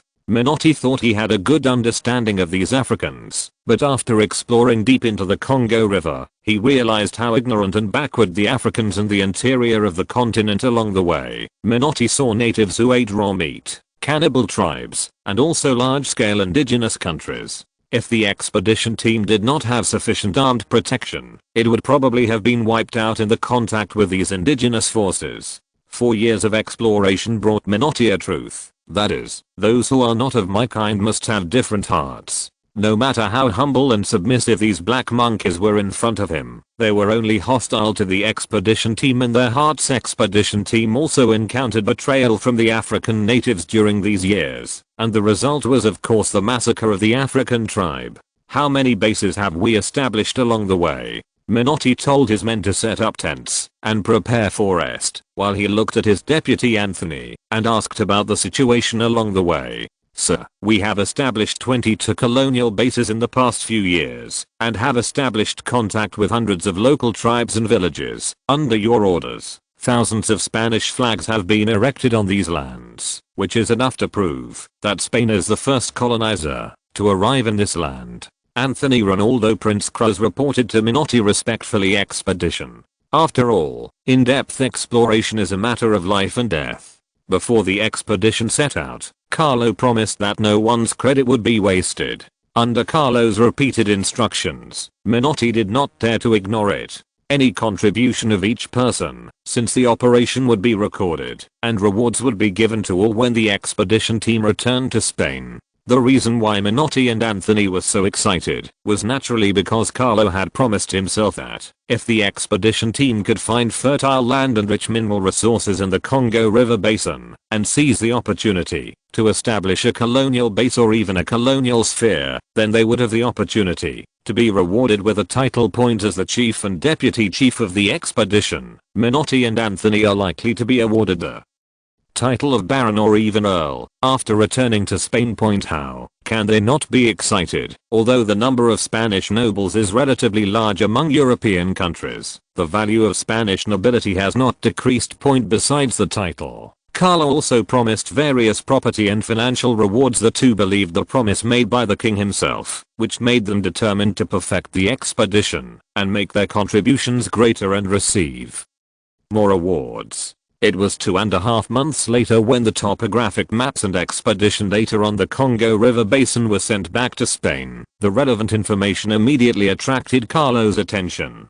Carlo immediately decided to convene an emergency cabinet meeting and cooperate with the government to colonize and develop Congo. The land of Congo has attracted the attention of many powerful countries, and it is difficult to fully obtain this land relying solely on the power of the royal family. It is true that Belgium had picked up a bargain in history, but at that time Belgium's strength was not even ranked among the best in Europe, which is why the major powers were relieved. Spain is different. Spain's overall strength is more like a goalkeeper of the great powers. Those who are stronger than Spain are the great powers, and those who are weaker than Spain are not the great powers. Under such circumstances, even if the land was taken in the name of the royal family, it might face opposition from many powerful countries, the most important of which was the British point. In addition, Congo is an extremely vast land point. There is no difference between Kumambo Point. The expedition led by Minotti explored the entire Congo River Basin, which is a vast land of millions of square kilometers. The reason why the Congo River Basin is sparsely visited now is that countries do not know much about it. But according to history, it was during this period that the Congo River was gradually explored. If the royal family relied on its power alone, it would be difficult to effectively occupy and establish Spain's colonial power in a few years. But if the Spanish government relied on its power, a few years would be enough to establish large colonial outposts and build large-scale colonies through these outposts. Of course, it is not so easy to cooperate with the government. The Congo River Basin was explored with royal funds, so it is impossible to distribute the benefits to the government for free. Carlo's bottom line was that the colonies in the Congo River Basin must be established in the form of royal territories, and the royal family was the real owner of the territory. The government can cooperate with the royal family to develop the land in the Congo River Basin, tap the resources in the Congo River Basin, and distribute the benefits according to the proportion of each company's shares. Although the government does not have sovereignty over the Congo colony, it can still obtain a large amount of benefit distribution, and I believe the government will not refuse. At the emergency cabinet meeting, Carlo walked into the meeting room with detailed information on the African colonial expedition and the topographic map he had drawn. He asked the guards to hand the information over to Prime Minister Primo, and then explained the reason for calling this emergency meeting. Ladies and gentlemen, according to the latest news from the African expedition team, the expedition team has successfully explored the land inside the Congo River Basin, and has determined that there is at least a vast plain with an area of hundreds of thousands of square kilometers in the upper reaches of the Congo River. During this period, the expedition team established more than 22 colonial outposts, and established contact with hundreds of local indigenous tribes, but these are far from enough to establish a formal colony. I hope the government can help the royal family promote the establishment of the colony. In return, the government can get half of the benefits of the Congo River colony. Cabinet. Upon learning that the royal family had sent an expedition several years ago and had achieved great success, the cabinet members had different expressions, but all of them were somewhat surprised. Your Majesty, is this news true? Defense Minister Serrano was the first to be unable to sit still, and asked with joy. As Spain was once the third largest colonial empire, naturally many people were enthusiastic about colonization. However, America had been divided up, and the American colonies established by Portugal and Spain were basically independent. In recent times, apart from some gains in Morocco, Spain has not made any colonial progress elsewhere. Now that he suddenly heard that Spain had the hope of obtaining plains of at least hundreds of thousands of square kilometers, Archduke Serrano was naturally very happy. Leader of the expedition team, Medino, will return to Spain. If you have any questions, you can ask him in detail then. Carlo carefully looked at the topographic maps and specific information reported by the expedition team, and found nothing suspicious. Although there were some deviations in the topographic map, it was generally very similar to Carlo's impression of the Congo River Basin. Congo also requires a suitable reason to convince the government to agree, which is why Carlo first sent an expedition team to explore the Congo River Basin. When the actual action comes, the original expedition team can also serve as a guide and intermediary to help the Spanish colonial team communicate better with the local indigenous people. Your Majesty, how should we deal with the plains discovered in the Congo River? After reading all the information, Prime Minister Primo first passed the information to Archduke Serrano, and then asked the question he was more concerned about. Since the plains in the Congo River Basin were discovered by the royal expedition team, it is highly likely that this land belongs to the royal family. Since the land will belong to the royal family, why should the government work hard? Prime Minister Primo actually asked about the benefits that the government can get from the colonization. This land can be shared with the government. Only if the royal family and the government work together to develop this land will it be the best outcome for us. When several ministers heard that Carlo wanted to make this land a royal territory, their faces changed instantly. Minister of Transportation Ruse stood up and said, "Your Majesty, since you want to establish a colony, why not just establish it as a new colony of Spain? The profits from the colony can still be split 50-50 with the royal family. After all, the government is the main force in building this. What do you think?" Carlo smiled. He had known for a long time that the government would have some ideas about this land. However, the royal family had already taken the lead because of the expedition team. It was basically impossible for the government to obtain the sovereignty of this land because it was not in the right at all. Unless the government wants to seize it by force, it has no chance of gaining sovereignty over this land. So the question is, will the Spanish government turn against the royal family for this land? Minister Ruse, please repeat your words. Carlo looked at Ruse calmly, and he had no good feelings towards this so-called radical reformer. Your Majesty, the government has the right to execute Spanish land.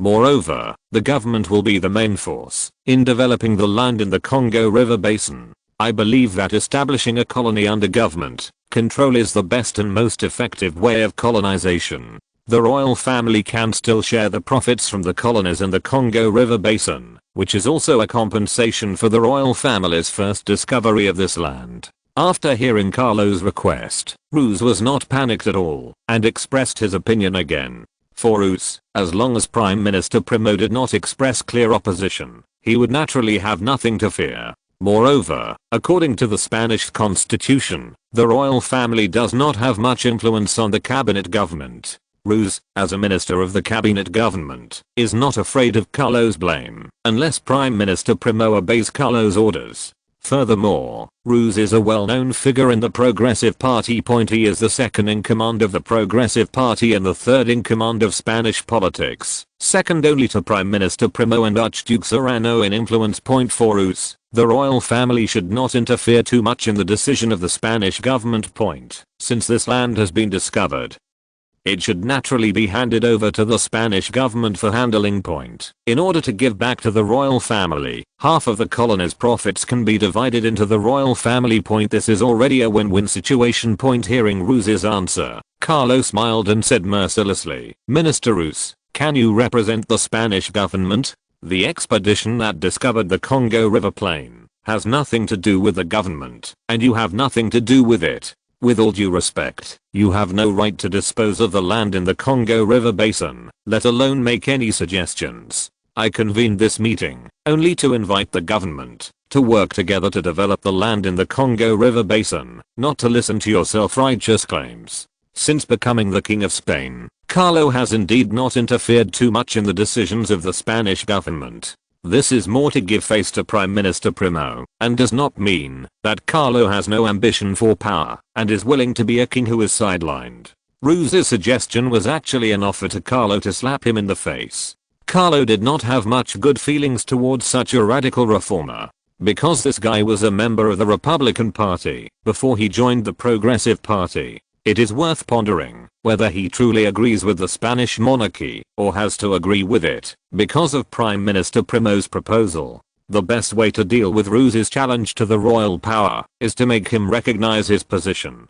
Carlo doesn't believe that Prime Minister Primo will completely offend the royal family. For Ruse, because this is equivalent to digging up the foundation of the royal government. His attitude, since the Congo River Basin was discovered by the royal expedition team, the sovereignty should belong to the royal family. However, it is necessary for the government and the royal family to cooperate in development. Such a vast land is also a good asset for Spain. If the government takes the land in the Congo River Basin as its own, what does it regard as the royal family? Don't forget that Spain is a royal government and His Majesty the King is the ruler of Spain. I also agree with Your Majesty's proposal. Agriculture Minister Jovilla followed in Canava's footsteps, stood up and said, "What we should discuss is how to cooperate in the development of the land in the Congo River Basin, rather than fighting for the sovereignty of the land. If you can't even see this step clearly, how can Spain be strong?" The two people's rebuttals made Ruse look uncertain, and he turned his gaze to Prime Minister Primo. Prime Minister Primo knew what Ruse was thinking, but if he really followed his idea, Spain would probably be divided. The government naturally respects the sovereignty of the royal family. Prime Minister Primo concluded the matter and slowly said, it is inevitable to cooperate with the royal family to develop the land in the Congo River Basin. This is one thing. Hearing what Prime Minister Primo said, Ruse could only sit down, knowing that he had completely failed in this argument. His own question point: the secrecy of the expedition was extremely important. If it was not kept secret, the land would have attracted other colonists while Spain was colonizing. In the competition for colonization, Spain may not have an advantage. After all, Africa is not the only land of interest to Spain. There are also powerful countries such as Britain and France. No one else knows yet. Carlo smiled and said, gained an advantage in colonization. Hearing that no one knew about the exploration of the Congo River Basin, Prime Minister Primo was completely relieved. If Spain can make progress in the colonization of the land in the Congo River Basin, it will not have to worry about falling behind in the colonial competition, even if old colonial powers such as Britain and France join in later. Do you have any good suggestions for the development and colonization of the land in the Congo River Basin? Prime Minister Primo looked at other members of the cabinet and raised his own questions. Your Majesty, Prime Minister, according to this topographic map, the plains of the Congo River Basin are not far from our Guinea colony point. If we can use the railway to connect Guinea and the Congo River plains, it will speed up the establishment of our colonies and promote the development of the plains at the same time. We should build a railway along the Congo River to the coast and further control the Kingdom of Congo on the coast point. The southern part of the Kingdom of Congo has been controlled by Portugal point. If we don't act quickly, the Portuguese may know about the plains in the Congo River Basin. Although Portugal is in minor trouble, if the news spreads through Portugal to the whole of Europe, it will become a greater burden for our colonies. So I suggest that the entire immigration work can be divided into 2 steps and carried out simultaneously. On the one hand, we dispatch manpower from the Guinea colony to build a railway connecting the 2 colonies, and on the other hand, we organize new manpower to control the coast west of the Congo River and take all the land north of the Congo River to Guinea into our hands. In this way, we will be able to build a large colony, and it may not be impossible to create a new Spanish viceroyalty. Minister of Industry Canavas stood up and put forward his proposal. The most important step in establishing a colony is to build railways to transport materials and troops. This is actually the responsibility of the Ministry of Transportation, but because of Ruse's poor performance before, Canavas directly proposed a plan on behalf of the Transportation Department. Yes. Prime Minister Primo nodded, and he was quite in favor of such a proposal. This is also the way Spain used to colonize. If it relied solely on redispatching the colonization team, it would take several months for the colonization to actually begin. But if supplies and manpower were prepared from the Guinea colony at the same time, it would undoubtedly save some time. Although Spain's Guinea colony was not large in scale, it was at least a formal colony with a certain number of immigrants and troops stationed there.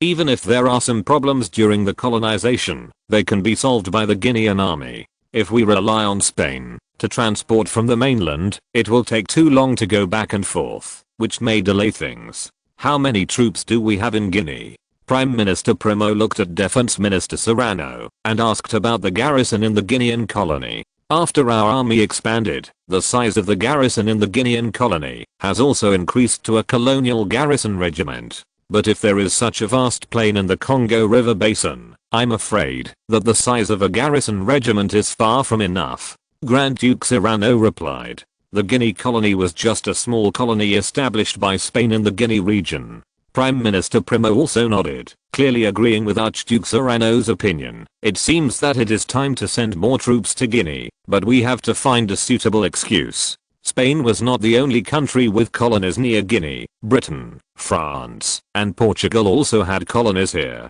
In particular, Portugal's Sao Tome and Principe Islands are across the sea from Spain's Guinea colony. If Portugal learned that Spain was sending more troops to Guinea, it would certainly strengthen the guards on Sao Tome and Principe Islands and pay close attention to the movements of Spain in the Guinea colony. In this case, Spain's large-scale construction of railways from Guinea to the Congo River Basin would definitely be discovered. How could we recruit troops from Guinea without attracting the attention of the Portuguese, Britain and France? This issue caused extensive discussion among cabinet ministers, but no good solution could be found. After all, the news of recruiting soldiers from Guinea could not be concealed, and the supply of transport ships along the way and the docking of ships would attract the attention of others. Although the Guinea colony belonged to Spain, there were also immigrants from other countries. Portugal's Sao Tome and Principe Island was not self-sufficient and many materials had to be purchased from the Guinea colony or even further away. As long as the Spanish transport ships docked here, they would definitely attract the attention of the Portuguese. Even Spain's high-profile actions would cause concerns in Britain and France. After all, under the current economic crisis, who can guarantee that Spain will not stand up and cause trouble? Prime Minister Primo, I do have a suggestion. Seeing that had discussed for a long time without any solution, Carlo smiled and spoke. Since our transport ships will definitely be discovered by others, why not take advantage of their own strategy? We could send transport ships under the pretext of sending reinforcement to the East Indies, and have them stop at the Guinea colony to replenish supplies en route earlier. I believe it will not cause the Portuguese to worry. But in this case, our soldiers will be wrong. When docking for supplies, our soldiers cannot disembark directly. They need to wait until late at night, when no one is paying attention, and then they can disembark in small groups and move to other places. The docking of the transport ship will definitely attract the attention of other countries. If you want to hide it from others, you can only take a gamble in this seemingly reasonable way. Prime Minister Primo pondered for a moment, smiled and nodded, and said, "This is a good suggestion, Your Majesty. But I think that before our transport fleet sets out, we can create some trouble in the East Indies, so that our excuse for increasing our troops will become more reasonable. In this way, neither the Portuguese, the British, nor the French will doubt our motives for increasing our troops. As long as our soldiers can successfully land in Guinea without telling anyone, the troop transport plan will be a complete success." After Prime Minister Primo's supplement, the plan became more reasonable, and cabinet ministers began to express their approval to send to Guinea. After thinking for a while, Archduke Cyrano gave his answer. In order to avoid attracting other people's attention and destabilize the situation in the Congo River Basin, I think the additional troops we send should be kept at the size of a colonial garrison regiment. An army of 2,000 people is enough to deal with any resistance from the local natives. Even if faced with provocations from the British and French colonial forces, we have enough strength to defeat them. For any country, an army of 2,000 people is not a small force. For the local African natives, an army of 2,000 people is enough to crush them. This is no joke. The technological level and thinking of the indigenous Africans were too backward, and they were simply unable to fight against the European colonists. Even Morocco, a relatively powerful country among the indigenous Africans, had no room for resistance when facing the Spanish colonial war, not to mention the more loose and backward indigenous African tribes. Some tribes are still at the stage of eating raw meat and drinking rainwater. Do such tribes have any means of resistance against the modern army with steel guns and cannons? Of course not. As for adding a colonial garrison regiment, those present obviously had no other opinions. Seeing this, Prime Minister Primo nodded and said, "Let's draw this colonial garrison regiment from the southern Moroccan colony, which will also be a good opportunity to demonstrate our panic." Haha, I believe that, when the Portuguese learn that there is a problem in the East Indies, and that we urgently dispatched troops from the colony of southern Morocco, they will be very relieved. Also, in order to make the fake look real, we can't just send more troops to the East Indies for show. It's time to unify the East Indies. The East Indies, their mission was to completely end the rule of the Sulu Sultanate and the Maguindanao Sultanate and completely incorporate these lands into the colonization of the East Indies. In order to make the fake look more realistic, the best way is to make a real war break out in the East Indies. The East Indies is the East Indies, and Spain's current colonial rule has not yet been fully extended to the entire East Indies. Still, indigenous forces such as the Medan States and Maguindanao, on the island of Kalimantan, across the sea from the East Indies, Spain has already infiltrated the Sulu Sultanate. However, due to the continuous weakening of Spain and frequent domestic problems, the colonization of the Sulu Sultanate was not accelerated. This also led to the eventual annexation of the Sulu Sultanate along with the Brunei Empire, the Sarawak Kingdom and other local indigenous peoples by the British, which became the British colony of North Kalimantan. The tacit understanding among European countries regarding colonization is that whichever country comes first and establishes a certain colonial outpost can claim that a certain area is its own colony. In most cases, countries still maintain this tacit understanding. However, for some important colonies, competing countries will not give in, but will provoke a colonial war because of competition in other cases. Whoever comes first generally has the advantage point generally. No one would challenge such rules. After all, the two major colonial empires, Britain and France, abide by them. Point to dare to challenge such rules is actually to challenge the original colonial system. Point under the existing colonial system. The conflicts between Britain and France and Britain and Russia were both fierce competition conflicts, but why did World War I eventually evolve into Britain, France, Russia versus Germany and Austria? Is no way around it. By the time Germany was unified, all the important colonies had been divided up, leaving only Africa, which had not been explored in depth. Germany was far away from Africa and did not have any colonies there. Britain was also far away, but the British had already established many colonies, including the Cape Colony, a large colony in South Africa, and had already established a firm foothold in Africa. At this point in time, Portugal and Spain were both progressing faster in colonization of Africa than Germany, which is why the Germans ultimately did not acquire any fertile colonies. Germany, which had little to eat at the dinner table, had no choice but to overturn the table, but the price was being beaten up by Britain and France, which were eating and drinking lavishly. In the final analysis, it is because Germany's geographical location is too bad.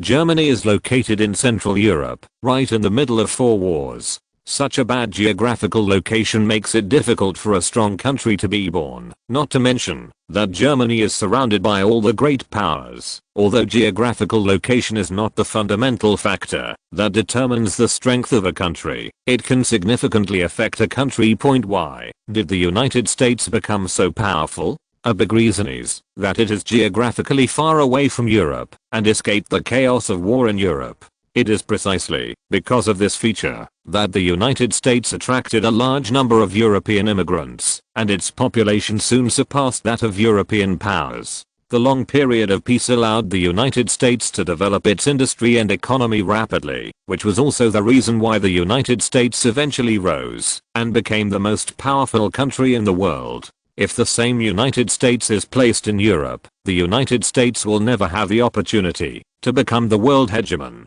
The biggest reason why the United States is so powerful is that the European powers are only concerned with the Civil War, allowing the upstart United States to finally take advantage. Most of America's talent and technology come from Europe. These talents who fled to the United States to escape war ultimately made the United States strong. If Germany were placed in the same geographical location as the United States, Germany might have done better than the United States. But Germany happened to be located in such a place of war, which to a certain extent also represents Germany's final outcome. The plan to colonize the Congo River Basin was quickly finalized, and the meeting ended successfully. For Carlo, the most important thing was to ensure that the Congo River Basin ultimately belongs to the royal family. Although the royal family has to share half of the profits with the government, they will not lose out. After all, the government has to pay for the development of the land and send troops to protect the sovereignty of the land.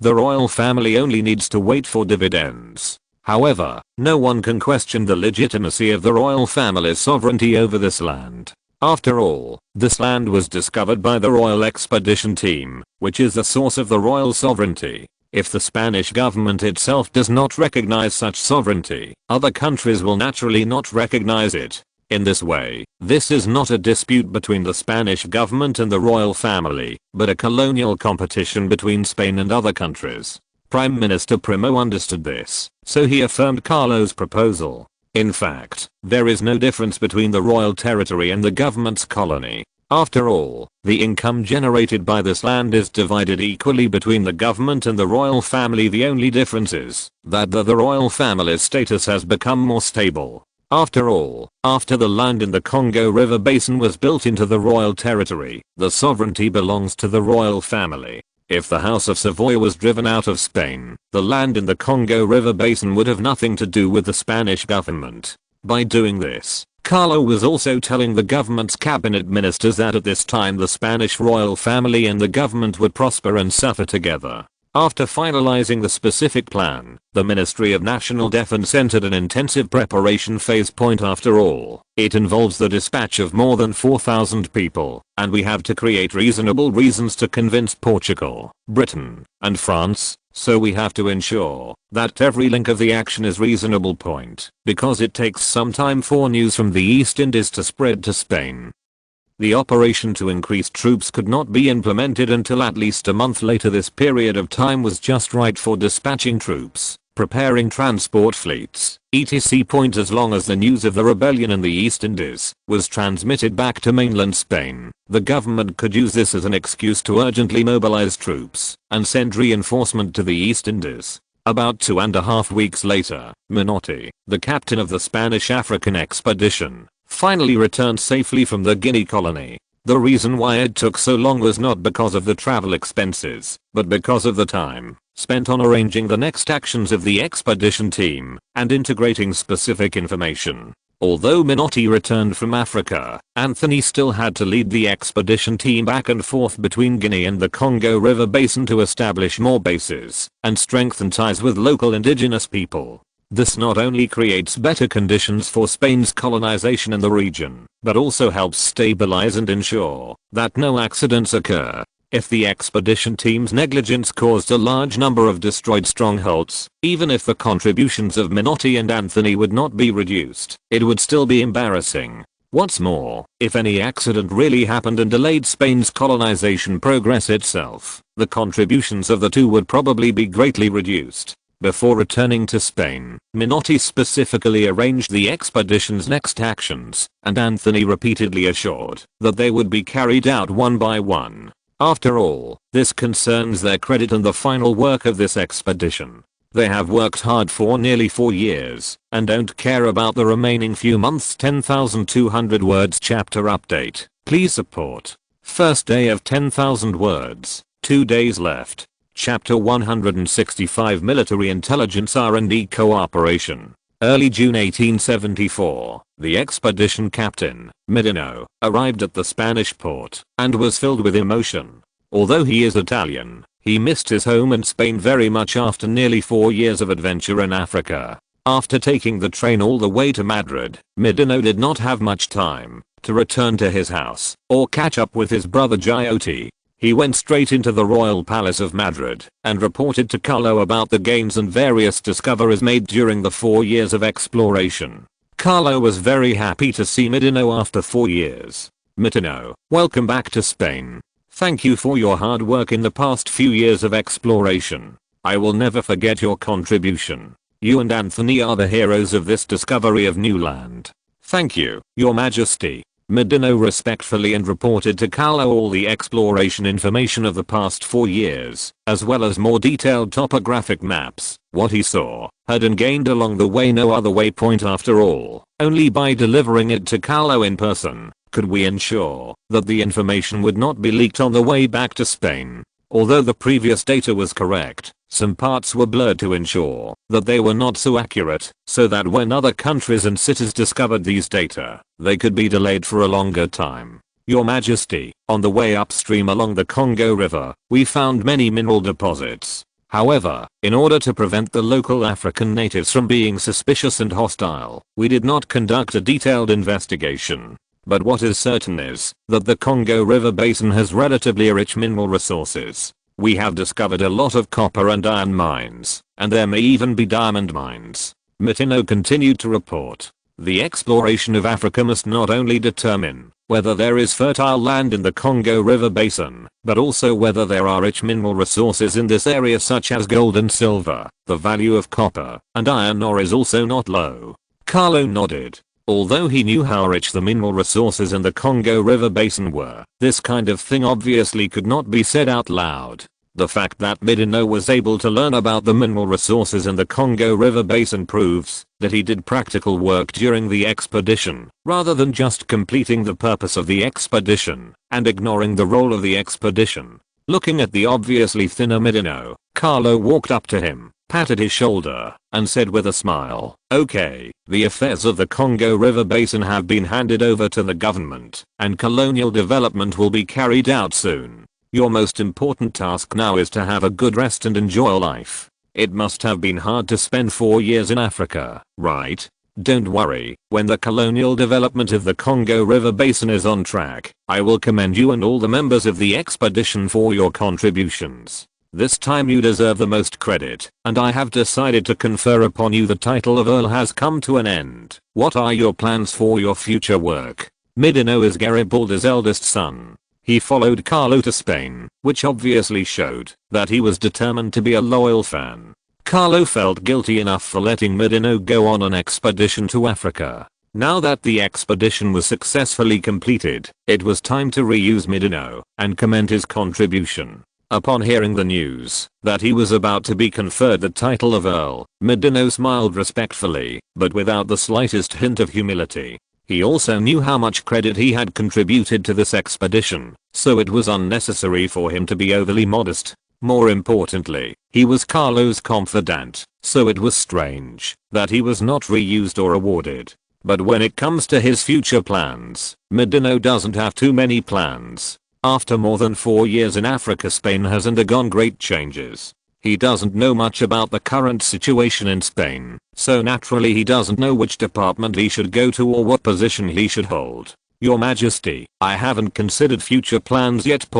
If your Majesty has any instructions, I'm willing to go to any position, as long as I can be loyal to your Majesty," Mindanao said indifferently.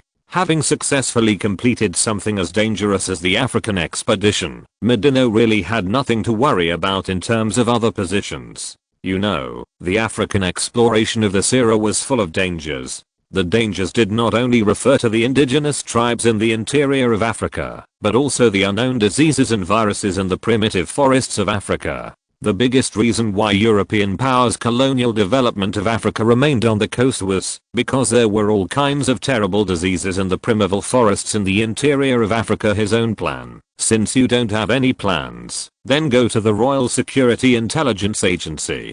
Carlo's heart. Mindanao became the director of the Royal Security Intelligence Bureau, not to take over from CADA, but to create an independent new intelligence department. After becoming familiar with the specific work processes of the Royal Security Intelligence Bureau, yes, Carlo planned to establish a new intelligence department. It's not that Carlo doesn't trust the Royal Security Intelligence Agency and CADI, such important intelligence department, as this would make the Royal Security Intelligence Agency overly redundant, and would also cause some intelligence errors and arbitrariness. Although such a problem will not arise now, who can guarantee that the director of the Royal Security Intelligence Service will still be loyal to the royal family in the next few decades? The purpose of establishing another intelligence department is to allow the two major intelligence departments to supervise each other and complement each other. Carlo had already thought of the name of the other major intelligence department, which was the Spanish Military Intelligence Bureau. The main areas of responsibility of the Military Intelligence Bureau were also very simple, that is, military external intelligence, sending spies abroad, arresting spies internally, and so on. Once the Military Intelligence Bureau is established, the Royal Security Intelligence Bureau's military intelligence organization can be transferred to the Military Intelligence Bureau. Within a few days, the news of the rebellion in the Philippine colony spread back to Spain.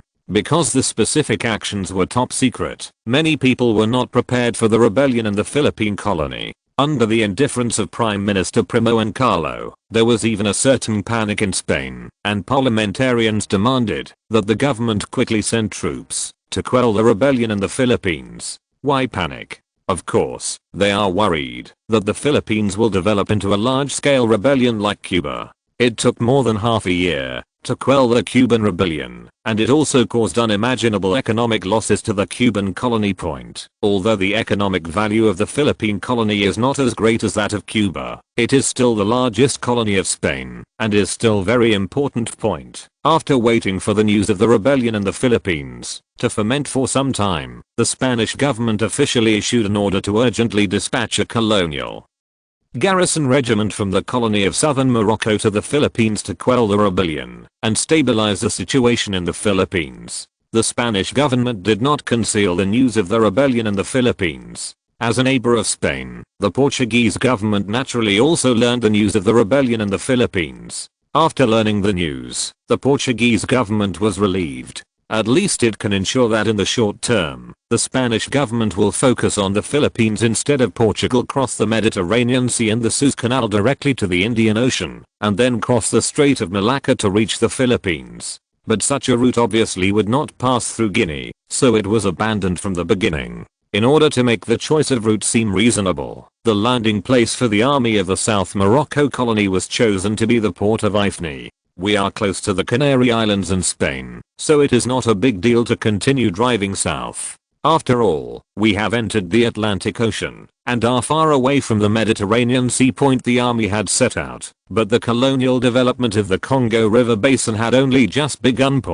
Whether it was building railways or establishing more and larger colonial outposts, Guinea was needed as a transit point. This also means that Spain must increase its development efforts in Guinea in order to avoid arousing suspicion from others. The Spanish government also attaches great importance to the land in the Congo River Basin, because this land is not far from Spain and is much closer than the Philippines. As long as the sovereignty of such land can be successfully obtained, the future control will be much smoother. Although there are many indigenous people on these lands, Spain's colonial policy does not care about these indigenous people at all. Cuba, Argentina, Chile and other places used to have a large number of indigenous people. But now, most of the population in these countries and regions are Spanish or mixed race Spanish, and the local indigenous population is very small or even disappeared. Colonial era. Why didn't Carlo worry about the possibility that colonizing Africa would lead to the darkening of Spain? Because this possibility basically would not happen. The reason why the United States and France have been blackened is that they rely too much on black labor and make this black labor one of the main populations in their own countries. As the black population increases, they will naturally gather together to fight for more power. As long as this can be avoided, Spain can ensure that it will not be blackened. How to do it? Of course, they would imprison the black population in the colonies forever, kill those who should be killed, exploit those who should be exploited, and reduce the reproduction of the black population. Those who could not be dealt with were driven out of the colonies, causing headaches for other colonial powers. In areas such as Spain and Morocco that were to be localized in the future, blacks were not allowed to appear. Kill one as soon as they come, deal with one as soon as they smuggle. It's that simple. Carlo was quite glad that he was reborn in this era instead of the World War I 40 years later. If he was reborn in the World War I 40 years later, even if he wanted to massacre and transfer these black people on a large scale, it would probably not be so easy, because the European powers at that time cleaned up their own messes very well. They would in turn question and condemn those countries that abused the indigenous people.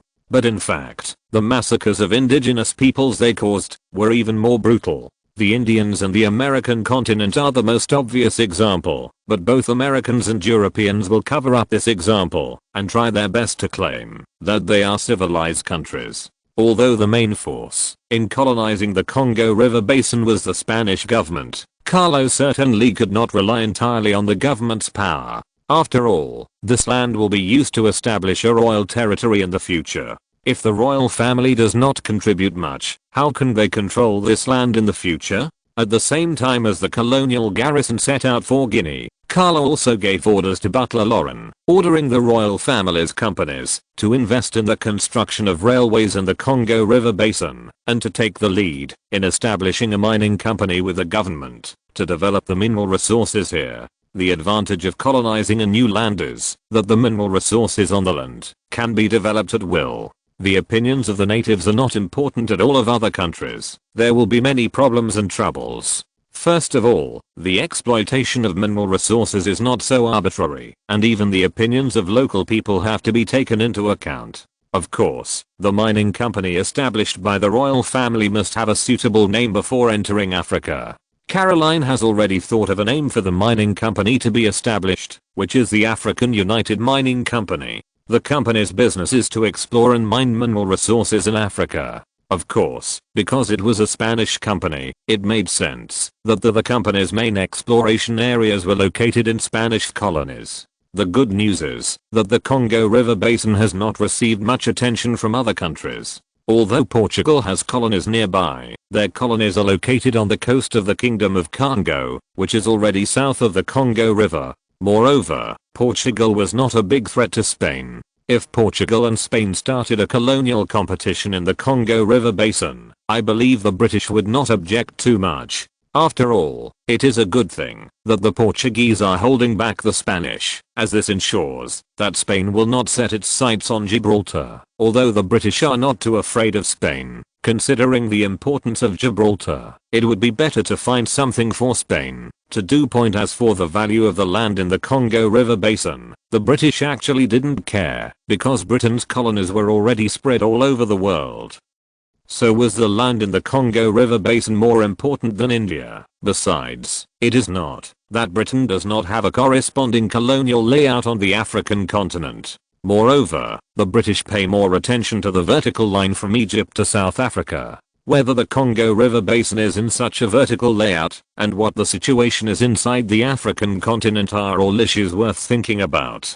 In addition to the colonization of the Congo River Plain, there was another piece of major good news for Carlo. That was that the British private shipyard that he had previously targeted had successfully completed the acquisition process, and the first batch of equipment dismantled by the shipyard, as well as important means of production and ship design drawings, were already being transported. This shipyard may not be a big deal to the British. It can only be considered as a relatively large one among private shipyards, but not that big. However, it is still very beneficial for Spain to receive such a large shipyard, because it is a shipyard purchased by the royal family. This shipyard will eventually be taken over by the Royal Guanizo shipyard. After receiving these equipment and related materials, the Royal Guanizo shipyard shipbuilding capabilities will be greatly enhanced. At the same time, it can also absorb some of the British's advanced understanding and experience in shipbuilding.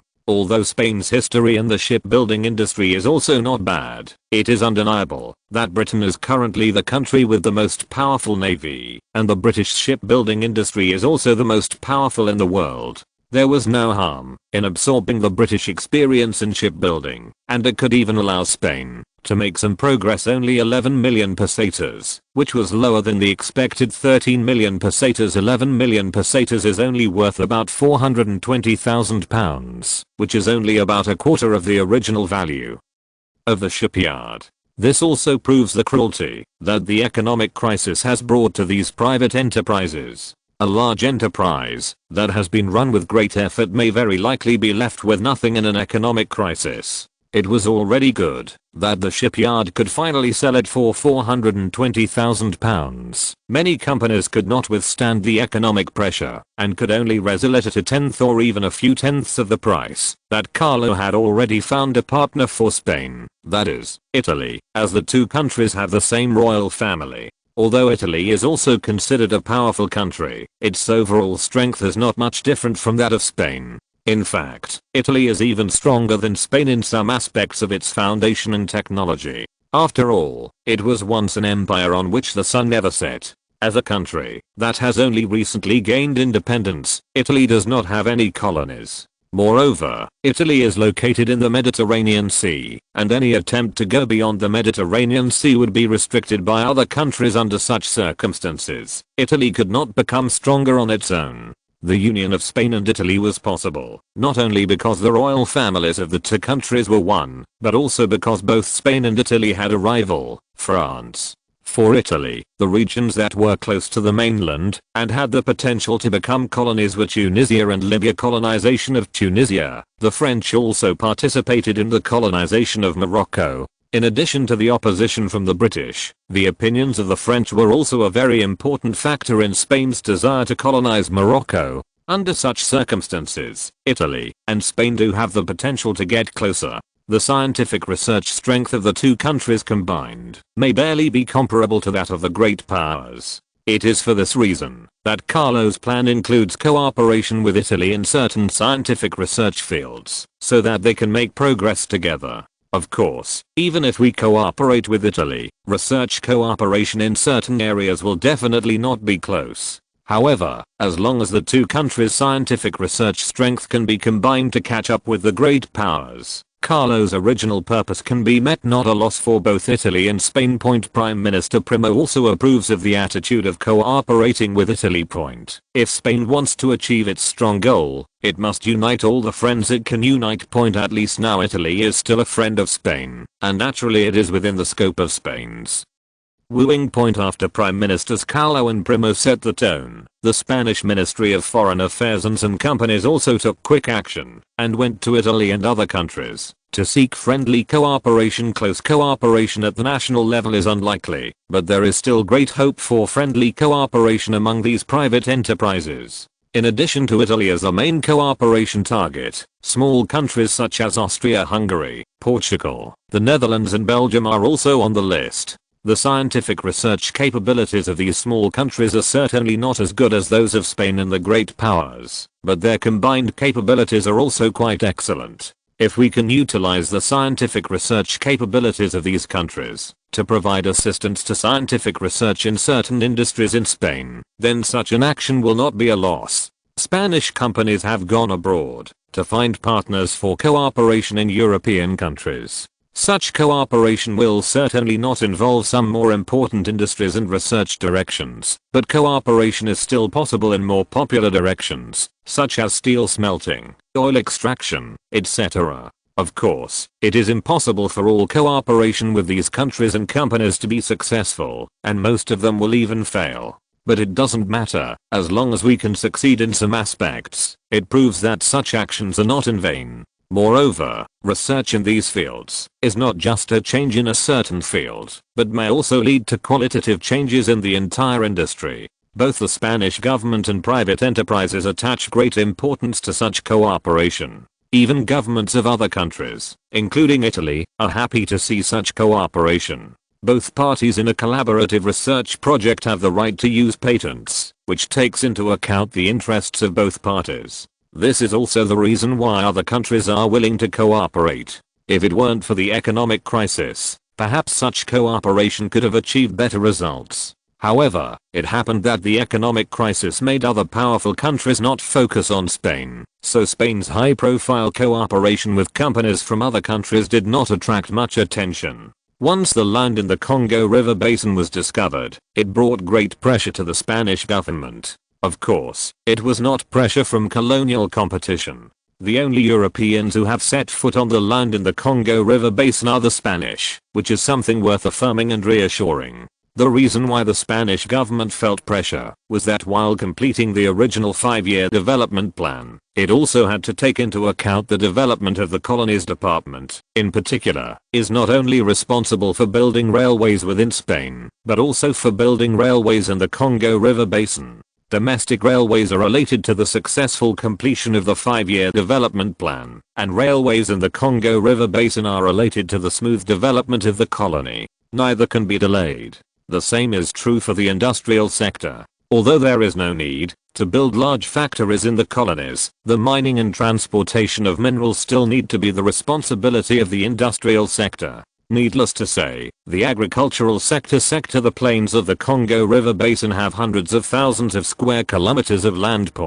If all of this land is fertile and suitable for arable land, Spain's agriculture will be greatly improved. Moreover, there are a large number of native Africans who can serve as labor, forcing these African natives to cultivate plantations and farms built by Spain can not only ensure the production of crops, but also reduce labor costs. If you think about it, isn't this another America? Although the area of this America is very small, it is currently divided up by only one country, Spain. If they could completely occupy this land, it would bring Spain an improvement no less than the discovery of the New World. Spain could also rely on reforms and the discovery of the new America to once again become a powerful country.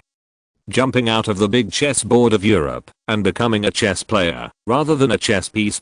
Yes, the European continent is now like a huge chessboard of a chess piece. The remaining secondary powers and small and medium-sized countries are all chess pieces, and their interests depend only on the thoughts of the chess player. The strength of Spain depends on whether Spain is the flag bearer. The sign of whether Spain is the flag bearer is whether Spain can take back Gibraltar and let other chess players see the strength of Spain. About half a month later, Guinea finally received news that the army had successfully landed, relieved, because it meant that the current plan was very successful and the colonial development of the Congo River Basin was about to get on track. Before developing the Congo River colony, Carlo had already selected the future governor of this land, Manuel Macias I Casado, a young officer less than 30 years old. There are many reasons why Manuel was chosen. First of all, Manuel is a pure Spaniard, and Carlo currently needs to reuse the Spaniard to express his trust in the Spaniard of 17, and had excellent military abilities. His father is a staunch conservative, and was once a local councillor in Madrid.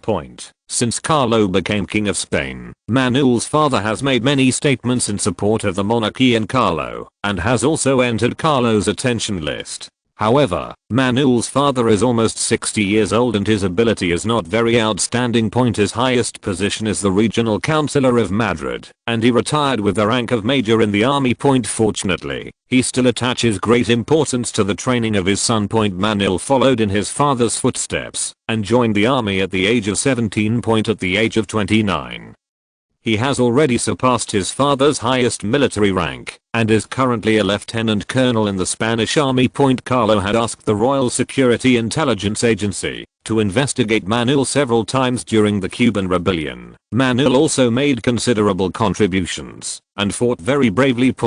After returning to Spain, he was very supportive of military reforms and successfully served as one of the commanders of the garrison regiments in the southern Moroccan colony. Once the plan to colonize the lands in the Congo River Basin was established, Manuel was recommended by Carlo as the head of the garrison army in the Congo River Basin. Manuel's recommendation by Carlo. After all, since this land had already been determined to be built into a royal territory, the government naturally had no power to refute it.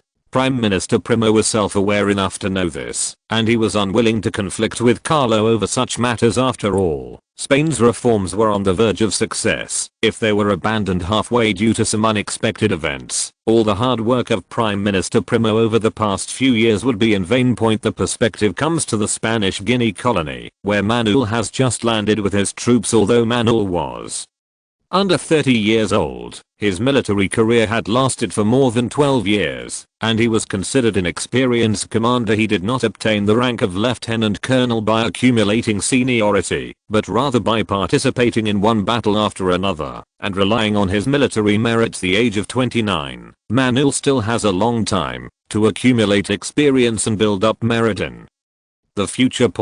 As long as he does not make any big mistakes in his military career and everything goes smoothly, it will not be difficult for him to become a general in the future. The rank of general is considered a senior military officer in any country, and the same is true in Spain. Manuel was born into an ordinary military officer's family. It was quite good for him to achieve such an achievement. He was definitely a leader among the more than 10 million civilians in Spain. After setting foot on African soil, Manuel also understood the difficulty of his mission. The garrison regiment he led had to enter the upper reaches of the Congo River in absolute secrecy, protect the Spanish colonial outposts established there, and help the next arriving troops build railways, maintain order, etc. At least it will take until Spain's colonial outposts are established in this area, and then the Spanish army will be exposed to the eyes of other countries. Their enemies include not only the local African indigenous tribes, but also the armies of the colonies of other countries around them. Even the local viruses and poisonous insects in Africa are their enemies, and they may die in Africa if they are not careful.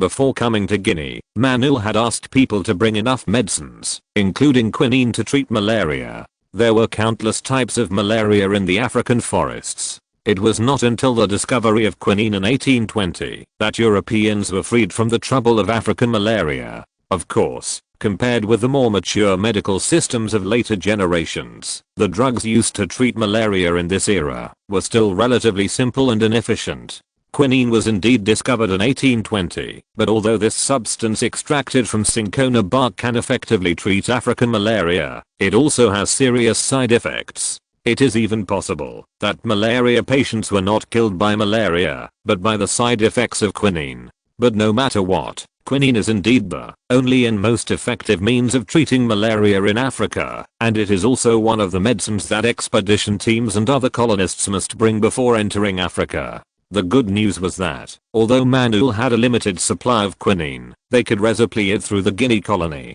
As a colony in Africa, it was normal for Guinea to have quinine circulating. It was also normal for Spain to transport quinine to Guinea, which also provided a certain guarantee for the army that was about to go deep into the upper reaches of the Congo River in terms of medicine. After landing in Guinea, Manuel led his army eastward and arrived at the Baka people's sphere of influence in the east within a few days. This place is far away from the Portuguese and British colonies, and there is no need to worry about being discovered by other colonists. However, the disadvantage is that it is deep in the African continent, and Manuel and his soldiers are facing unknown environments and enemies. According to the topographic map provided by the expedition team, the Bantu people's settlement is south of the Baka people's sphere of influence. The vast plain discovered by the expedition was located within the Bantu people's sphere of influence. Of course, it is impossible for all the troops to go to the upper reaches of the Congo River. A headache point. After careful consideration, Manuel decided to station a military base at the border between the Guinea colony and the Baka people, which would also make it easier for the army to obtain supplies from Guinea plains. After all, if the military's logistical support cannot be provided, the troops stationed there will become a burden point. The expedition team was able to persist for 4 years because they burned, killed, and looted the local natives. In addition, the expedition team was small in number, which ensured the logistical supply of the expedition team. The army had several times the number of people as the expedition team, so it was impossible to use this method. Even if they could obtain food for the army through looting, the supply of weapons and ammunition would always be a problem.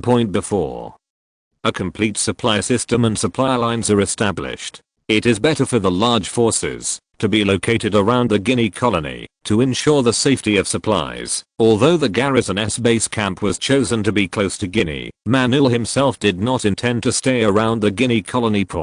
Although it would be more dangerous to go east into the Baka sphere of influence, it was also his responsibility as the commander of the army. Moreover, greater danger also means greater opportunities. Manuel's mission is to protect the newly established colonial outposts in the upper reaches of the Congo River, help the expedition maintain local order, and establish extensive contacts with more local indigenous tribes. Although subsequent colonial development will certainly exploit these indigenous people, there is no need to wipe out all of them in the early stages of establishing colonial outposts. The most important thing at present is to establish colonial outposts extensively and announce the establishment of the entire Congo River Basin colony based on the colonial outposts. Before this step was completed, Spain would not consider massacring the local indigenous peoples. After all, these newly established colonial outposts still needed to trade with the local indigenous tribes to solve the supply problem. Although the local tribes' technology and culture are relatively backward, their hunting skills are still quite powerful. Trade points can purchase the prey hunted by these tribes, which is also one of the sources of food. If they really couldn't buy it, they would consider forcibly snatching it from the nearby indigenous tribes. After all, the safety of these indigenous people was definitely not as important as the safety of the Spanish and the colonial strongholds. Not to mention that there were many indigenous people in this land, and in simple terms, they could not be killed. The government acted quickly. Just a few days after Manuel led his troops to land in the Guinea colony, the first team sent by the government had already arrived in the Guinea colony. Guinea and Congo river basins. Only by connecting these two areas can the logistics supply problem of the Congo river basin stronghold be completely solved. Point. Only by solving the logistics supply problem of the Congo river basin stronghold can the army be stationed in this land with confidence to protect these Spaniards for the next step of colonial development. Point. If you want to get rich, build roads first. Point. This is an eternal truth in any region. Even in colonialism. Point. As for whether the railway passing through the Baka territory will cause objections from them, no one cares. If the Baka people object, the worst that can happen is that this land will become a no man's land. As for the Baka people living on this land, the underground is actually more suitable for them to rest in peace. 10,200 words long chapter. Please support. Second day of the day, and tomorrow is the last day. Chapter 166. The prototype of the car that broke out in 1873 was definitely the longest lasting economic crisis in human economic history. But in fact, this economic crisis can be divided into two stages. The first stage was from 1873 to 1874, and the main affected countries were the United States and Germany, which were the two major powers that rose rapidly during the Second Industrial Revolution. Countries that were most seriously affected in the early stage of the economic crisis were those that had developed rapidly in recent times. The old powers such as Britain and France were not seriously affected, or the real economic crisis has not yet arrived. Because of this, the economies of European countries had recovered in the second half of 1874. Although many companies were still facing the risk of bankruptcy, at least some important factories had resumed production and social order had stabilized. Economies of various countries gradually recover. Fortunately, Spain had already spent most of the 300 million pesetas it had originally planned to spend on the purchase, and the more important factories had already been purchased. And even the production line equipment in the factories had been completely dismantled and transported to Spain. How are the factories that have been purchased doing? Carlo looked at the respectful Minister of Industry Cannabis and asked the question that concerned him the most. Point. Purchasing these factories is only the first step. Point. The second step for the industrial sector is to absorb all the skilled production equipment and workers of these factories. At present, most of the production equipment of enterprises has been dismantled. Point. The first batch has been shipped to China, and the second batch is on the way. Point. It's just that some of the workers in these factories are not willing to come to Spain, even though we offer better conditions. Industry Minister Cannabis reported. Point. Although Spain's efforts to attract talent are in full swing, there are actually still many Europeans who are unwilling to immigrate to Spain. If people are desperate and want to immigrate, most people will choose the United States where the land is larger and there are more opportunities. It has not been long since the chaos in Spain ended, but Europeans are still afraid of it. After all, most people prefer to live in a peaceful and stable environment rather than a chaotic area where demonstrations and rebellions may break out at any time. If they don't want to come, forget it. If they come, they won't recognize Spain. Carlo doesn't care about these workers who don't want to immigrate to Spain, because even if these people come to Spain, they will not recognize Spain. For those who are willing to come to Spain, we can provide them with more help as appropriate to help them integrate into the Spanish environment more quickly. In addition, the industry sector can work with the church to set up Spanish language classes to help these immigrants to Spain quickly master Spanish. People in the church have some experience in spreading religion and language, and they have a lot of experience in language schools, which can also be utilized. Although he had taken a lot of land from the church before, in Carlo's heart, the Spanish church was not his enemy. Point. If he could take control of the church, the power of religion would be able to provide Carlo with a lot of help, and could also serve as a powerful weapon in his hands. Although the influence of religion on the secular world has been decreasing, this does not mean that religion is unpopular all over the world. Point. Even in later generations, there are still a large number of people who believe in religion and the existence of God. Point. If he could firmly control the Spanish Catholic Church in his own hands and spread Catholic teachings, Carlo would have a new weapon of public opinion that was different from that of newspapers. Spain is a Catholic country, and the Catholic Church can easily influence a large number of Spanish Catholic believers. At present, Archbishop Pedro is still very smart. Carlo created the title of Archbishop of Spain for him, and he was very happy to accept it, and became the first Archbishop of Spain. Hurry up to make the last purchase point. If there is no accident, I'm afraid we will not have much chance to buy. Another thing is to try to transfer the purchased companies to the country. Once the economies of other countries gradually recover, it will become very difficult to transfer these companies. As long as all these enterprises can be absorbed and utilized, I'm optimistic that the industrial sector will be able to complete the requirements of the 5-year development plan ahead of schedule. Carlo said with a smile. Because of the economic crisis, the tasks of the industrial sector are actually relatively easy. Premise of spending a lot of materials to purchase foreign enterprises. The requirements of the 5-year development plan can be quickly completed by absorbing these foreign enterprises, because the requirements of the 5-year development plan are to increase the scale of various industrial industries. Strengthen Spain's industrial capabilities, etc. It is not even an exaggeration to say that, as long as all the purchased enterprises sector are transferred to Spain and their production capacity is restored, the Spanish industrial sector will be able to almost complete the requirements of the 5-year development plan.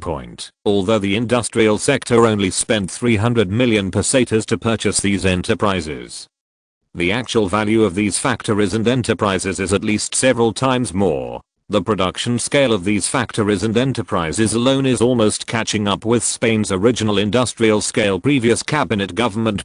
Minister Canovas was promoted by Carlo to be the Minister of Industry in the second cabinet government. In fact, to let him take the credit.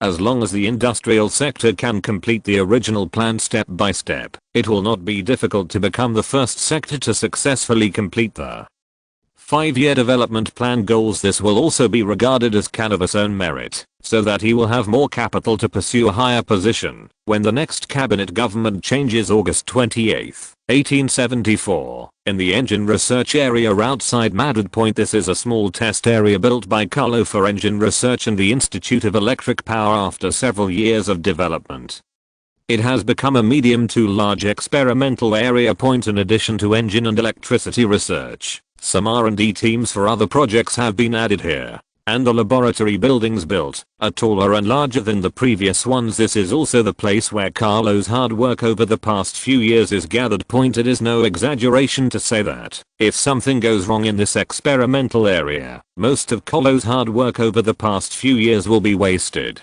Because of this, the defense force of the experimental area is second only to the Royal Palace. It has a patrol force of hundreds of people in public, and there are many secret sentries for protection in secret. Moreover, a few kilometers away from the experimental area is the station of the Guard Division Protection. Early this morning, Carlo brought Queen Sophie to the experimental area. The purpose of coming to the experimental area is very simple, which is to see the simple car built after many experiments. Yes, a car. Although it was modified from a horse-drawn carriage, it was equipped with the latest 4-stroke gas engine, so it is not wrong to call it a car. When Carlo first saw this crude car, he didn't know how to describe it. It was a bit of a stretch to call it a car, because it was more like a hodgepodge made up of an engine, a carriage, and a simple control system. But in principle, it is not wrong to call it a car if you ignore its appearance. Mr. Benz, can you introduce this big thing? Carlo smiled and looked at the main developer of this big thing, Benz, who later became the famous father of the car. Your Majesty, this is the finished product we made after many experiments, and it can also be called the first generation of cars. Our 4-stroke engines have undergone many tests, and can now ensure that there will be no major problems. 20 km per hour is not a fast within 200 km. A carriage equipped with a 4-stroke gas engine could increase its speed to around 20 km per hour and travel continuously for more than 200 km. The carriage has been modified by us and can accommodate up to 3 people or 350 kilograms of luggage, and even among ordinary horses, it is just a normal level. Compared with trained military horses and other horses used for transportation, this speed can only be said to be far inferior. But the problem is that this is when a large carriage is installed. If a carriage is hung behind the horse, the speed of the carriage will be greatly reduced. Point. Even if you use several horses to pull a carriage, the speed is bound to be not much faster after all. This is not something that can be improved by simply adding up. The speed is only 30 kilometers per hour, and the slowest is even only a dozen kilometers per hour. This also requires consideration of factors such as road conditions, weather conditions, and the condition of the horses themselves. Although such a simple car is about the same speed as a horse-drawn carriage, a normal horse-drawn carriage can't run very far in a day. After all, horses are also living beings and need rest. Unless the horse pulling the carriage gets tired and is replaced with a new one, it is already very good if the carriage can travel hundreds of kilometers a day. But the situation is completely different for a mechanical carriage or car equipped with a 4-stroke engine. Although the speed is only 20 kilometers per hour, such a mechanical carriage can run until the fuel runs out or something goes wrong before stopping. Benz, Maybach and others have conducted many experiments and have determined that the current 4-stroke gas engine will not have any problems if it works continuously for 10 hours or travels continuously for less than 200 kilometers. From this data, we can see that the role of existing mechanical carriages, that is, cars, has been demonstrated. Point. With the improvement of engine thermal efficiency and engine stability, the role of cars will be far greater than that of carriages, and may even replace carriages. The ultimate dream of Benz and other workers in this field is to have the cars they make completely replace horse-drawn carriages and flood the transportation market. Hearing that the stability and safety of the car in front of him were guaranteed, Carlo looked at Queen Sophie beside him and invited with a smile, "Sophie, how about experiencing this mechanical carriage together?" "I'd love to, Carlo." Sophie nodded with a smile and stretched out her hand. Carlo first helped Queen Sophie into the carriage and then he jumped in. "Mr. Benz, what are you waiting for? Since you built this big guy, you can drive it for me." Carlo looked at Benz, who was obviously stunned beside him, and said with a smile. Benz was a little hesitant, but seeing Carlo's unquestionable look, he could only nod and get on the driving seat in front of the carriage himself. Although it is a relatively simple car, its layout is basically the same as that of later cars. The engine and the driver's seat are both located in the front, and behind the driver's seat is a modified carriage. This is not an ordinary carriage, but a modified large luxury carriage. There are 3 luxurious large sofas in the carriage. Sitting on them makes you sink deeply into them. Boom. Boom. With the roar of the engine, blue-gray smoke floated into the sky, and the engine was officially ignited. "Your Majesty, it may be a little bumpy when it starts. You and Her Majesty the Queen hold the handrails, and it will be stable in a while." After the engine started, Benz turned around and explained to Carlo, and then waited for Carlo's order. "I know, Mr. Benz. Start it. I will see what the difference is between this mechanical carriage and an ordinary carriage."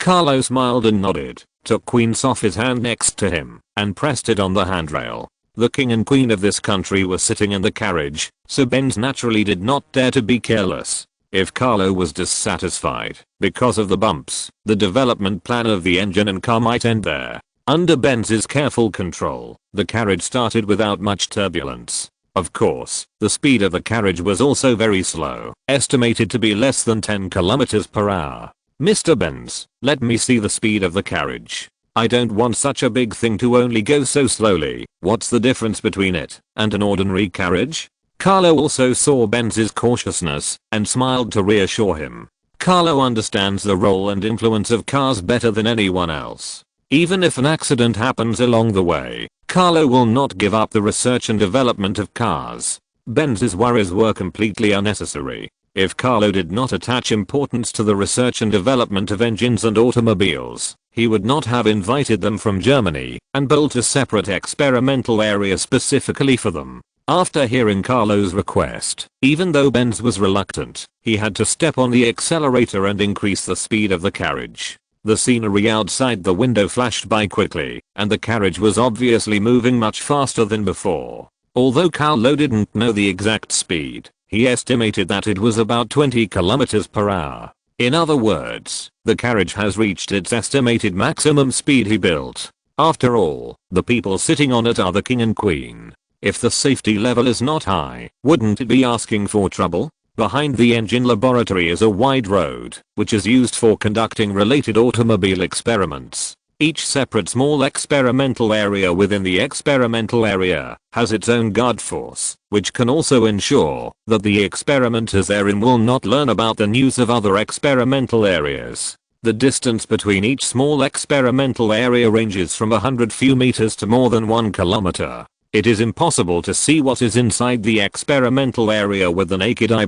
Such regulations also ensure the independence and confidentiality of each project in the experimental area to a great extent, and will not lead to large-scale leaks due to an accident. Of course, the experimenters who can enter the laboratory have all been investigated and are basically trustworthy. For some important experimenters, the Royal Security Intelligence Agency will also conduct long-term supervision to ensure the confidentiality of the experimental content. The families of these experimenters are all in Spain, so they can be relied on for confidentiality. Even if Carlo came to the engine test area with great fanfare, as long as it is not made public, other places in the test area will not know. Sophie, how do you feel? Carlo looked at Queen Sophie and asked with a smile. Very good, except for the noise of the engine. I think this kind of carriage has its own advantages compared to ordinary carriages. Queen Sophie nodded and expressed her opinion. Engine noise is an unavoidable problem, not to mention the relatively simple engines of this era. However, considering that horses also make noise when running, and even have the trouble of excrement, such a mechanical carriage is actually acceptable to do this. I'm optimistic about the prospects of cars. Maybe at some point in the future, they can replace horse-drawn carriages and become a common means of transportation for people.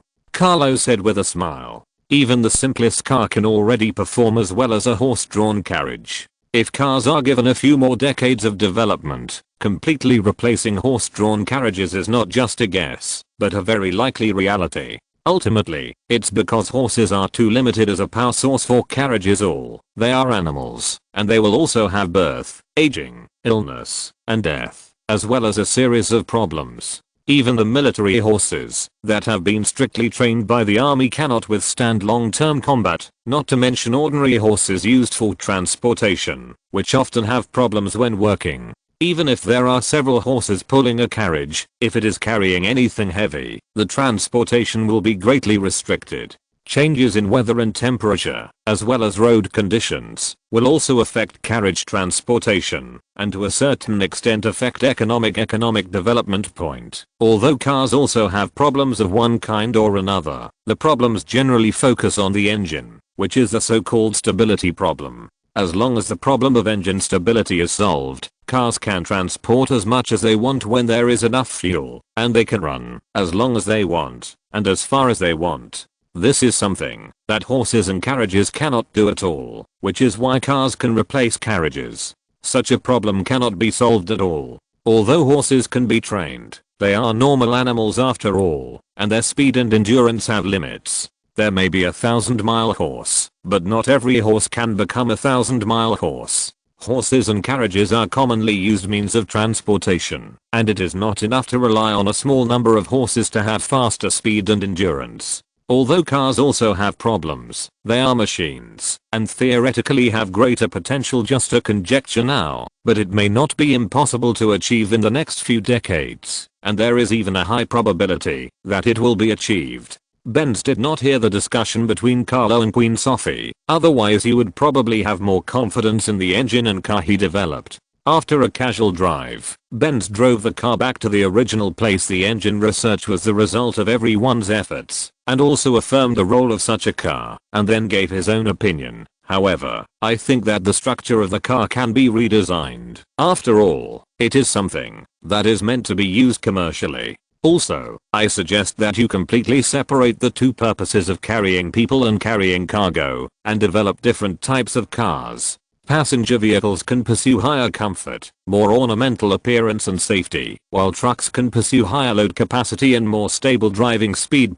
Different types of cars meet the needs of different people. I'm optimistic that your car research and development can bring changes to the human world. This may become a means of transportation on the same level as trains, thus changing our world. Carlo's evaluation is still very high. After all, The current train has become the most important means of transportation in the human world.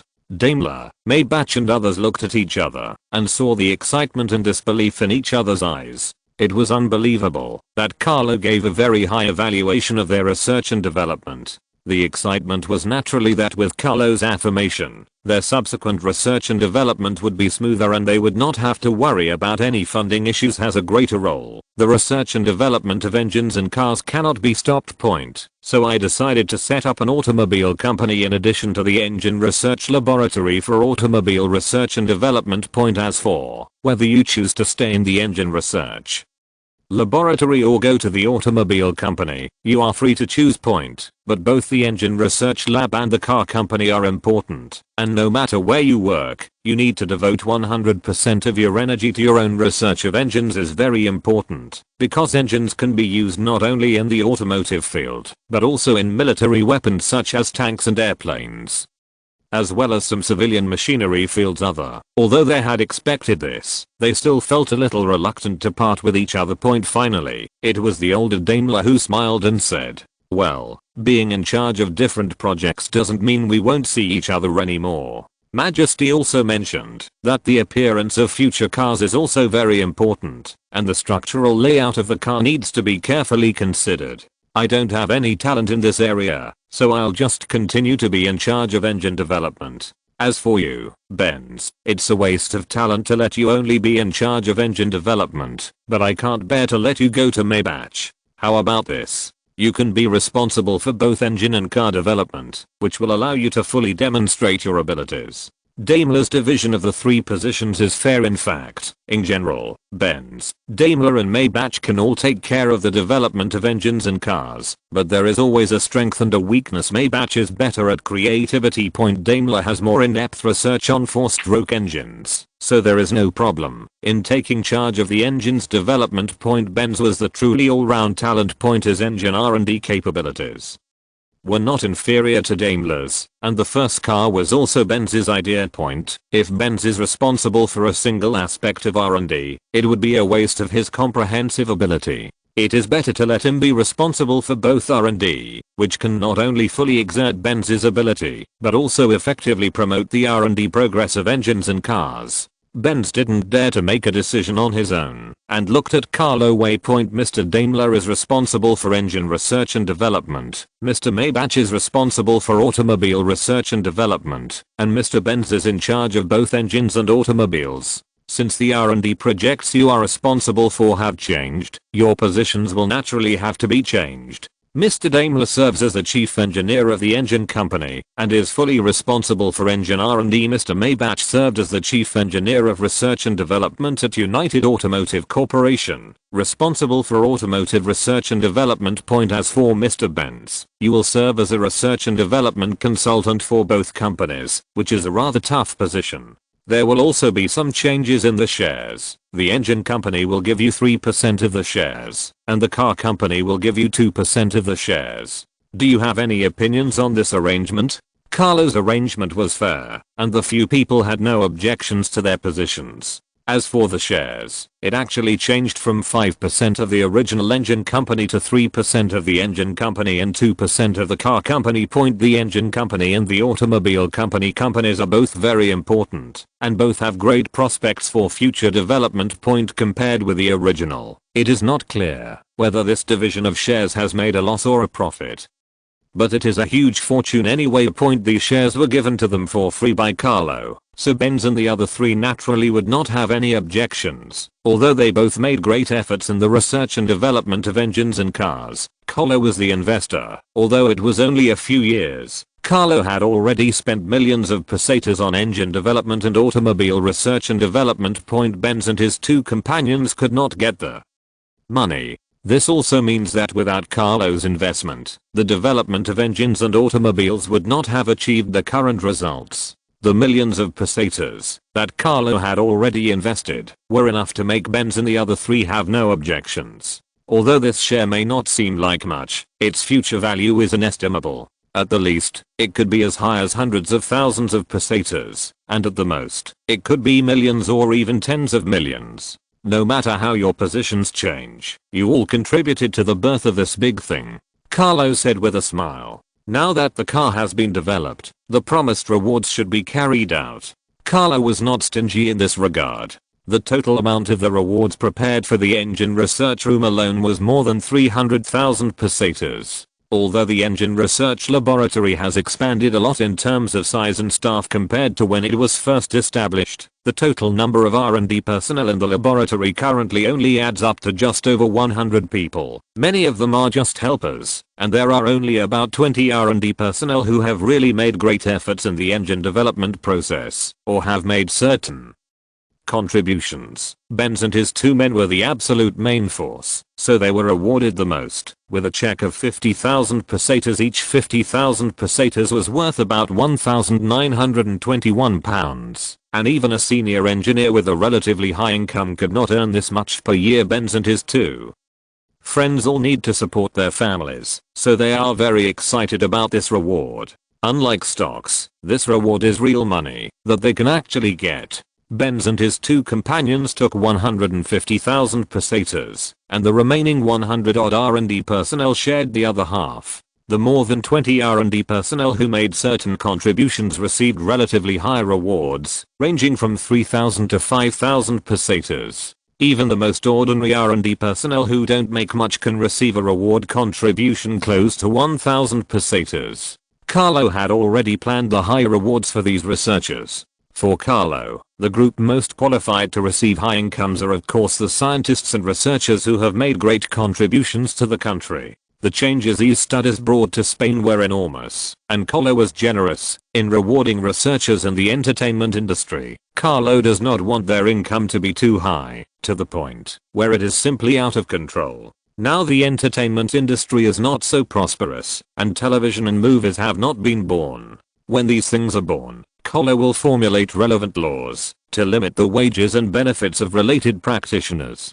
These people are certainly qualified to earn high incomes, but if their incomes are too high, they will lose respect for the incomes they earn through labor. In addition to checks as rewards, these researchers can also enjoy tax exemptions, rent reductions and other policies. Attaching importance to scientists and researchers is the main tone set by Carlo for Spain, and it is also a rule that Spain will abide by in the future. Rejuvenating a country through science and education is not just talk. If Spain wants to become truly strong, it is necessary to attach importance to scientific research and education. This is also the reason why Carlo vigorously developed the Royal Academy of Sciences. When the research of the Royal Academy of Sciences has produced results and the academicians of the Academy are awarded with titles for their research and development results, the Spaniards will understand that changing the future of themselves and their families is not only a way to be awarded titles through military merit, but also through scientific research.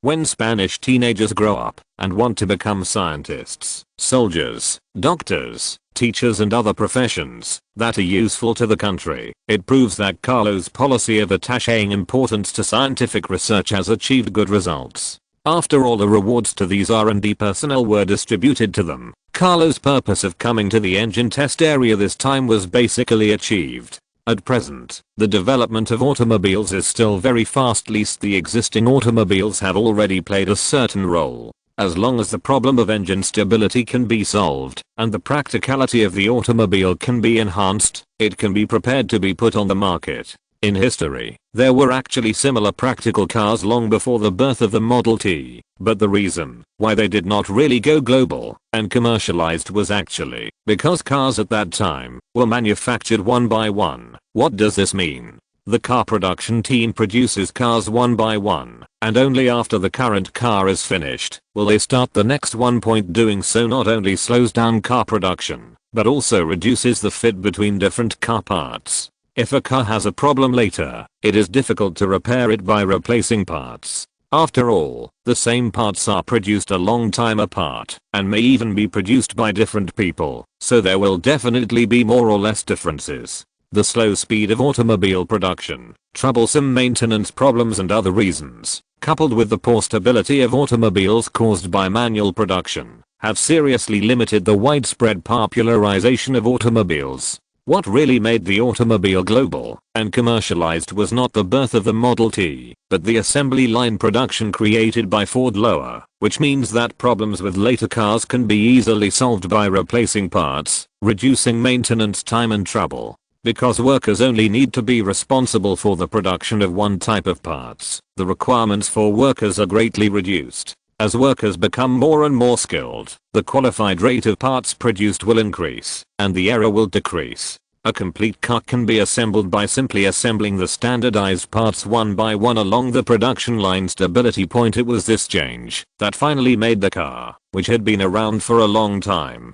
go global and become an indispensable means of transportation for mankind. The Model T also became the most legendary car at the time, with more than 15 million units sold in less than 20 years, with an average of nearly 1 million units sold each year. What an exaggerated statistic. Before the advent of the Model T and assembly line production, the total number of cars produced in Europe and the United States each year did not exceed 10,000. The effectiveness of assembly line production is evident from the fact that it has increased the world's automobile production by hundreds of times in less than 20 years. Carlo certainly knew the principle of assembly line production point. As long as the automobile companies could make further improvements to the existing cars and the engine companies could develop more stable and thermally efficient engines, they could basically consider the full promotion of automobiles. Although promoting cars 30 years in advance would face more problems if the Model T was able to sell 15 million units.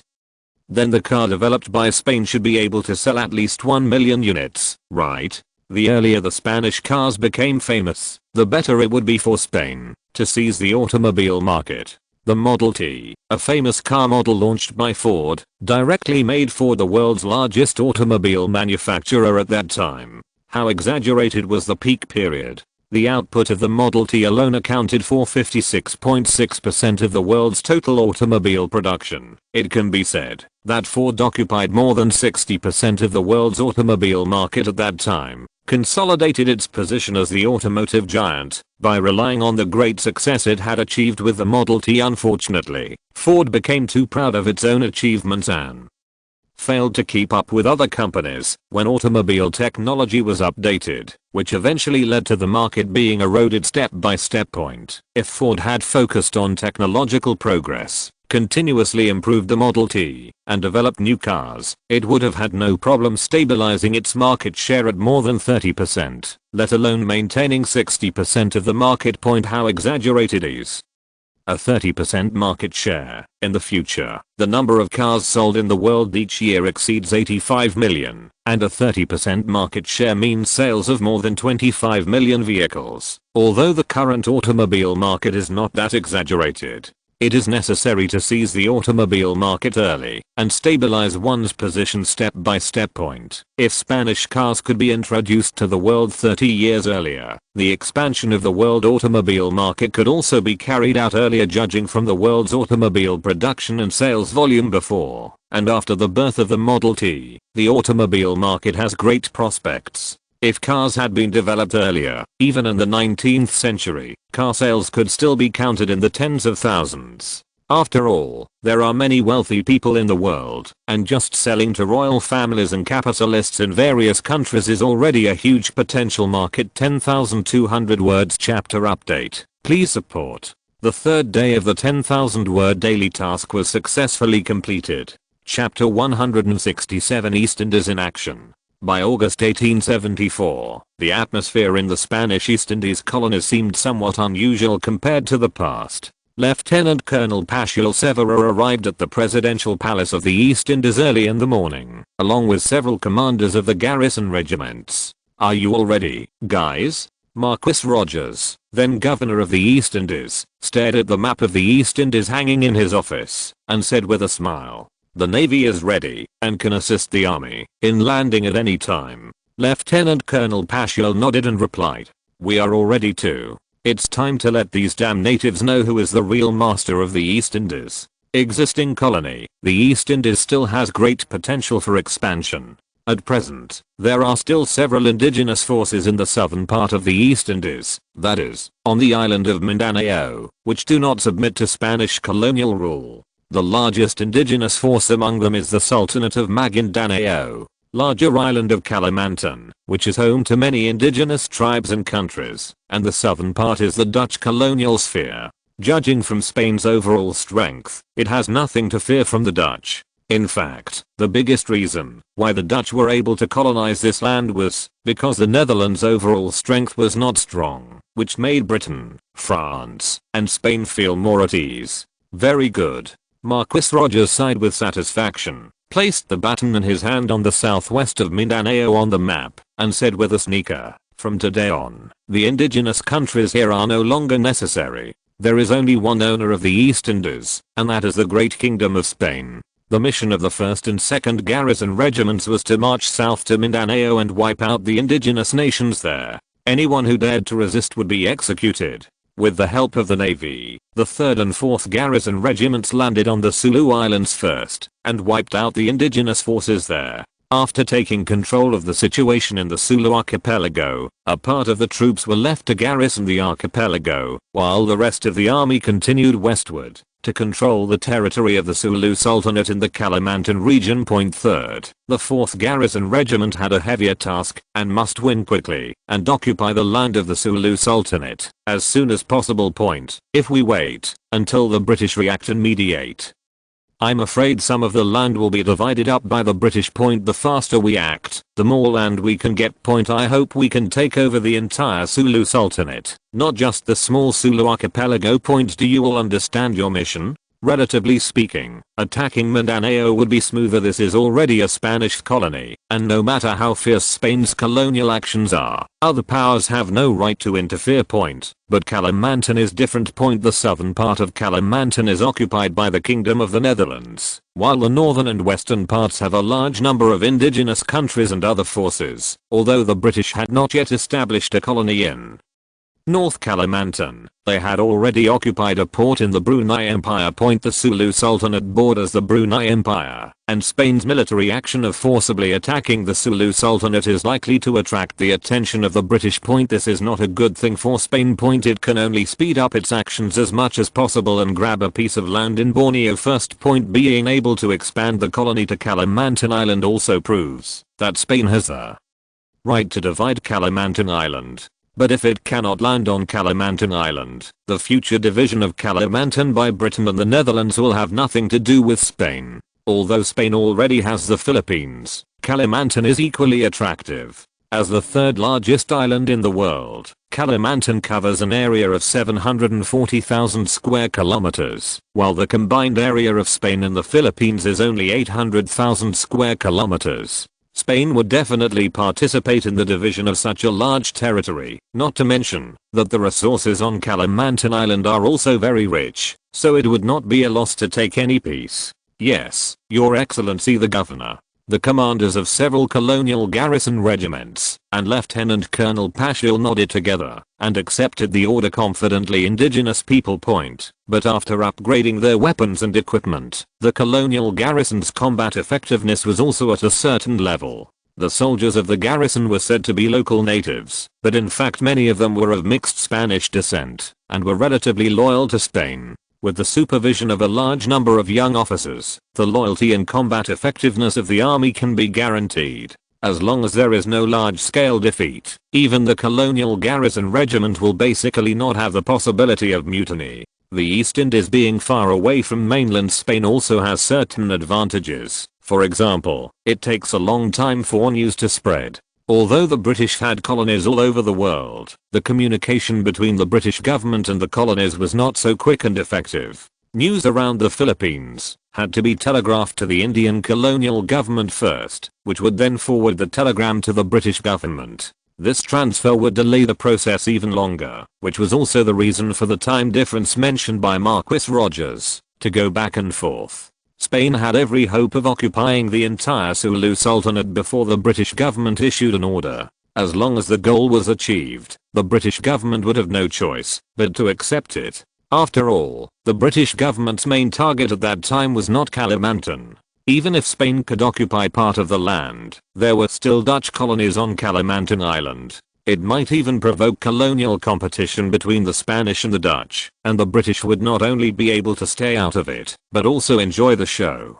In line with the principle of speed being the essence of war, the 4 colonial garrison regiments attacked quite quickly. With the help of the Navy, the 3rd and 4th Garrison Regiments crossed the Sulu Sea and headed directly to the Sulu Islands, while the 1st and 2nd Garrison Regiments were deployed in advance in the eastern part of Mindanao and moved directly to the indigenous forces in the west with orders. There was no radar in this era, and detecting the enemy depended entirely on the naked eye. The Spanish army was ruthless towards these indigenous forces. As the 1st and 2nd Garrison Regiments advanced westward, they would immediately suppress any indigenous forces they discovered by force. The first to suffer were the more loosely organized indigenous tribes, which existed in the form of tribes and were independent of each other, posing little threat to the Spanish army surrender. Of course, there were also those who resisted stubbornly, but their endings were usually not very good. In order to kill the chicken to scare the monkey, in the process of suppressing these indigenous tribes, once a tribe was found to be not obedient, the ending was basically to be completely wiped out. As Spain's largest colony, the East Indies had a large reserve of weapons and ammunition. In the process of transporting troops, the transport fleet also brought a large number of weapons, equipment, and ammunition reserves. Eliminate the indigenous forces. These transported weapons and ammunition played a huge role. Faced with the most advanced steel guns and cannons, these natives had no room for resistance. Most of the weapons in their hands were cold weapons, and even if they had muskets, there were not many of them, and they were very backward muskets. These loose tribes did not have any firearms, so it was much easier to destroy them. In fact, it was not really destruction, but more like using force to suppress them and forcibly bring them under Spanish colonial rule. It took only half a day to basically occupy the indigenous tribes in western Mindanao. However, these indigenous tribes only occupied a small part of the land, and more land was occupied by the Maguindanao Sultanate. Although the Maguindanao Sultanate is also a small indigenous country, this indigenous force has certain connections with the British and the Dutch. Unlike previous indigenous tribes, the Maguindanao Sultanate possessed thermal weapons, which came from British and Dutch merchants. In fact, if you think about it, the reason why the British and the Dutch were willing to provide these natives with firearms was precisely to prevent Spain's colonial expansion. After all, colonies are limited. The more land Spain occupies, the less land Britain and the Netherlands can divide up. By trapping Spain in Mindanao, the British and the Dutch had enough time to carve up Kalimantan.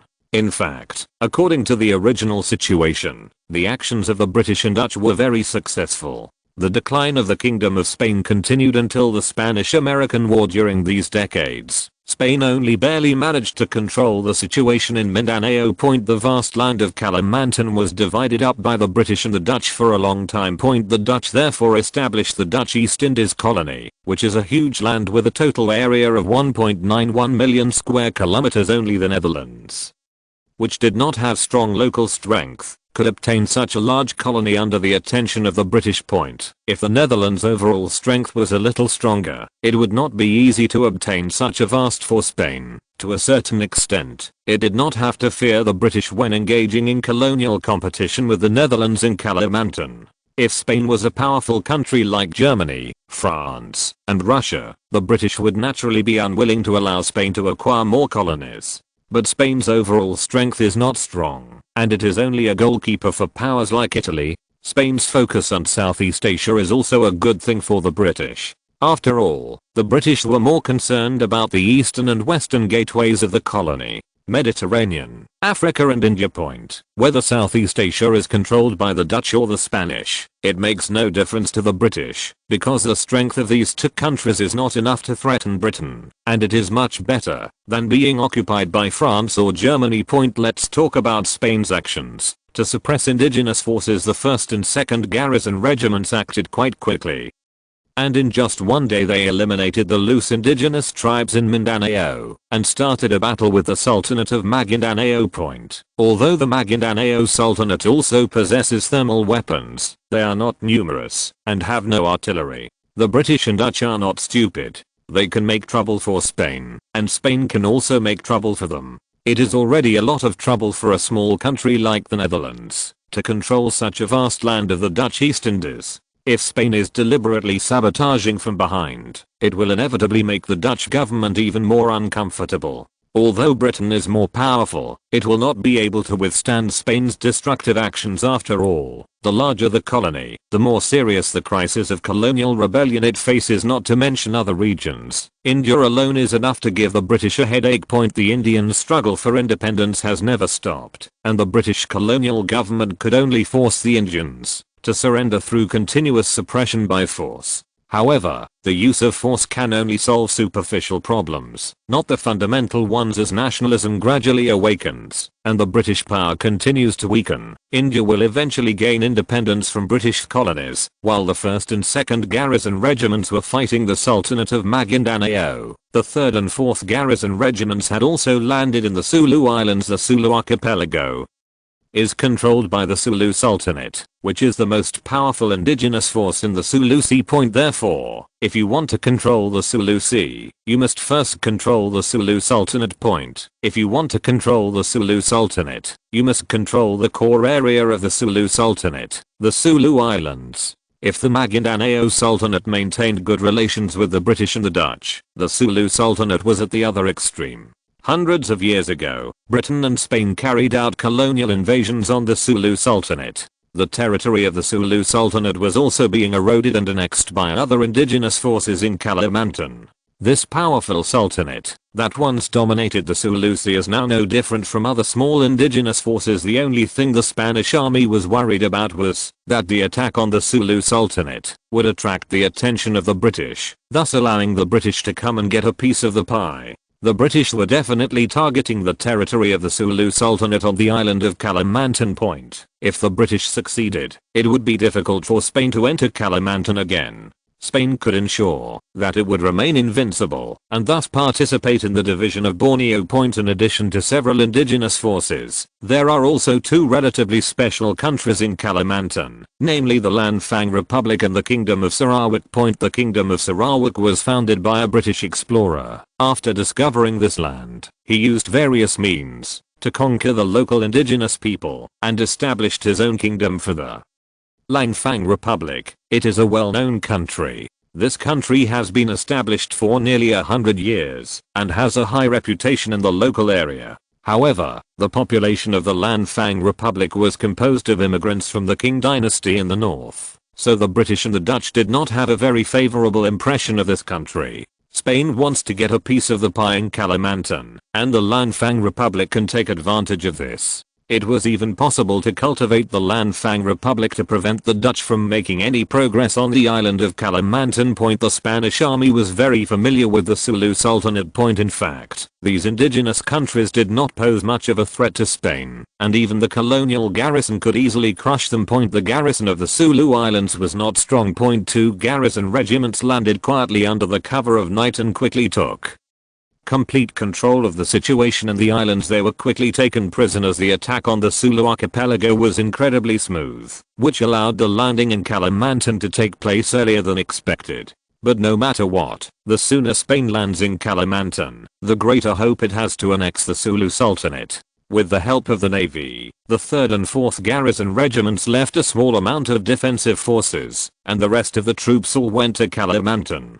If the defense of the Sulu Islands is very loose, then the defense deployment of the Sulu Sultanate in Kalimantan is mainly arbitrary. Perhaps the colonial appetite of Spain and Britain was not big before, which made the Sulu Sultanate have an illusion. Or it may be that the recent economic crisis in Europe has made the top leaders of the Sulu Sultanate feel relieved. In short, the Sulu Sultanate's defensive arrangements were a complete mess, and the quality of its military was extremely poor. On the island of Kalimantan, the 3rd Garrison Regiment finally encountered a large-scale army of the Sulu Sultanate. But the 3rd Garrison Regiment only carried out a round of fire suppression, and the indigenous troops over there fled in all directions, as if there was a god of death taking their lives from behind. The Spanish soldiers were so stunned by this scene that they even forgot to pursue the victory. However, driving away these indigenous troops has achieved the goal of the Spanish army. After all, the most important thing now is to quickly occupy the land of the Sulu Sultanate and make Spain's presence in Kalimantan a reality. The attacks of the 4 garrison regiments went very smoothly. In less than a week, they basically occupied the lands of the 2 sultanates and some indigenous tribes. In order to ensure the stability of the local situation and prevent the British and Dutch from causing trouble, the Marquis of Rogers ordered 4 garrison regiments to be temporarily stationed there to maintain order and wait for the colonial government of the East Indies to send colonial officials to take over the lands. Please support this 5,000 word 2-in-1 chapter. Chapter 168, The Joy of Little Sweetwater. The war in the East Indies was raging, and on the other side, Carlo's business empire was also expanding. It is August in Spain, and the temperature is not as hot as expected. The main reason why Spain has become one of the tourist destinations in later generations is its comfortable weather. Madrid has 4 distinct seasons, with hot summers and cold winters. But such distinct 4 seasons have their limits. The winter in Madrid does not drop below 0, with the average temperature being between 3 and 10 degrees Celsius. Average temperature in summer is around 27 degrees Celsius, and the hottest is just over 30 degrees Celsius, which is not hot enough to make people sweat profusely. Apart from anything else, Carlo still enjoys the climate of Spain. In the summer, Spain is sunny and cloudless. The climate is comfortable, so Carlo naturally cannot stay in the palace as a homebody scenery. Although Spain is not very large, equivalent to a province in later times, it has several different climates, with different temperatures in the inland and coastal areas, and different scenery.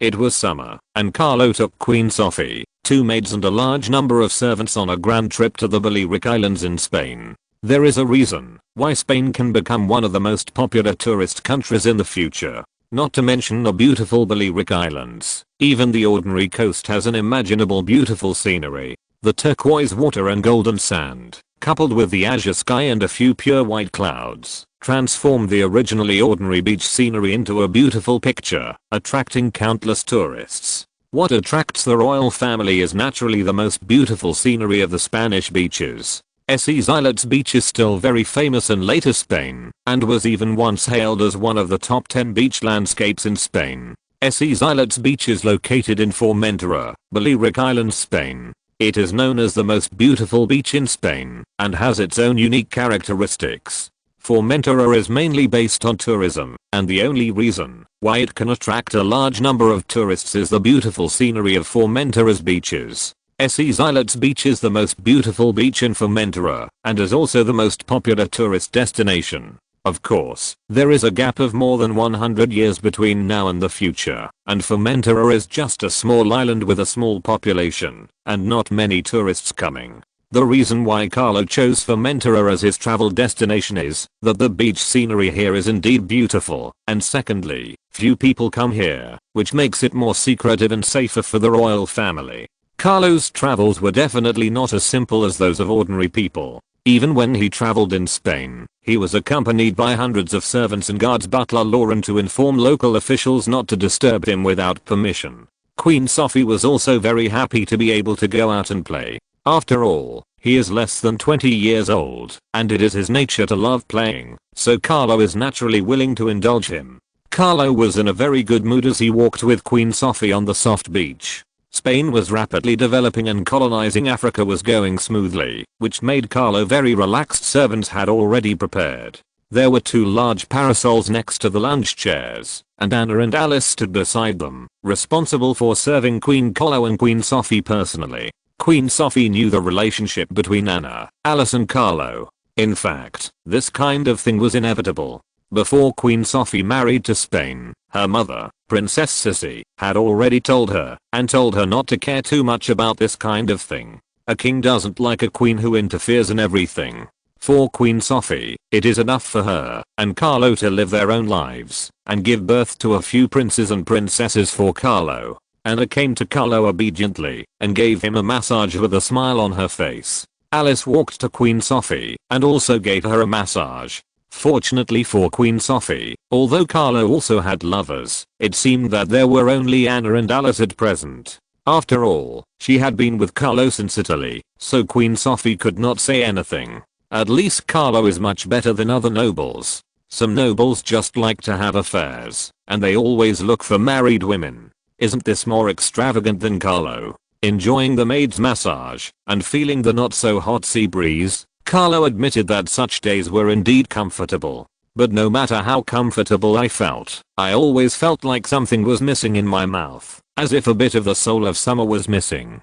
After thinking about it, Carlo finally remembered what he was missing, which was the famous fat house happy water in later generations. How can you miss iced happy water in the hot summer? The sweet and sour taste of the drink and the stimulation of carbonic acid are the soul of summer. Although Carlo is not sure about the exact time when Coca-Cola was born, it is certain that Coca-Cola was definitely born before the 20th century. Moreover, this kind of thing does not require any technical content. A sweet and sour drink can be turned into a carbonated drink by adding carbonated water. Add ice cubes, and it will have a soul. Carbonated water was invented half a year ago, and the original raw material of cola was cola nut, which is a very common fruit in the tropics. Coca-Cola Company? Butler Lawrence searched his memory and did not find a company with such a name. Excuse me, Your Majesty. I don't remember such a company. Maybe there is no such company. Maybe such a company is not well known in the local area. Carlo nodded, his heart filled with excitement. Since the Coca-Cola Company had not yet been established, Carlo would naturally not miss out on the huge beverage market. Coke is not only popular in later generations, but also in this era. No one can resist the temptation of enjoying a glass of iced Coke in the summer, unless there are 2 cups. Carlo remembered that Coca-Cola was very popular as soon as it was launched. Moreover, Coca-Cola was not expensive, and wealthy Americans often walked on the street holding a glass bottle of Coke and drinking it. If Coca-Cola could have been invented earlier, it might have achieved the same success. After all, it is not difficult to make, and it only needs a gimmick to become popular in the streets at any time. As long as the first cola can quickly spread around the world, even if other colas are born later, even if the taste is not inferior, they will not be able to compete with the first cola. The first point is about cost, and the second point is that once people get used to the taste of one kind of cola, they often feel that the taste of other colas is not as refreshing. Although he already had the idea of making Coke, Cola was not in a hurry. The original recipe for making Coca-Cola was indeed very simple. It was nothing more than a carbonated drink made from cola nuts, carbonated water and sugar. If you want Coke to be a huge success, you must ensure that every bottle of Coke has the same flavor, and this flavor is popular with most people. A drink made from cola nuts and carbonated water? Butler Lawrence did not ask why after hearing Carlo's order, but nodded to show that he understood. Although he did not know why Carlo ordered people to make such a drink, since it was the king's order, he naturally followed it. And it's not complicated to do this. Carbonated water and Coke are both common things. It's nothing more than adding these things together to make a drink to your instructions. From left to right, the cups closer to the right have more sugar added. These drinks have been tested in advance to ensure that they will not cause any discomfort. You can try them first to see which flavor you like. Carlo nodded, very satisfied with the speed of Butler Lawrence's actions. This is also the power of the king of this era. Whatever he wants to do is really just a thought. As small as a glass of carbonated drink or as large as a car or a cannon, you can make the finished product according to your own ideas. Carlo has drunk a lot of cola in later generations, but he has never tasted the original cola. What is the difference between this carbonated drink, made from cola nuts and sugar, and the cola of later generations? Carlo first poured a small cup of drink from the left, took a sip, and tasted it carefully. How should I describe the taste? It tastes like diluted cola, but it is not sweet, and has fewer bubbles. Then there was the middle cup, which had a slightly richer taste and moderate sweetness. Next is the cup on the right. The taste is almost the same as the second cup, except that the sweetness is more obvious. However, they both have a disadvantage, which is that there are fewer bubbles. There is nothing we can do about it. Compared with the cola production process of later generations, the current production of carbonated water is simpler, and the bubble content in the water is naturally lower. To put it simply, the bubble content of today's carbonated water is equivalent to the amount of bubbles in later carbonated beverages that are poured into a cup and left for more than 10 minutes. Although there is carbon dioxide gas, the gas content and the irritation when drinking it are not as intense as in the later market.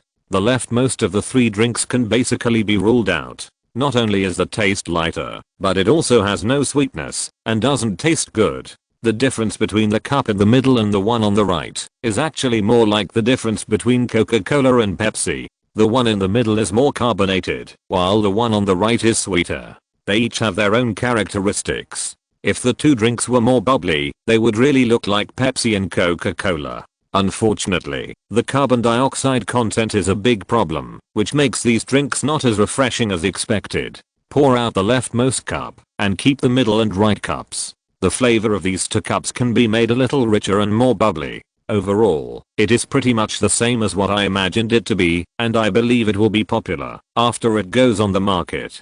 Carlo said whether drinking the drinks by yourself can only make yourself happy, but if these drinks are made into commodities and sold all over Spain or even all over Europe, then all Europeans will be happy. Of course, Carlo would not refute that what he is eyeing is actually the huge beverage market. This most primitive cola is not difficult to make, and the cost is actually not high. It is not an exaggeration to say that most of the cost of cola in glass bottles is concentrated in the bottle's glass, and the cost of cola in glass bottles is actually not high. But it would take before the advent of ice machines. People certainly had other ways to make ice cubes. But such methods have various disadvantages, the most important of which are low yield and difficulty in preservation. This also means that only dignitaries and nobles can enjoy ice in summer vapor in the scorching summer. Without further ado, Anna and Alice quickly stepped forward to take the ice cubes and added them to Carlo and Queen Sophie's glasses.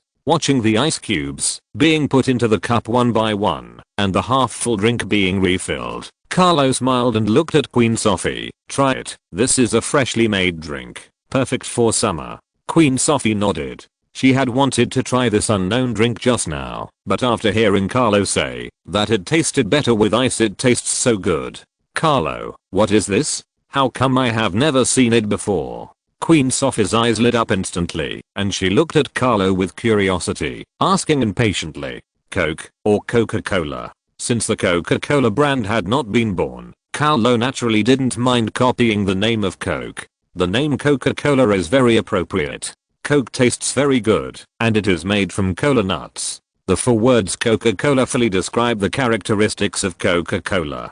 Coca-Cola. Queen Sophie nodded. "How is it? Iced Coke, isn't it more suitable for summer?" Carlo said with a smile. "It's great. If this thing can be mass produced, it should be popular with many people." Sophie nodded back, expressing her affirmation of Carlo's previous statement that Coca-Cola and ice cubes are more suitable. Chapter 169. Based in Kalimantan.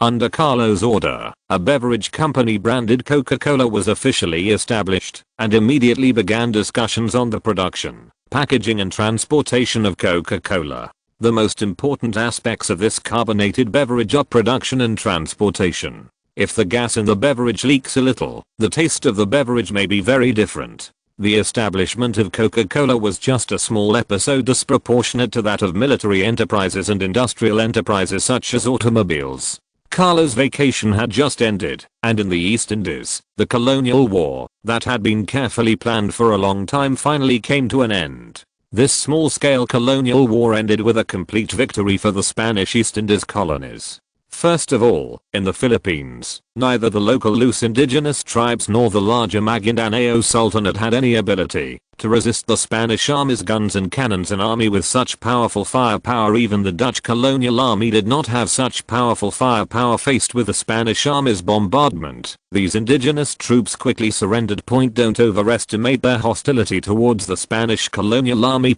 After all, fear of death is human instinct. Compared to the relatively smooth conquest of the Maguindanao Sultanate, the conquest of the Sulu Sultanate seemed a little tortuous, but the overall result was good. The British did express dissatisfaction with Spain's occupation of the Sulu Sultanate, but Spain had basically achieved its strategic goals at the time, and no matter how dissatisfied the British were, they could not threaten Spain with war. In the final analysis, colonial competition exists in all countries. Compared to the small Sulu Sultanate, the British were more concerned about competition in other regions and other powerful powers. After occupying most of the land of the Sulu Sultanate, the Spanish army finally faced opposition from the British. Or it could be said that it was the opposition of the British colonial forces in Kalimantan.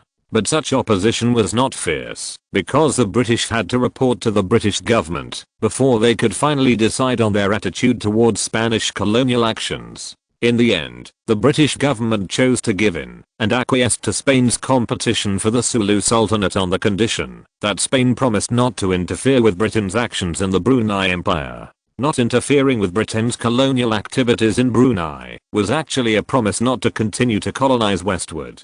From the current situation map of Kalimantan, it can be seen that if Spain does not continue to move westward, it can only choose to move southward to provoke colonial competition between the Netherlands and Spain, and then control the situation in Kalimantan as a mediator, so that neither the Netherlands nor Spain could completely control Kalimantan.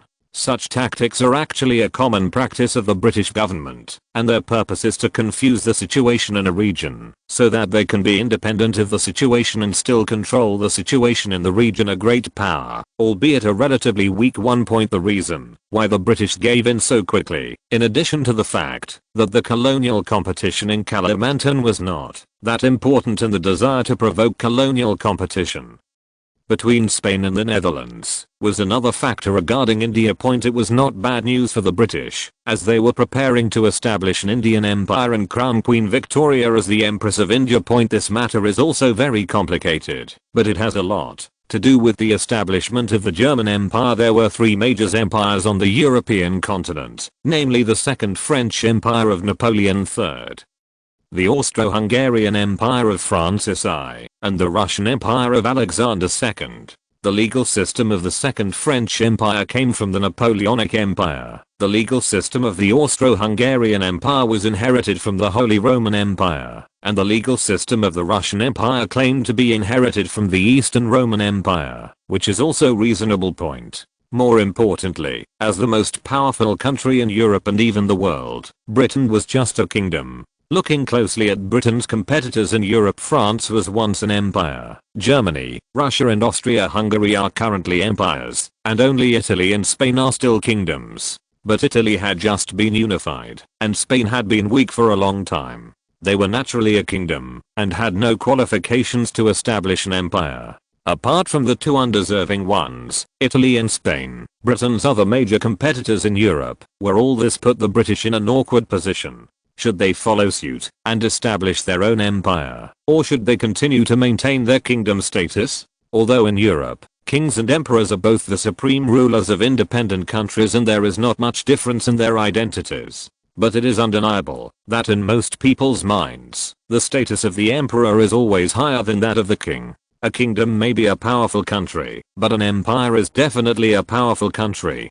On this point, the attitudes of the British government and Queen Victoria became consistent. Although she was a female king, Queen Victoria is very special in British history, and is definitely one of the greatest monarchs in the UK. Strictly a king with means can still gain a certain degree of voice through his own efforts and the support of the people, and even influence the government at a deeper level. Especially after the decline of Britain, the king has become more important. Why is Britain still a constitutional monarchy? The biggest reason is that the British government wants to maintain its rule over Scotland and Northern Ireland, and of course Wales. On this issue, Britain faces the same problem as Spain. The United Kingdom looks strong, but the word united is its fatal flaw. It is indeed strong when united, but it also depends on whether other countries are willing to unite. The United Kingdom is made up of four major regions: the Kingdom of England, the Kingdom of Wales, the Kingdom of Scotland and Northern Ireland.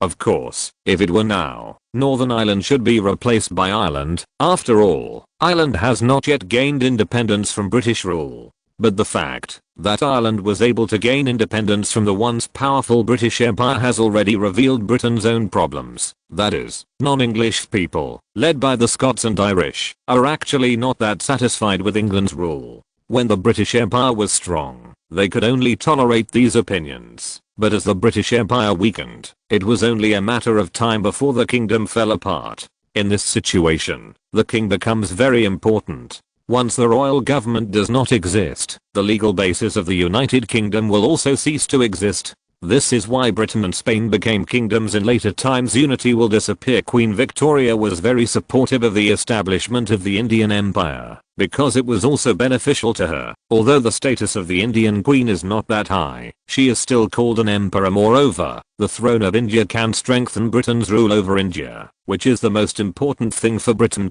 After all, it is the jewel in the crown. If the jewel is gone, the crown will be covered in dust. It is precisely because of the importance that Britain has attached to India during this period that the British did not take this incident in Kalimantan seriously. Unless Spain and the Netherlands were officially at war over the colonization of Kalimantan, or Spain had already occupied most of Kalimantan, this would have been a minor matter, at least until the establishment of the Indian Empire. In any case, it was a good thing for Spain that the British did not cause trouble. After fully controlling the Maguindanao Sultanate and the Sulu Sultanate, the colonial government of the East Indies also began its own further actions. The first was to build a T-shaped railway in Mindanao, connecting the east and west and the north and south of Mindanao, and strengthening its rule over Mindanao. The second is in Kalimantan. The land controlled by the Sulu Sultanate is indeed not large, at least compared to Kalimantan. But the problem is that Kalimantan is not a small island. Even if the Sulu Sultanate controls only a small part of it, the total area is tens of thousands of square kilometers. More importantly, after Spain has gained a foothold in this land, it still has hope of continuing to expand southwards and extending its reach into the Sultanate of Belangen in the south. Although the Dutch also took action in the Sultanate of Belangen, their overall strength was not as good as that of Spain, and the East Indian colonial government was not too worried about this. Therefore, when building the railway on the island of Kalimantan, an east-west railway was not adopted. Instead, a north-south railway was built so that it could be connected to the Sultanate of Belangen later. What the Dutch think is not the East Indies colonial government's concern. Anyway, the Dutch do not have the courage to engage in a colonial war with Spain. At most, they are just engaging in a colonial competition over the issue of the Sultanate of Belangen. Will Spain be afraid? Of course not. When the news that the colonial war in the East Indies ended with a complete victory reached Spain, Prime Minister Primo and Carlo both breathed a sigh of relief. This war brought great benefits to Spain, and the importance of the East Indies colonies to Spain was infinitely increased. It is worth mentioning that after this war, the Sulu Sea also became the inland sea of the East Indies, which also made the connection between the East Indies and Kalimantan closer. Carlo had previously considered giving up the East Indies early, but now he has changed his mind. When the future automobile era arrives, the rubber industry in Southeast Asia will definitely be one of the highly profitable industries, and giving up the East Indies now will definitely be a loss. Another thing is that the East Indies has already taken shape among Spanish colonies, and it would take at least several decades for the African colonies to develop into the same size as the East Indies. Spain doesn't have so much time to waste at the moment. Moreover, the East Indies can also serve as an ally inserted into Southeast Asia to gain more Asian interests for Spain. The operation in the East Indies was going very smoothly, and the operation in Africa was not much different, alerting the British and French. Although only 2.5 months have passed, Spain has still made big moves in Africa. First, the Guinean government and the Baka people developed deeper ties, albeit through the use of force. Guinea's railways penetrate deep into the heartland of the Baka people, providing strong support for the army's logistical supplies. After obtaining a batch of transport animals and carriages from the Guinea colony, the army could safely station in the upper reaches of the Congo River to ensure the safety of the colonial outposts in that plain. Although only 2.5 months have passed, the number of colonial outposts established by Spain here has increased from 20 to 30, and the scale of the colonial outposts is also growing steadily. If nothing unexpected happens, Spain has the hope of declaring the establishment of the Congo territory before the railway construction is completed, bringing the land completely under Spanish rule. But colonization was not all smooth sailing. As Spain increased its colonial investment, it also aroused resistance from local indigenous peoples. The most fierce resistance came from the Bantu and Baka peoples, as the Spanish colonial campaign invaded their territories and threatened their survival. Although there are no large-scale indigenous countries in these areas, there are still many scattered indigenous tribes. Some of the large tribes united together and gathered several thousand people, which was a very large scale. But it is obvious that they underestimated the lethality of the Spanish army and also underestimated the cruelty of European colonists towards the African natives. In other words, it does not refer to the indigenous people of Africa, but to all the indigenous populations in all colonies. The British colonists and later the United States were able to carry out massacres against the Indians on the American continent, and of course the Spanish at that time were also able to carry out massacres against the African natives in the Congo River Basin. However, Spain considered more, and, considering the shortage of weapons and ammunition, did not launch too cruel revenge against the local indigenous people. It only used several indigenous tribes that participated in the resistance as a warning to others, and made them disappear from the land within a few days. It turns out that friendly communication is far less effective than the use of force. The Spanish colonists maintained a friendly attitude and communicated with them in a friendly manner, which instead aroused their suspicion and hostility. But if you force them to speak with guns and cannons, they will not only listen with fear and trepidation, but they will also listen very carefully and listen to every word without missing a single one. As for those who were unwilling to listen, they had already been buried under this land along with the actions of the Spanish army. The local natives must be buried promptly after being dealt with, which was also the order the army received before arriving in Africa. The reason is very simple, that is to prevent the spread of plague. A large-scale infection of the army with the plague was no small matter, and the Spanish government could not just stand by and watch. Large-scale transportation of medicines to Africa would inevitably arouse suspicion from other countries, which would be very detrimental to the colonial development of the Congo River Basin. Therefore, at the beginning, Carlo repeatedly emphasized the importance of preventing the plague. In this land, we must not only prevent local poisonous insects and poisons, but also prevent the birth of all possible viruses. The natives who died of normal causes were buried in time, but if they died of abnormal causes, the entire tribe would be burned down. The Spanish government attached so much importance to the colonial development of the Congo River Basin. The colonial development of the entire Congo River Basin progressed very rapidly. Of course, this is also inseparable from the sacrifice of the Guinea colony. As a small colony, Guinea's population was not large. However, in order to develop the land in the Congo River Basin, the Guinea colony had selected hundreds of trustworthy Spanish immigrants and followed the army into the upper reaches of the Congo River Basin. Of these people greatly increased the scale and number of colonial outposts and made Spain's rule in the region more stable. Even if the Portuguese, Britain and France discovered this place, they could not declare their sovereignty over this land. Because the Spanish had settled in this land on a large scale, the number of colonial settlements also proves this. As long as the development of the Congo River Basin continues to proceed smoothly, the establishment of a territory directly under the king may be in the not too distant future.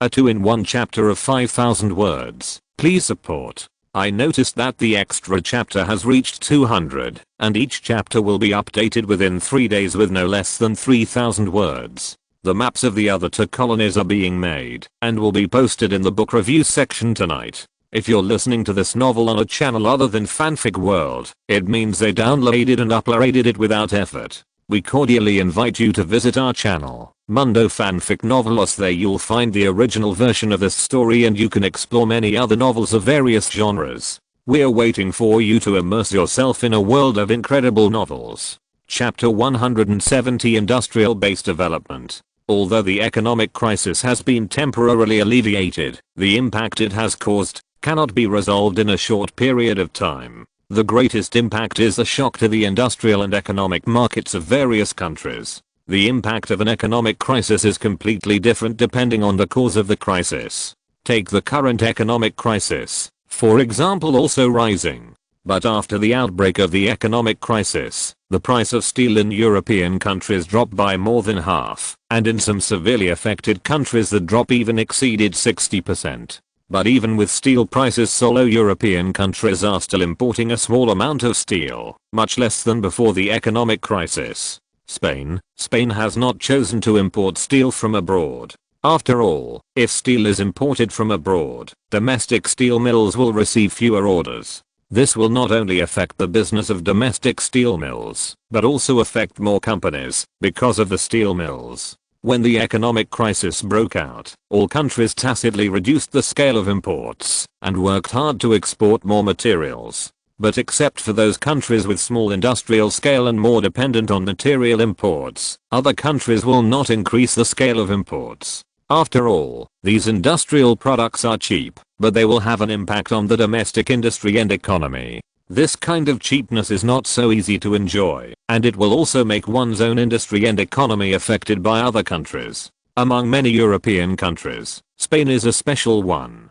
Because it has not been affected too much by the economic crisis, industrial enterprises in Spain are still producing uninterruptedly. After the government announced the second 5-year plan, these private factories were like people who had taken stimulants. They were completely relieved and became more passionate about production. However, due to the overall decline in European prices, Spain's prices are also inevitable. So far, Spain's prices have generally dropped by about 10%, which is a relatively good level compared to other European countries. Prime Minister Primo, does the current price change have a big impact on various industries? Carlo asked a question that he was more concerned about at a cabinet meeting, is not too serious, and is acceptable to us. Prime Minister Primo replied, the metallurgical and metal processing industries were the most severely by the drop in prices, but with the government's timely control, the situation has now been effectively alleviated.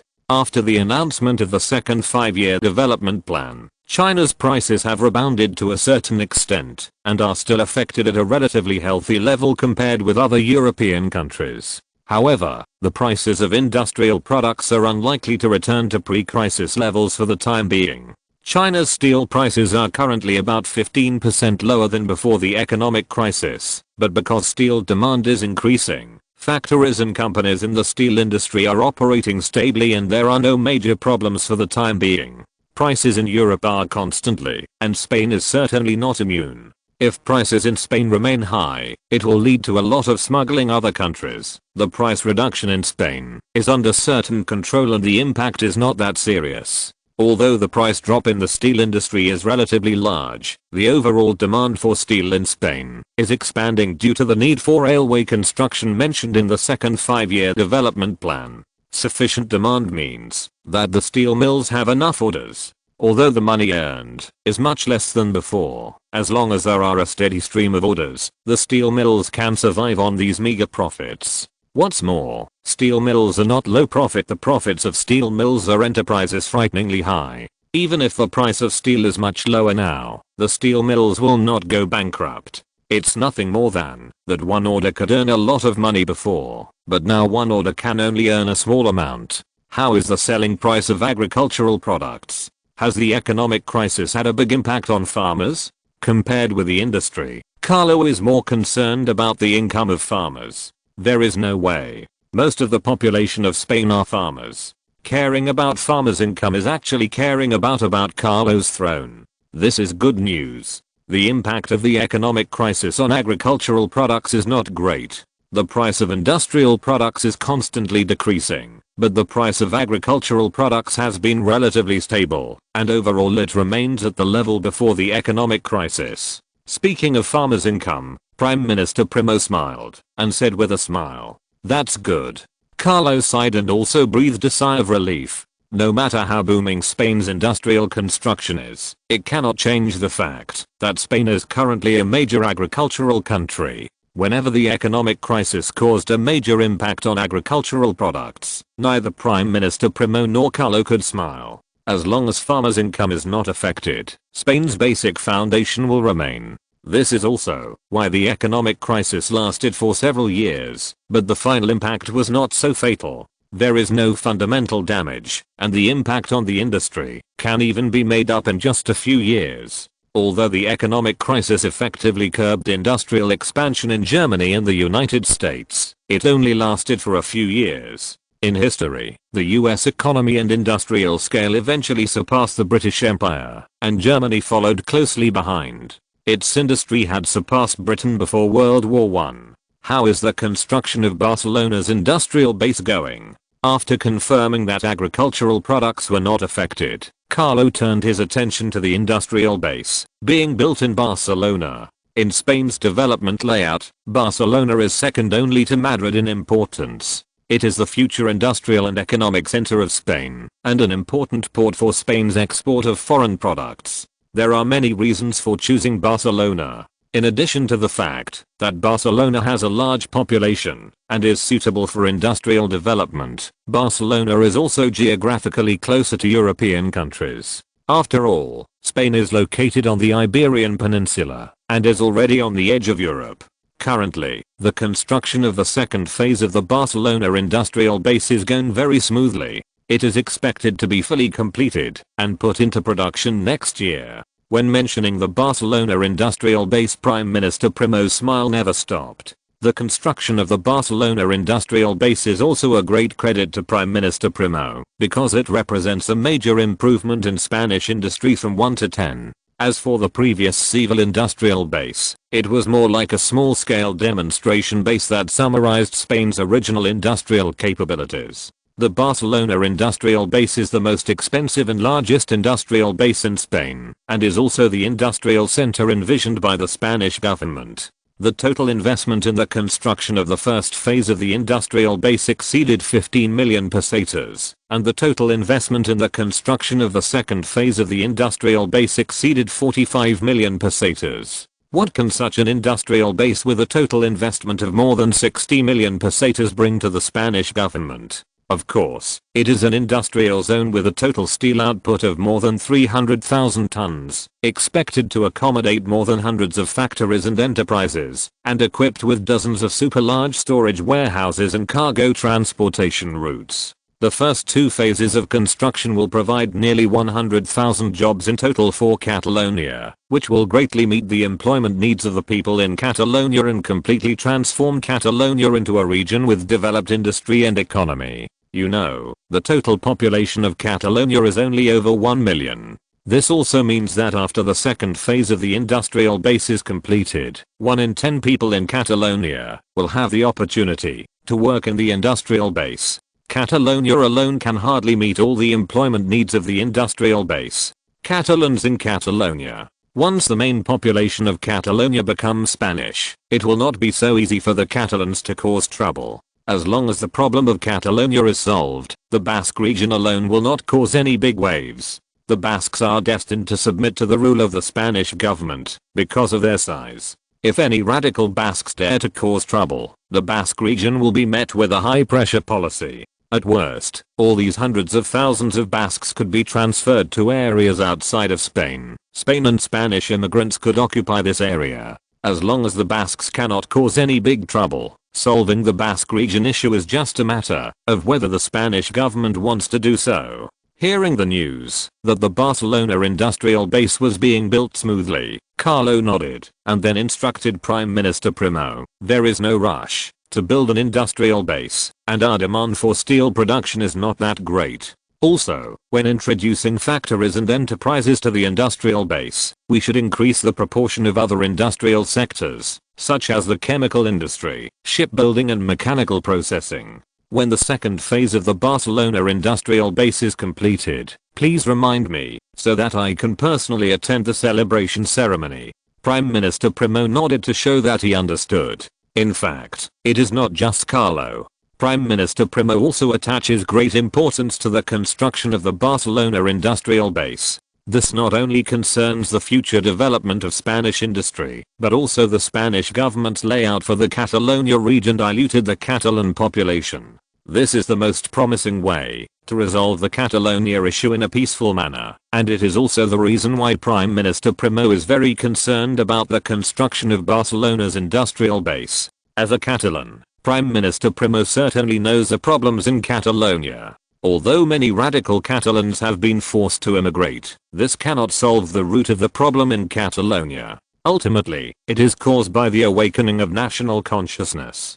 Spain either assimilates this nation before the Catalan national consciousness is fully awakened, or it can only reduce the proportion of Catalans in Catalonia through subtle ways, so that Catalans will completely become a minority in Spain, and cannot become the majority population in any administrative region. Prime Minister Primo is currently taking a two-pronged approach. On the one hand, it strives to assimilate the majority of Catalans through more effective policies. On the other hand, it attracts more Spaniards to enter Catalonia by building industrial bases, thereby reducing the proportion of Catalans. After these Spaniards who entered Catalonia intermarried with the local Catalans, their offspring were able to assimilate into Spanish more easily. Coupled with the population growth of the main ethnic group, the number of Catalans will decrease in the future, while the proportion and size of Spaniards will increase.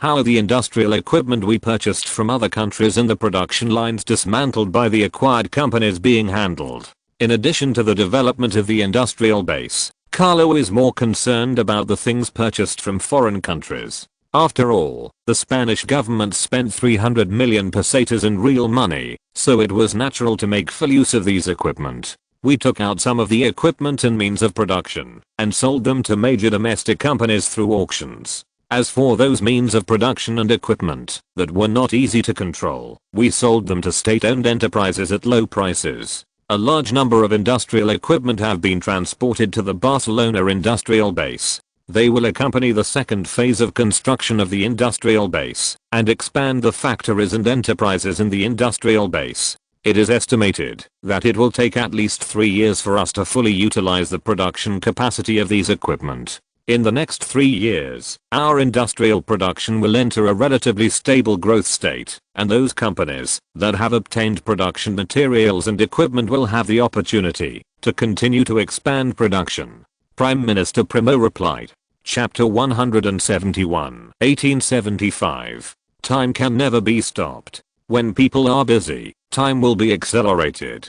The second half of 1874 was quite busy for the Spanish government, which made time pass quickly and soon came to 1875. It is worth mentioning that at the end of October 1874, Queen Sophie finally became pregnant. The Spanish royal family is about to welcome its first prince or princess, and Carlo is in a very good mood. Charles and Queen Sophie got married in 1872, so why didn't they conceive their first child until late 1874? The biggest reason was Carlo's protection of Queen Sophie. The production conditions of this era were not so developed, and having a child also represented a very high risk. By the end of 1874, when the pregnancy was confirmed, Queen Sophie was nearly 20 years old, which was a relatively appropriate time to become pregnant. Austro-Hungarian royal family. Carlo's father, King Vittorio Emanuele II of Italy, sent a telegram personally, his words full of joy and happiness, and said that he would come to Spain in person after the child was born. Emperor Franz Joseph I of the Austro-Hungarian Empire was also very excited about this. After all, Queen Sophie was his eldest daughter, and the baby in her belly was his first grandchild. Judging from the relationship between the Spanish royal family, the Italian royal family and the Austro-Hungarian royal family, it can be seen that this unborn little guy will definitely be the center of attention in the future. Whether they are princes or princesses, they can receive the love and favor of the royal families of 3 countries, and are one step ahead of most people from birth. Carlo was also very excited about the birth of his baby. Although it has been several years since he traveled to this world, Carlo does not have a strong sense of belonging to this world. The prospect of having his own child also made Carlo's sense of belonging to this world continue to grow. If Carlo's previous goal was just to make Spain a powerful country, just like playing a game to complete his own goals, then Carlo's current goal is to create better conditions for his descendants and let them have an extremely powerful Spanish empire. Carlo and Queen Sophie are still young, and will definitely have more children in the future. Whether they are princes or princesses, Carlo will make good arrangements for them. Even if they lack the ability, they can ensure that they can live a safe and stable life as an extremely wealthy noble and live happily. In addition to the good news that Queen Sophie is pregnant, there are many other good news covering all aspects. As time entered 1875, Spain was about to enter a new era. The colonial rule of the East Indies colony has been initially consolidated for colonial expansion in the East Indies in the future. Point 1 is to occupy the Sultanate of Brungan to the south and border the Kute Sultanate controlled by the Netherlands. The second is to turn your attention to the El Salvador Islands and the island of New Guinea further east. Point the Dutch colonial rule here is not stable, and there are many indigenous sultanates outside the Dutch sphere of influence that can be conquered. Point further east, there are still large tracts of blank land on the island of New Guinea, and the disadvantages that it has to compete with the Netherlands, Britain and even Germany for colonies. There is no other way, because the land of Southeast Asia is so small. Currently, most of the land has been occupied by Britain, France, and the Netherlands, and Spain can only find these empty lands to colonize from the cracks. However, New Guinea is ultimately a backup option. The primary task of the Spanish East Indies colony is to occupy more territory on the island of Kalimantan. In order to take care of the pregnant Queen Sophie, Carlo did not attend the government's annual summary report meeting at the end of 1874. However, Prime Minister Primo still reported the complete government work to Carlo after the meeting, and sought Carlo's opinion on the government's new development plan for 1875. As time went by, Carlo's royal power became increasingly consolidated. The most obvious point is that Prime Minister Primo has paid more and more attention to Carlo's attitude. If Carlo clearly opposes certain places, Prime Minister Primo may not be able to continue to promote it. Point at present, the royal power and the Prime Minister's power can only cooperate with each other in a friendly manner. Once the two sides start to compete, perhaps both sides will suffer losses. After all, Prime Minister Primo supported the monarchy, and the reason why the Kingdom of Spain can continue to exist is largely due to Prime Minister Primo's efforts. Carlo had a respectful attitude towards Prime Minister Primo. Point. Although competition between royal power and prime ministerial power was inevitable, Prime Minister Primo did do a lot for Spain. Point. Even the reason why Carlo's royal power expanded to such an extent was closely related to Prime Minister Primo's concession. If Prime Minister Primo had been more ambitious at the time, Carlo might not have been able to gain such high power. Judging from the situation of the Spanish government at the time, Prime Minister Primo could sideline Carlo at any time and even turn him into a mascot with no power. But Prime Minister Primo did not do so. This is why Carlo was willing to wait for Prime Minister Primo to retire before fighting for more power, rather than directly conflicting with Prime Minister Primo. It is an absolute honor for the Spanish people that Primo was born in this era, and it is also an honor for Carlo to face a politician like Primo who is not greedy for power in the early days of his rule. The good news is that Prime Minister Primo's reforms have yielded certain results. The first 5-year development plan was a complete success, and the second 5-year prime development plan is also progressing smoothly. If nothing unexpected happens, Minister Primo will be able to retire after the end of the second 5-year development plan. His 10-year cooperation with Carlo and the achievements brought to Spain by the two 5-year plans may become a story that will be passed down in Spain for a long time. This is not an exaggeration, and there are even newspapers that are currently promoting such things. Some newspapers called Prime Minister Primo and Carlo the William I and Prime Minister Bismarck of Spain, and called the cooperation between Prime Minister Primo and Carlo the Great Revival of Spain. Slogan proposed by Carlo at the time, "Make Spain Great Again." The public has sharp eyes, and they can certainly tell whether the country is developing in a good direction. Spain is not strong at present, but for the Spaniards, the period since Carlo was crowned King of Spain and Prime Minister Primo took office has been great for Spain. Palace of Madrid with a complete and organized government work report, and reported the good news to Carlo with a happy smile on his face. Carlo had anticipated Spain's great advance in 1874. After all, if so many things are purchased from abroad, the improvement that these things bring to Spain will be huge. Not to mention that Spain has also strengthened its development plan and increased investment in various departments. It is no exaggeration to say that the number of railways built in 1874 alone exceeded the total number of railways built by Spain in the 2 years from 1870 to 1871. Carlo took the report form naturally, without showing much expression on his face, and carefully read the contents of the report. Not long after, Carlo showed a satisfied smile and relaxed. 1874 was a year of leapfrog development for Spain, and it was also a year that narrowed the gap with the great powers be in ruins, and was a power that was extremely weak. It was even hard to say whether it was a great power. But after the end of 1874, Spain's existing industrial and economic scale and military size determined that it was a powerful country, except for the 5 traditional European powers of Britain, France, Germany, Russia, and Austria, which still have advantages over Spain. Other powerful countries like the United States and Italy do not have such great advantages over Spain. The US does have a large industrial and economic scale, and a larger population, but it is not a military power at present. Even after the Civil War, before the outbreak of the Civil War, the total size of the US Army was only more than 20,000.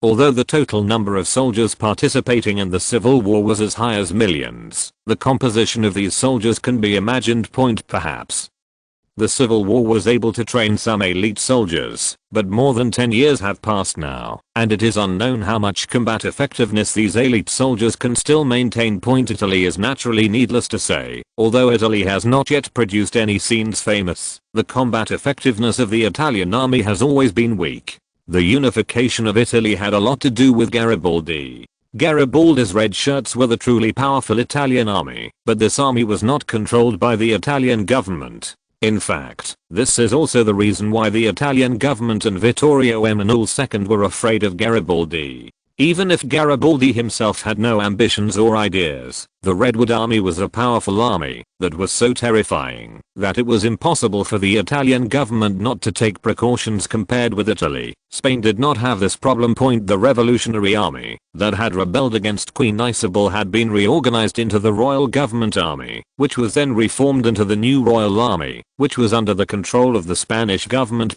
Naturally, no one was worried. Back to the topic. How fast was developing Spain in 1874? Spain has made significant progress in industry thanks to the industrial equipment it has purchased. Minister of Industry Canivas had already reported this to Carlo in advance, and received praise and encouragement from Carlo. The more achievements in the industrial sector, the more prestige Canivas can gain. The more prestige Canivas has, the greater his chances of running for Prime Minister in the election of the next cabinet government. Can guarantee that after Prime Minister Primo leaves politics, the Progressive Party will not become a radical party under the leadership of someone else. The reason why Carlo has such an idea is naturally the attitude of Ruse, the current second in command of the Progressive Party. Ruse was originally a rather radical guy, but it was only because of his strong support for reform and his prestige in the serving Revolutionary Army that Prime Minister Primo appointed him Minister of Industry. While as Minister of Industry, Ruse demonstrated great ability and firmly secured his position as the second in command of the Progressive Party. After Canivas became Minister of Industry, Ruse completely stood on the opposite side of Carlo. Although he did not explicitly oppose Carlo's kingship, his attitude was quite clear. That is, he did not approve of Carlo's acquisition of power, hoped to strengthen the constitutional system, and concentrate power in the hands of the cabinet government and parliament.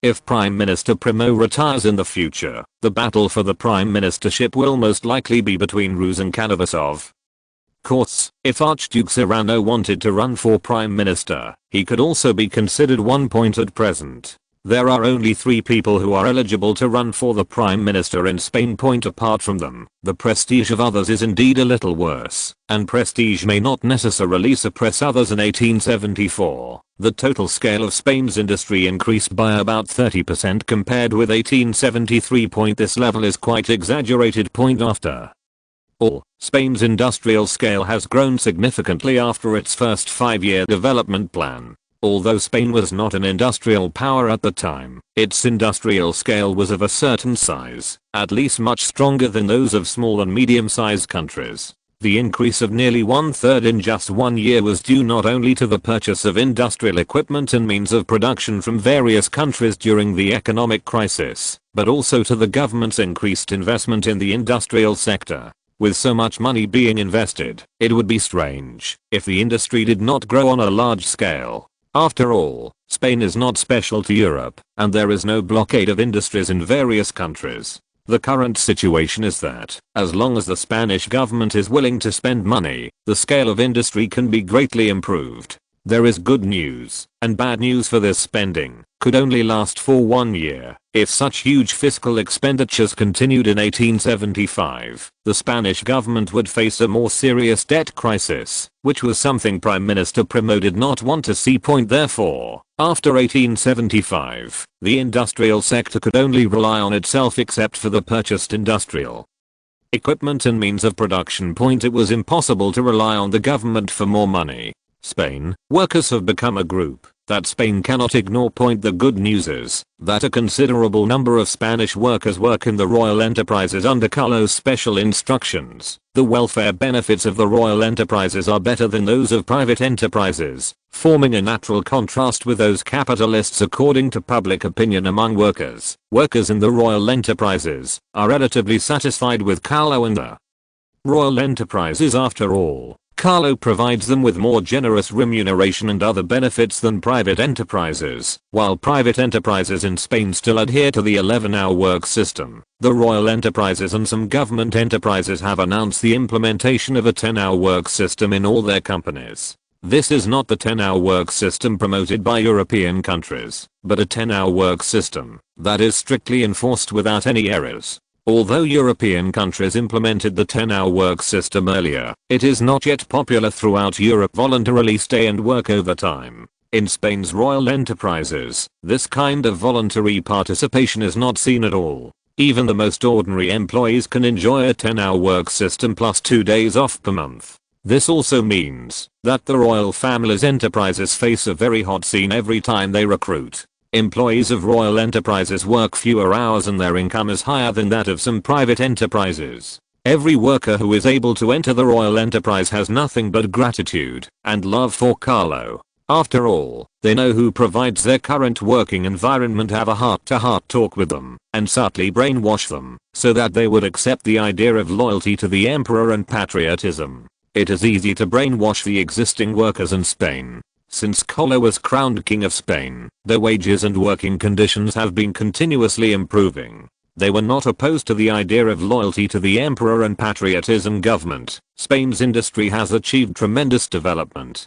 By the end of 1874, Spain's annual steel production had exceeded 200,000 tons, a goal that was also planned by the industrial sector at the time. Pig iron production was even higher, approaching 600,000 tons. The construction of railways increased the demand for steel in Spain, and steel mills were constantly established in industrial bases and expanded rapidly. It is worth mentioning that of Spain's total steel production of more than 800,000 tons, the royal family's steel mills contributed more than a quarter of the output. These steel mills have different names, but they all have the same prefix, which is the word royal, part of the royal family's industrial layout. Carlo no longer has a concrete idea of the current size of the Spanish royal family's assets. It's not that Carlo doesn't care about the expansion of the royal industry, but the current layout of the royal family in various industries is too exaggerated, and it is impossible to make detailed statistics. The assets of these steel mills alone amounted to tens of millions of pesetas, and the annual revenue they generated exceeded tens of millions, which was simply unimaginable for the royal family of the past. Is just one of the royal family's industrial layouts. There are also many related factories, railway companies, mining companies, oil companies, and so on. Together with the two major banks and agricultural companies and enterprises, the annual income of these enterprises bring to the royal family is close to 100 million pesetas. In addition to steel production, Spain has also achieved huge increases in coal production. In fact, to put it bluntly, coal and iron are inseparable. The increase in steel production means the increase in the mining volume of iron ore and coal mines. After all, only coal mines and iron mines can be used to refine steel. However, compared with the growth of steel production, the growth of coal production is not that huge. The main reason is that the impact of the economic crisis has led to a significant drop in coal prices. The export price of coal from European countries is already almost the same as the mining price of Spanish coal, so there is no need for additional mining. After all, there are not many coal reserves in Spain, so we should use them sparingly. When the price difference between the two is not much, Carlo prefers to import coal from abroad rather than mine coal in Spain. The government work report that Prime Minister Primo contained to Carlo nearly 100 pages, and the content submitted by the industrial department alone took up dozens of pages. The achievements of the industrial sector in 1874 were too dazzling, and the improvement in all aspects was quite rapid. It took Carlo a long time to read the report, but after reading the report of the industrial sector, Carlo's satisfied smile became even brighter. Credit for the tremendous achievements made by the industrial sector. For example, the achievements in shipbuilding submitted by the industrial sector are actually the results of the expansion of the Royal Guanizo shipyard point after a long period of decline. The largest dock left at the Royal Guanizo shipyard was only capable of building medium and large warships of 6,200 tons. However, the number of warships designed by the shipyard far exceeds this number, which means that the Royal Guanizo shipyard must undergo a new round of expansion. The shipyard is very important for Spain's future naval expansion, and Carlo attaches great importance to it. In fact, before the warship design drawings came out,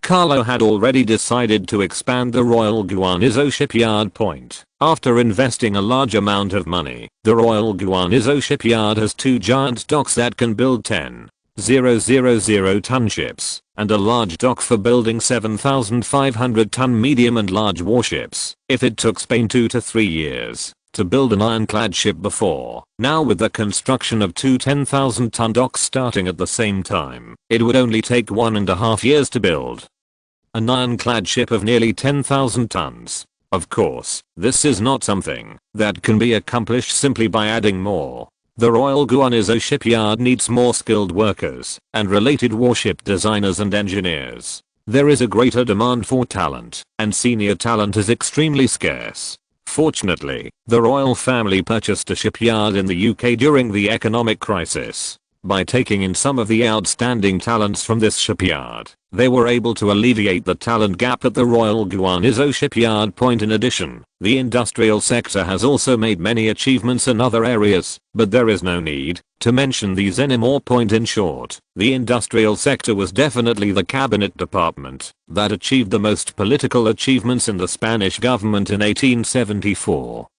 Course, compared with the huge achievements in the industrial sector, the education sector is more like a partial achievement achieved step by step. In 1874, more than 1 million people in Spain received literacy education, which was also the year with the largest number of people receiving literacy education since the implementation of literacy education in Spain. As for the reasons, in addition to the government's increased investment in the education sector, people's income has also increased, resulting in a large number of school-aged children and young people returning to school. The lives of Spaniards today are much better than before the revolution, so there is naturally no need for these children and young people who should be going to school to continue working in factories. Because of this, Spain's illiterate rate has officially dropped below 40%, or below 39% to be exact. Although there is no very precise ratio, it is certain that the illiterate group in Spain is less than 7 million, and most Spaniards have received simple education.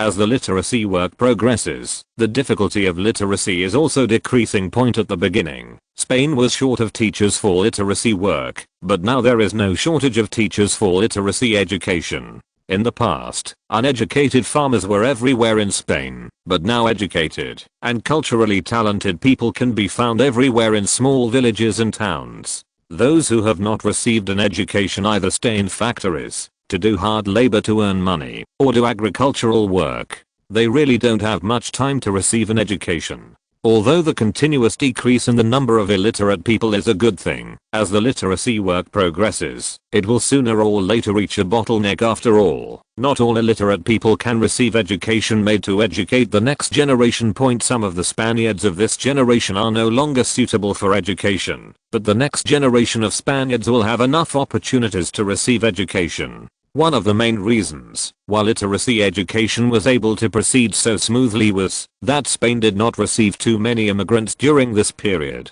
The Ministry of Education only needs to focus on the more than 10 million Spaniards in the country. The work pressure is actually not that great. If there are a large number of immigrants flowing in every year, it will be a heavy burden for the education sector. After all, most immigrants have not received a very good education, and these immigrants are scattered all over the country. Some of them even cannot understand Spanish at all, so it is very difficult to popularize literacy education.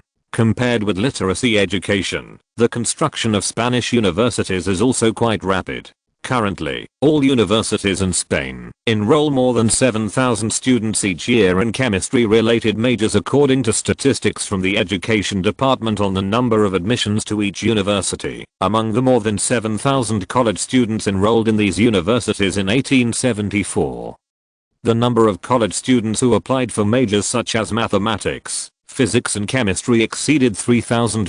The number of college students majoring in construction engineering also exceeds 1,000. After all, Spain still needs college students majoring in construction engineering during its stage of rapid development. In the past, Spain did not have very effective management of domestic universities, resulting in university majors being determined based on students' willingness to apply. At that time, students preferred to apply for literature and art, which led to the fact that most universities in Spain were related to literature and art, followed by construction engineering and medicine. At present, Spanish universities have changed from building majors that students want to build majors that the country wants. Mathematics, physics and chemistry related majors have become the most popular majors for Spanish college students because Spain lacks talent in this field. Carlo's attitude towards universities is also very simple, that is, Spanish universities should train more talents for the Spanish government and the country. Universities should train talents that their own country needs, not talents that other countries need.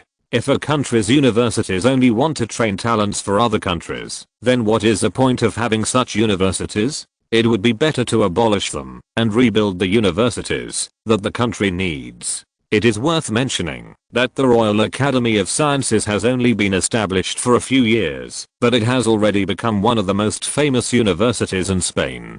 After all, it is a school built by the royal family, and it has invited many famous European scientists and related scientific researchers, so it is easy for it to become famous in Spain. Even the Royal Academy of Sciences has a certain reputation within Europe, attracting a small number of non-Spanish students at present. The Royal Academy of Sciences alone trains a lot of mathematical, physical and chemical talents for Spain every year. Most of them are practical experimental talents, and there are also many talents who focus on theory, which are all lacking in Spain. To help gifted students from disadvantaged backgrounds, Carlo established royal bursaries at all Spanish universities. As long as you meet the three conditions of Spanish citizenship, academic excellence and poor family background, you can apply for the royal bursary. Currently, there are only more than 20,000 students enrolled in all universities in Spain, and the Royal Scholarship Fund established by Carlo can provide more than 2,000 scholarships every year. The amount of each scholarship is more than 100 pesetas, which is equivalent to more than half a year's salary for an ordinary Spaniard. In reality, this is not much. All the scholarships together only cost 200,000 pesetas per year, but this brought Carlo great fame. After all, 1 in 10 college students can get a scholarship, so the probability is quite high.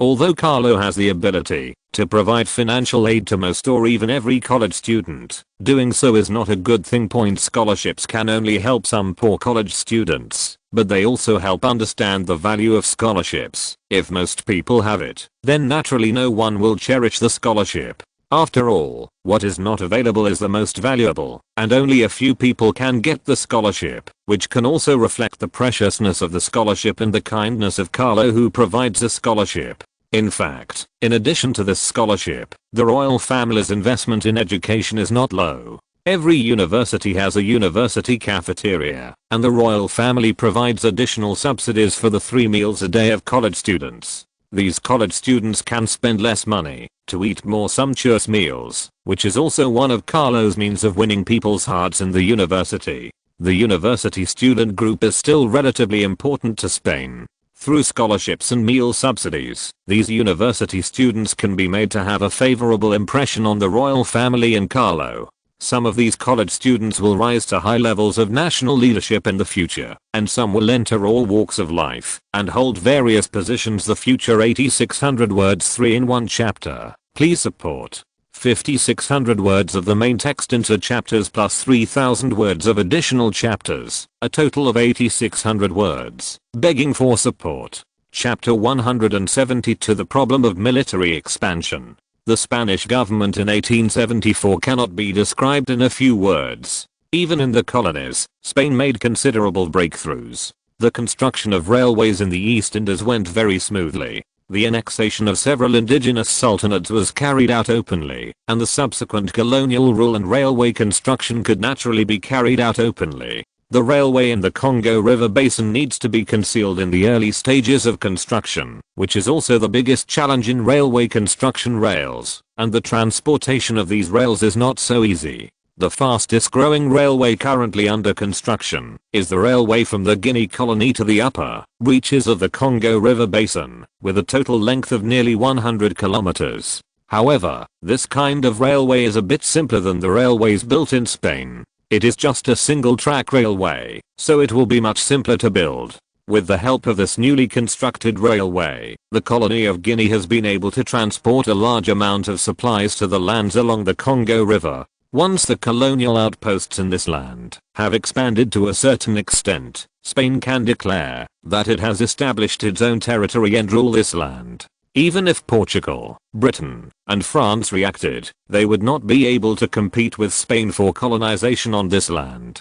Unless they were willing to start a local war with Spain for this land, no one could threaten Spain's rule here. Although the development of Spain and its colonies was smooth, this was achieved at the expense of a large amount of government funds. In terms of finance, the Spanish government's total fiscal revenue in 1874 reached 731.7 million pesetas, approximately £28.12 million, a significant increase compared to 1873. The main reasons for this are the tremendous achievements brought about by the first 5-year plan and the economic improvement promoted by large amounts of government investment. The first 5-year plan supported a large number of private enterprises. Although most of them were small and medium-sized enterprises, there were also a few that gradually became medium and large leading enterprises. The tax revenues contributed by these enterprises to the Spanish government were not small figures. Together with the taxes paid by the royal enterprises, the Spanish government's fiscal revenues reached a new high in 1874.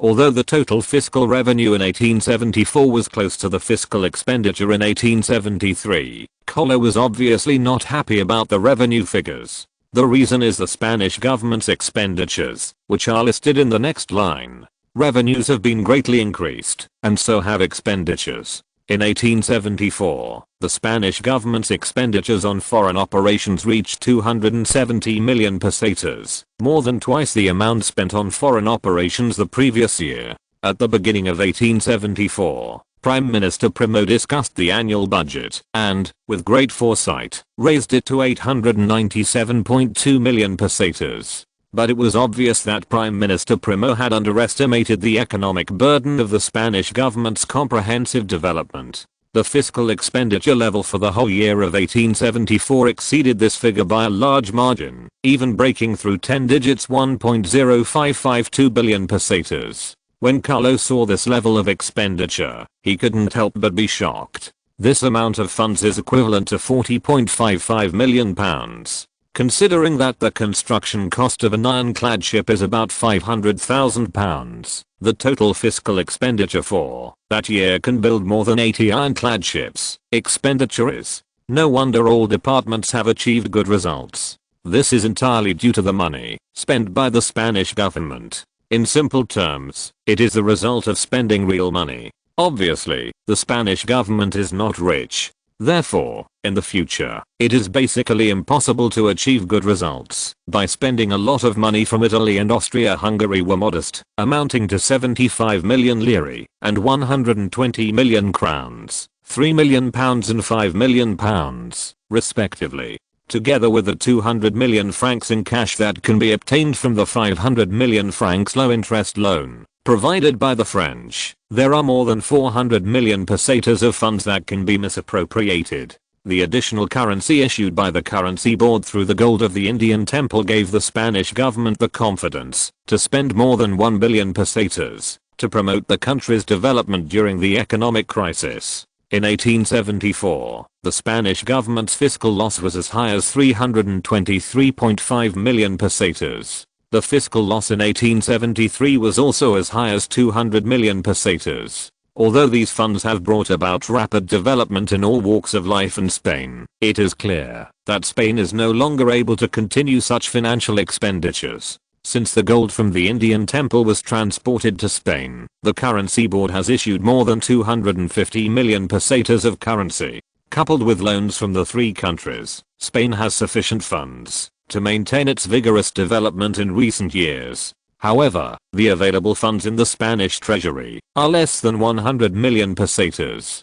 Development in 1875 still needs to take into account the balance between fiscal expenditure and revenue. Although the monetary board can still create sufficient available funds for the Spanish government by issuing more currency, if the Spanish market is not taken into consideration and banknotes are released to the market at a high frequency, it is likely to affect the actual value of the peseta. Moreover, Spain's development has gradually been back on track. The most important thing next is to seek stability. Allowing Spain's economy and industry to make steady progress is what the government should do most. Thinking of this, Carlo had to be thankful for the corruption during Queen Isabel's reign. It was because the Spanish government ignored development and pursued pleasure at that time that the Spanish government did not have too much debt. Currently, the total debt of the Spanish government is only about 700 million pesetas, which is still within the acceptable range for the Spanish government. Moreover, the shortest debt repayment period is more than 10 years, and the longer one is even more than 20 years. With less debt pressure, the Spanish government's future development is indeed bright. Even without relying on financial support, the growth rate of industrial and economic development will be steady in the next few years. It's no wonder that due to the economic crisis, Spain's agriculture also saw significant improvements in 1874. After acquiring large tracts of land from the nobility and the church, these lands were provided to farmers for cultivation in various ways. Combined with newly reclaimed land, Spain's total arable land area has reached a new high, and grain production is also rising steadily. Although there are no more detailed statistics, it is certain that the cultivated land area in Spain has exceeded 10 million hectares, and most of the 18 million Spaniards are engaged in agricultural work on this land. Yes, Spain's population has exceeded 18 million. Although this data is a simple estimate of the birth and death of the population in each region, the actual situation should not be much different. As Spain's per capita annual income increases, the birth rate is also growing. After all, only when people have spare money in their hands will they consider more things. If you don't have enough food to eat, not many people will consider the issue of passing on the family line. Unfortunately, among the large number of babies in Spain every year, some will die prematurely. There was born prematurely nothing that could be done about it, and Carlo was powerless to change it. Ultimately, it is because the medical technology of this era is too backward, resulting in a very high risk factor in the production process. Even if they can survive the birth safely, caring for infants and young children is still a big problem. Various diseases that are invisible to the naked eye can endanger the lives of infants and young children, which also makes the infant survival rate in Spain always low. This problem also exists in other European countries, and even European royal families are no exception.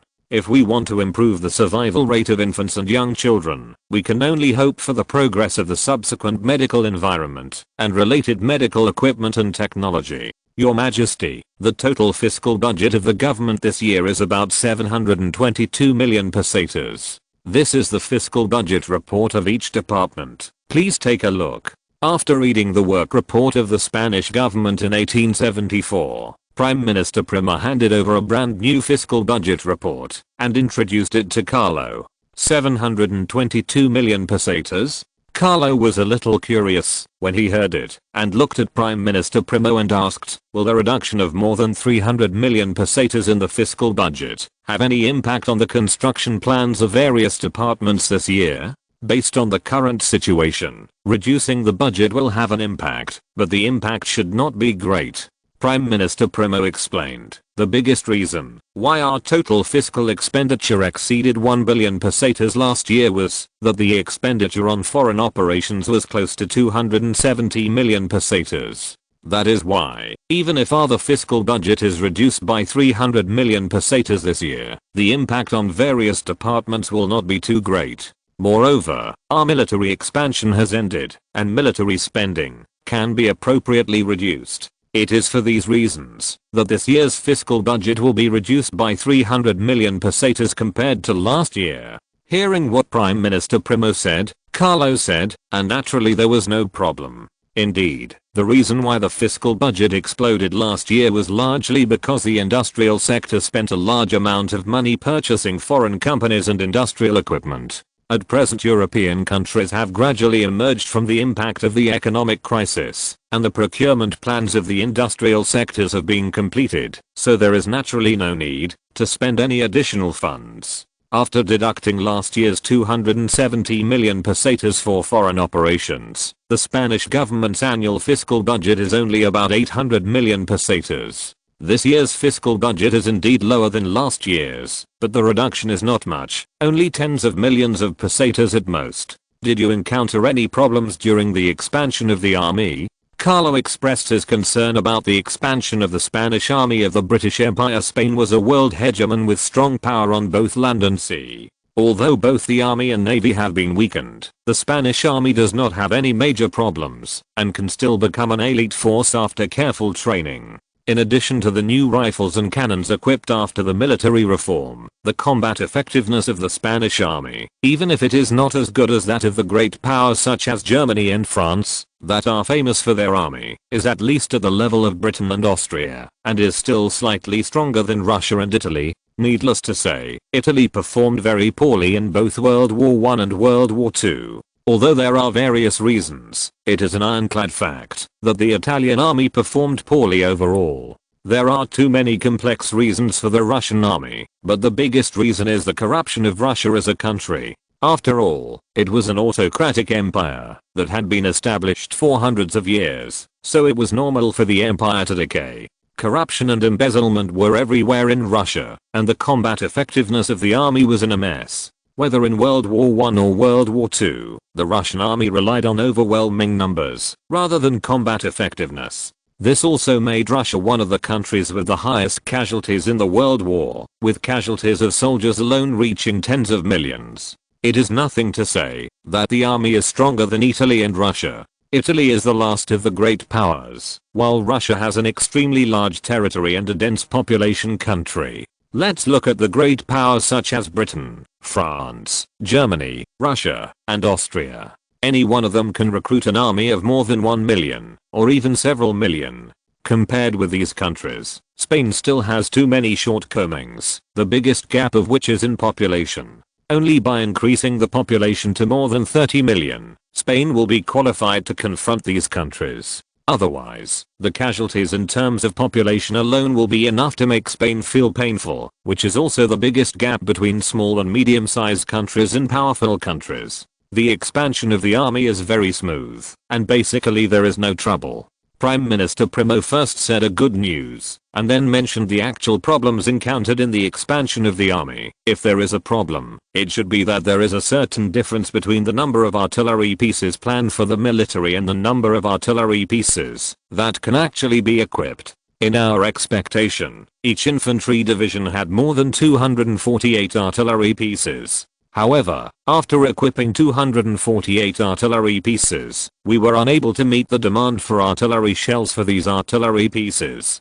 This will put tremendous pressure on the supply of the front line and slow down the advance of the infantry division. After discussion, the Ministry of National Defense reduced the number of artillery pieces equipped to each infantry division to 112 pieces, which could barely meet the demand for artillery shells for these artillery pieces to fire simultaneously. Artillery is indeed a good thing, but this does not mean that the more artillery there is, the stronger the army's combat effectiveness will be. Artillery needs shells to demonstrate its power. Once a war breaks out, the consumption of shells is astronomical. Although the current artillery has a slow firing rate, if each infantry division is equipped with more than 200 artillery pieces, the 6 Spanish infantry divisions alone will have more than 1,000 artillery pieces, almost catching up with the number of artillery pieces of Prussia and France during the Franco-Prussian War. The 6 Spanish infantry divisions had less than 100,000 men. What does this mean? The number of artillery pieces equipped by each Spanish division was several times that of the Prussian and French armies. The logistical pressure can be imagined. After discovering this problem, the Defense Department made timely modifications, changing the original 248 artillery pieces equipped in each infantry division to 112 artillery pieces, which barely solved the problem. Chapter 173 Lanfang Envoy. The representative of the Lanfang Republic? Carlo was stunned and looked at Butler Lauren, who was reporting the news. Yes, Your Majesty, it is the Lanfang Republic you ordered before. Butler Lauren nodded and confirmed again. In fact, such a small Asian country theoretically would not alarm King Carlo of Spain. However, because of the strategic plan between the Lanfang Republic and Spain in Kalimantan, and because Carlo had given instructions in advance, when the Lanfang Republic actually sent an envoy to Spain, the guards still reported it to Butler Lauren. Lanfang. Carlo looked at the map of the East Indies hanging in the office point. The name of the Lanfang Republic was on Kalimantan Island and was circled. Later generations have given too much praise to this overseas republic founded by the Chinese, and Carlo also has some favorable impressions of it, premise that it is beneficial to the interests of Spain and the royal family. At present, the existence of the Lanfang Republic is still very necessary for Spain. With the Lanfang Republic attracting the attention of the Dutch, Spain's annexation of the Sultanate of Brabant will become much smoother. Spain could even stay out of the matter like the British and support the Lanfang Republic. Turning it into its own thug to fight against the Dutch naturally does not have to bear casualties. Providing weapons and equipment to the Lanfang Republic can also exchange for some income. Point anyway, the weapons and equipment that Spain has eliminated in military reforms are in a difficult situation and have nowhere to sell them. Point during this period, European countries had entered the era of breech-loading bolt-action rifles, and muzzle-loading rifles were difficult to sell except for being equipped to colonial armies. It would be better to sell it to the Lanfang Republic at a low price, let them cause trouble for the Dutch, and make the waters of Kalimantan as muddy as possible. Let him in. Carlo waved his hand, signaling Butler Lauren to bring in the representative of the Lanfang Republic. Point after a while, a yellow man who was obviously dressed differently from the East Asians came in, led by Butler Lauren. The diplomatic representative of the Lanfang Republic, named Wu Yangxiang, saluted Carlo very respectfully and introduced himself. Spanish, you can speak Spanish. Carlo was a little surprised. He didn't expect that the diplomatic representative in front of him was fluent in Spanish. However, Carlo was in no mood to speak Chinese to show off. Point after all, speaking the other person's language in a diplomatic setting was equivalent to bowing to others. Majesty. Point as you know, being proficient in foreign languages is a basic skill for diplomats. I know a little about Dutch, Spanish, English and French. Please forgive me if I don't speak well. Wu Yangxiang, the diplomatic representative of the Lanfang Republic, nodded first and answered Carlo's question, and then explained. You are very good, Mr. Diplomat.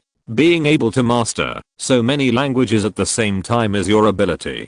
Carlo nodded, expressing his affirmation of the language ability of the diplomat in front of him, and then asked his own question. The Lanfang Republic is far away in Kalimantan Island. Why did it send diplomatic envoys to Spain from afar? Wu Yangxiang swallowed nervously, carefully organized his words, and then said word by word in Spanish. Your Majesty, the President sent me here to sign a treaty of friendship with your country and establish an everlasting alliance. The full name of the Lanfang Republic is the Lanfang Grand Control, General Control, Republic. Point the head of state is called the General Control, or the Chief Minister of the Tang Dynasty, which means the chief leader of overseas Chinese. Because there is no similar translation in Spanish, Wu Yangxiang used the more similar president when translating. Republic. Most of West Kalimantan was under the rule of the Republic. However, with the colonial invasion of Britain and the Netherlands, the territory of the Lanfang Republic was constantly eroded, and eventually only a small part of the western part of Kalimantan Island remained, with only about tens of thousands of square kilometers of land. If the successive governors of the Lanfang Republic had not been smart enough to cleverly borrow the name of that East Asian power and declare themselves to be a vassal state of the Qing dynasty, the Lanfang Republic would probably have been destroyed by the Dutch long ago. Of course, such a title was destined not to last long, because the so-called Qing dynasty had already been corrupted, and what awaited it was a history of humiliation. What's more, the fact that this country was part of the Lanfang Republic also meant that it would not receive support from the Qing dynasty. The Lanfang Republic was a republic composed of Han people, while the Qing dynasty was a feudal monarchy ruled by a minority ethnic group. There is a fundamental difference between the two. This can be seen from the clothing and ethnic composition of both sides. The Han people of the Lanfang Republic did not have long braids, and their clothes were more like Dutch and French style military uniforms. Spain is not equal after all. Instead of asking him to give a reason, Carlo might as well let the other party understand that it is the Lanfang Republic that needs help, and it is also the Lanfang Republic that should bow its head. Your Majesty, Spain and Lanfang currently have a common enemy, that is the Dutch. Once we conclude a friendly treaty, we can unite to fight against the rule of the Dutch. We are willing to help your country seize the Dutch colonies, and at the same time, to gain more places for survival for ourselves. Wu Yangxiang, the diplomatic representative of the Lanfang Republic, stated his reasons. Dutch. Carlo smiled, with disdain and indifference in his eyes, as if he had heard a joke, and said, "Do you think the Dutch will pose a threat to Spain? If I want, the Spanish army can defeat the Dutch army at any time and any place. The Dutch have never been the enemy of Spain, and they are not qualified to be the enemy of Spain." Although Carlo's words were somewhat arrogant, the situation in Europe was indeed like this. A country's strength determines its diplomatic status, which is an eternal truth in any era. Although the Netherlands has a long history and was once one of the hegemons of Europe, it is currently a small country with a population of only a few million. Without the protection of the Netherlands by the British, the Dutch colonies would have been divided up by other countries long ago. The Netherlands has never been a threat to Spain. The real threat to Spain is the British behind the Netherlands. Spain is indeed very powerful and can easily defeat the Dutch. Wu Yangxiang first affirmed the power of Spain in Carlo's words, and then elaborated on his own point of view. But Kalimantan is not only populated by the Dutch, right? The British behind the Netherlands are the real trouble, both for the Lanfang Republic and Spain. As long as your country is willing to support us, we are willing to help your country fight against the British and the Dutch together. This sentence really hits the point. Spain's real concern is not the Dutch, and the Dutch are not qualified to play a game of chess with Spain. The real chess player on Kalimantan is the British point. If the Lanfang Republic wants to find a common enemy with Spain, it should focus on the British. That being said, Spain does not need allies at this time. Carlo nodded, affirming Wu Yangxiang's point of view, but also expressing his opposition. What I mean, right? Whether from the perspective of the country's comprehensive strength or the current situation, the Lanfang Republic is not qualified to be an ally of Spain. In the final analysis, the Lanfang Republic was too weak. Without the support of Spain, the Lanfang Republic was doomed to perish in the colonial aggression of the Netherlands. At present, the only country that can help the Lanfang Republic is Spain, and this is also the purpose of the Lanfang Republic all coming the way to Spain. Unfortunately, they underestimated Carlo's ambition. Carlo was unwilling to support a foreign country that could threaten Spain. Lanfang could obtain Spain's support on the condition that it submitted to Spain's rule and became Spain's loyal brother. Otherwise, Carlo would not mind supporting other countries to fight against the Dutch. It would not be a difficult task for Spain anyway. Wu Yangxiang's face turned pale. Of course, he also understood what Carlo meant, which was to make the Lanfang Republic submit to the rule of Spain. This is not just a simple surrender. If we talk about surrender, the current Lanfang Republic claims to be a vassal state of the Qing dynasty, but in fact it is forced to surrender under the colonial rule of the Netherlands, which is also a surrender, but such submission was false. The Dutch wanted to annex the Lanfang Republic all the time, and the Lanfang Republic also wanted to resist the Dutch rule all the time. The submission that Carlo demanded was naturally not such a false submission on the surface, but a true submission point. If such a request was agreed to, the economy of the Lanfang Republic would be infiltrated by Spain, and even the military would be interfered with by Spain.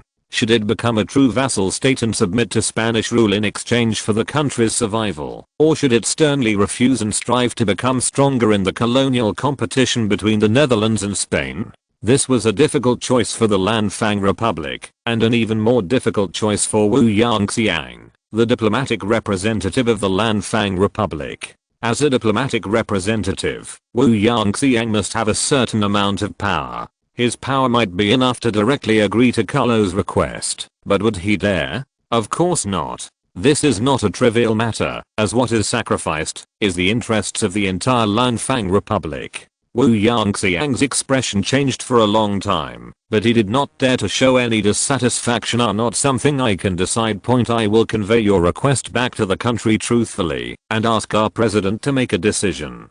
Carlo nodded, not surprised at all. Of course, Mr. Diplomat.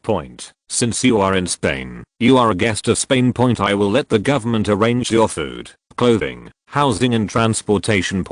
If your government has any response, I would be happy to hear it. Under the guidance of Butler Lauren, Wu Yangxiang walked out of the Madrid palace with a complicated expression. As a diplomatic representative of a small country, the Spanish government naturally would not take it too seriously. However, since Carlo had given instructions, the government's diplomatic department arranged a quiet residence for Wu Yangxiang and his entourage, and provided them with a carriage for travel. All the way from the palace to his residence, Wu Yangxiang looked at the city of Madrid with a complicated expression, and the envy in his eyes almost overflowed.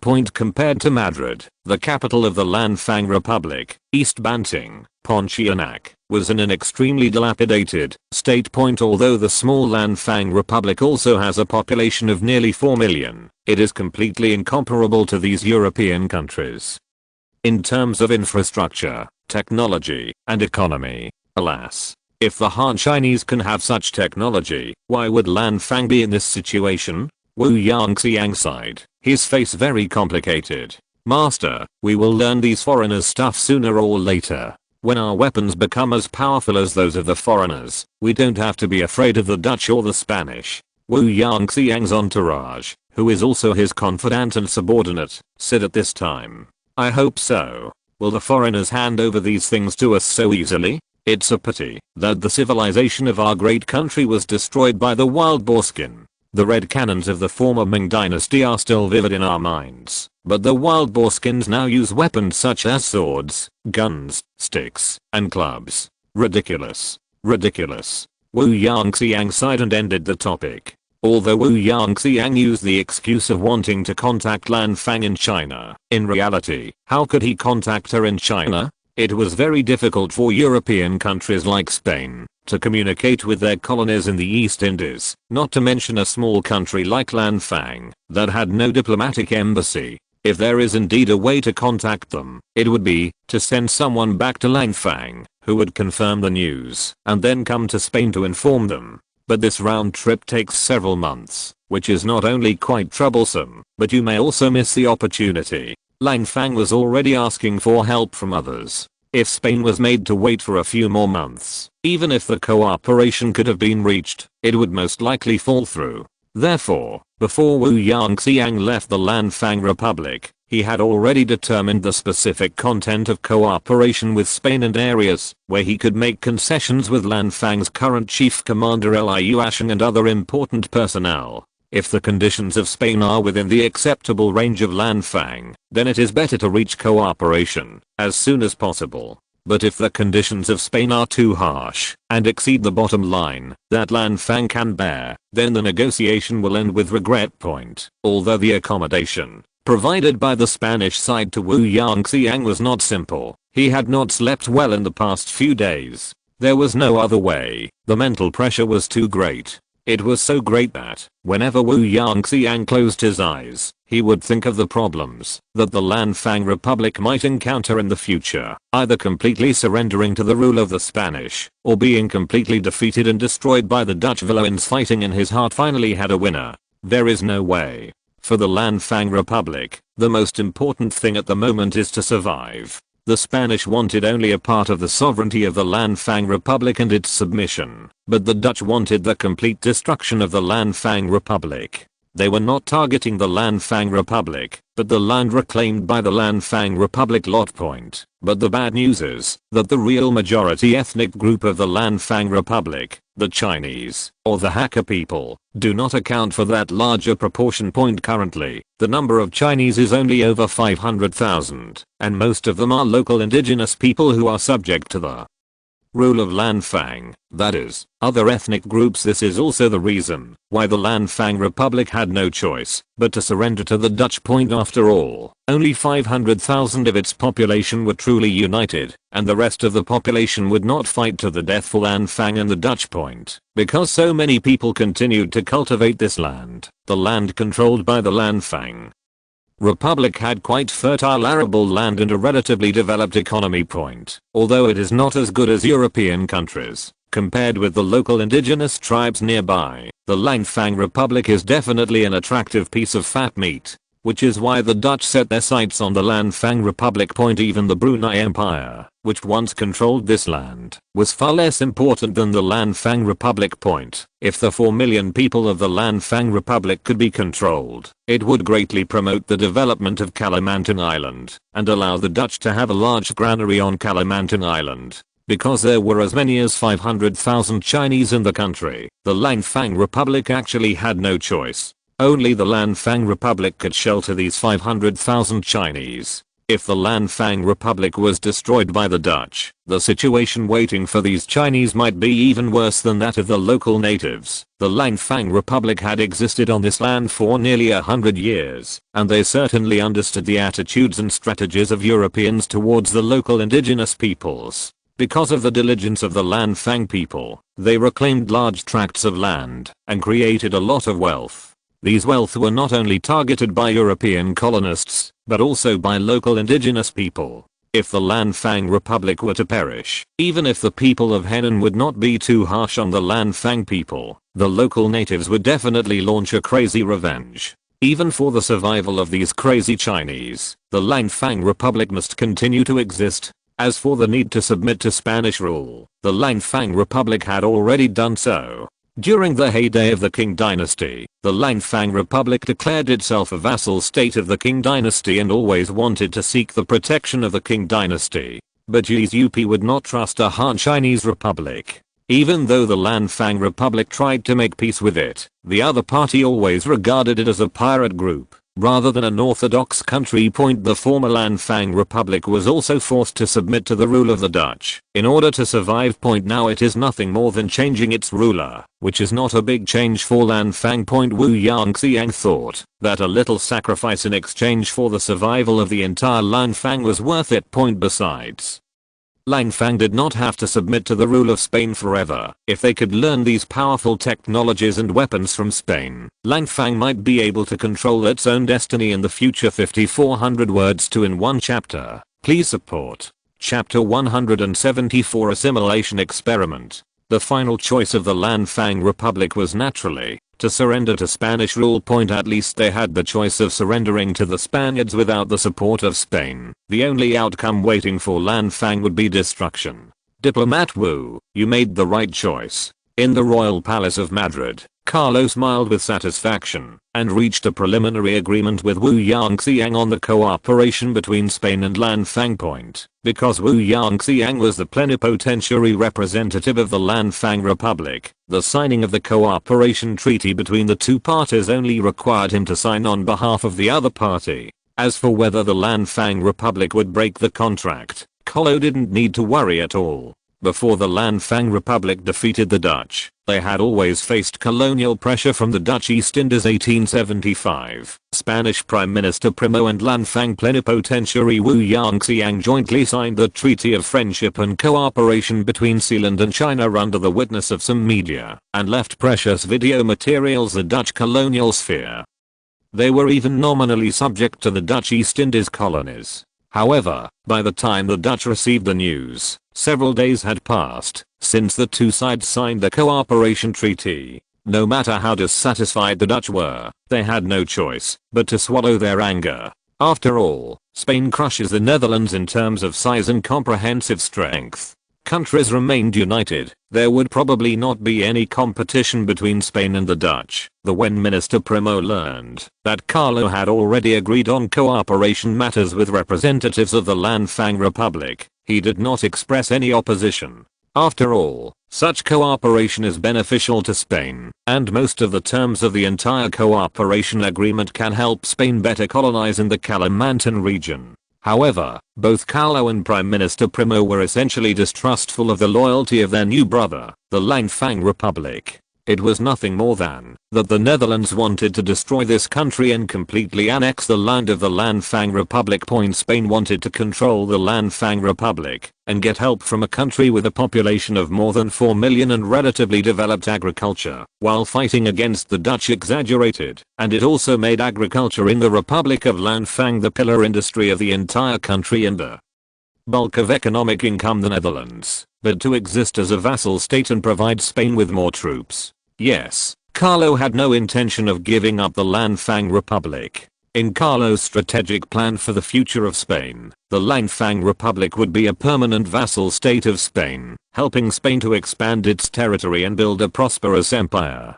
Although the Landfang Republic currently has a population of only 4 million, it is backed by the most populous country. The reason why the current population is only 4 million, in addition to the continuous colonial oppression by the Dutch, is that popular country has not completely weakened. As long as the Landfang Republic gains some fame, it will surely attract more people, thus allowing the population of the Landfang Republic to exceed 10 million. A country with a population of tens of millions will have a greater impact on Spain, and the army that can be formed will be as high as hundreds of thousands or even millions of people dying. Of course, Carlo would not be stupid enough to compete with the British for India. Putting aside whether it was viable or not, Spain was not big enough to suppress a country as big as India. But having hundreds of thousands or even millions of troops will undoubtedly make the British pay more attention to Spain's existence, and allow Spain to conduct diplomatic activities with greater confidence. After all, if the two sides really fall out, even if Britain is a final winner, it will definitely be seriously damaged. Further, even if the enemy is not Britain, the Landfang Republic can still play a certain role. After all, population is the most important thing in this era. With a sufficient population, whether it is colonization or war, it represents enough confidence. But to achieve this goal, it is necessary to achieve dual economic and military control over the Landfang Republic. Completely impossible. For example, we can carry out cultural penetration and select some talents to train from an early age. Select some talented children from the Republic of Landfang, train them in Spain from an early age, and then send them back after they grow up and graduate from university. Because these people grew up in Spain, they would involuntarily be close to Spain, the Landfang Republic, to influence or even control this country. This is also a common practice used by some countries in later generations. Spain does not even need to show up much, and can gain enough voice, just by relying on the pro-Western faction cultivated in the Landfang Republic indigenous people, allowing the Landfang Republic and the local indigenous people to compete with each other, and Spain can rest assured. After the cooperation treaty between the two parties was signed, Wu Yangxiang stayed in Spain as a diplomatic ambassador.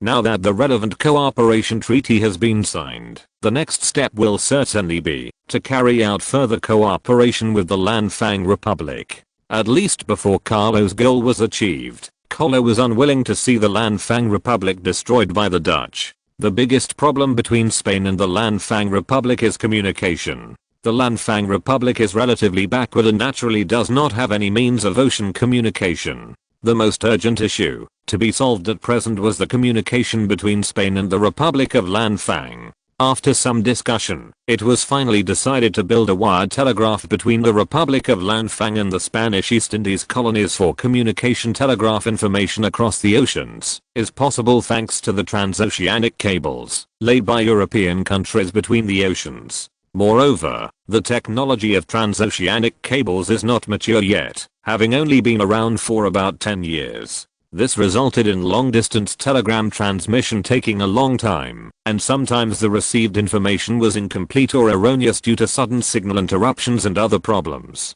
But there is no way around it. It is already the most effective and fastest way of long-distance communication for humans sent telegrams. The only way to spread information was to travel thousands of miles in person. Within a few days, Spain's first batch of weapons and equipment to support the Lanfang Republic was successfully loaded and slowly entered the Atlantic Ocean under the watchful eyes of Wu Yangxiang. In order to express Spain's sincerity in supporting the Lanfang Republic, this batch of weapons and equipment will be provided to the Lanfang Republic free of charge. Neither Carlo nor the Spanish government would lose out by doing this. After all, these were weapons and equipment eliminated from the original army. They were all outdated muzzle-loading rifles and paper-wrapped bullets, without even a single cannon. It's just that there is a certain amount of transportation cost for transporting these weapons from Spain to Kalimantan, and there is no additional expenses other than that. If the Lanfang Republic wants to purchase weapons and equipment again, it must spend real money or exchange them for other valuable materials of equivalent value.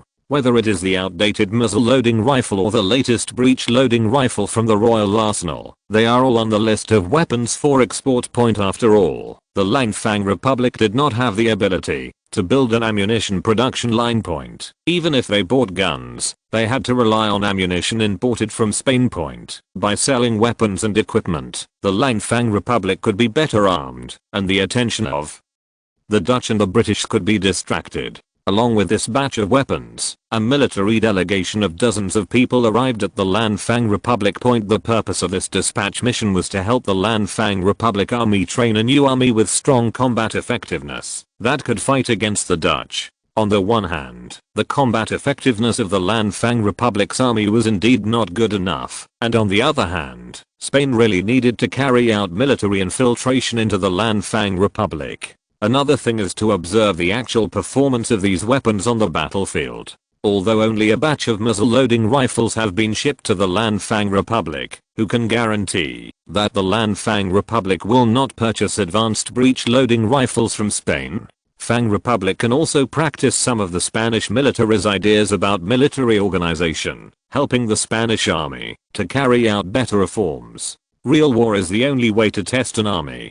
Currently, Spain lacks the experience of war, so it can only gain some experience by observing the battlefield closely. In order to save transportation costs while transporting weapons and equipment to the Lanfang Republic, Spain will also transport a batch of weapons and equipment to the East Indian colonies at the same time. Spain's colonial expansion into Kalimantan did not stop, and even war was inevitable. In order to be on the safe side, the colonial army in East India must be supplied with weapons and ammunition. There is also the expansion plan of the East India colonies. In addition to Kalimantan, Carlo also planned to expand the East Indian colony in the direction of New Guinea. New Guinea is an island larger than Kalimantan and the second largest island in the world after Greenland. Considering that Greenland is quite close to the North Pole and its cold climate is not suitable for development, New Guinea is already the largest developable island. More importantly, compared to Borneo, which had been infiltrated by British and Dutch forces, large tracts of New Guinea remained untouched by the great powers. Spain had every opportunity to occupy a piece of land on the island of New Guinea to expand its colonies, whether it was to establish a new colonial region independently or to incorporate it into the already unified East Indies colony. It was a good choice. Whether these places are planting economic products such as rubber or are claiming land to grow food, they can bring huge benefits to Spain. Perhaps Spain alone is not enough to develop these areas. But if the Lanfang Republic is used to develop them, unexpected results can be achieved. In the future, the main areas for the Spanish to develop will still be Africa, especially southern Morocco. After all, Morocco is the only place that can be truly localized. The probability of localization for most other colonies is very small, and they will eventually be out of Spanish control in the future. Yes, Carlo saw this very clearly. The collapse of the colonial system was inevitable, unless the outbreak of the two world wars could be prevented. Fortunately, Spain had already lost most of its colonies, so even if the colonial system collapsed, Spain's losses would not be that great. What Carlo had to do was to divide up Spain's colonies before the colonial system collapsed. He would increase the development of those that could be localized, and completely localize them before that day came. For those that cannot be localized, their final value should be utilized as much as possible to bring more benefits to Spain. Speaking of the South Moroccan colony, its construction has been quite successful since its establishment point. The railway that runs from north to south in the colony has been completed, which not only greatly facilitates the transportation of materials within the colony, but also strengthens Spain's control over this land. Morocco's population is not large, even smaller than that of the tiny Landfang Republic, which has just reached 4 million.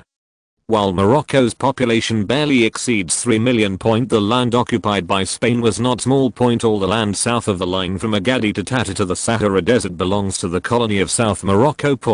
But the population of this land is only about 1/10 of the total population of Morocco, and most of the population is located in the largest city, Agadir, which is also the capital of the current colony of South Morocco.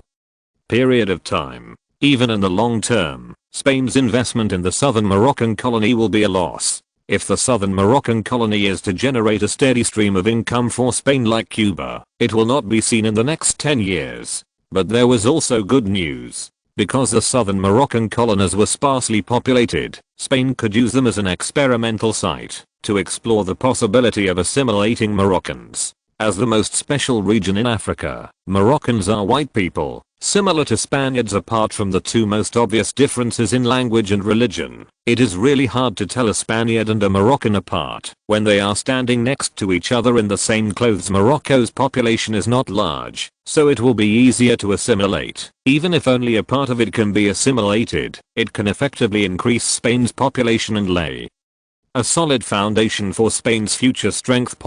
If it is really impossible to assimilate the Moroccans, Carlo can only choose a tougher approach and drive these Moroccans out of Morocco completely. After all, if you want to localize Morocco, you must ensure that most of the residents living in Morocco are true Spaniards. Only in this way can true localization be achieved, and Morocco can become one of the several regions of Spain, rather than existing as a colony. At present, Spain's main pilot project is in Agadir, a colony in southern Morocco. By building Spanish language schools and vigorously spreading Catholicism, Spain is trying to bring these Moroccans into the arms of Spain as much as possible. The second thing is to educate these Moroccans from an early age, so that they will regard themselves as Spanish. Through this two-pronged approach, the Moroccans were assimilated as much as possible.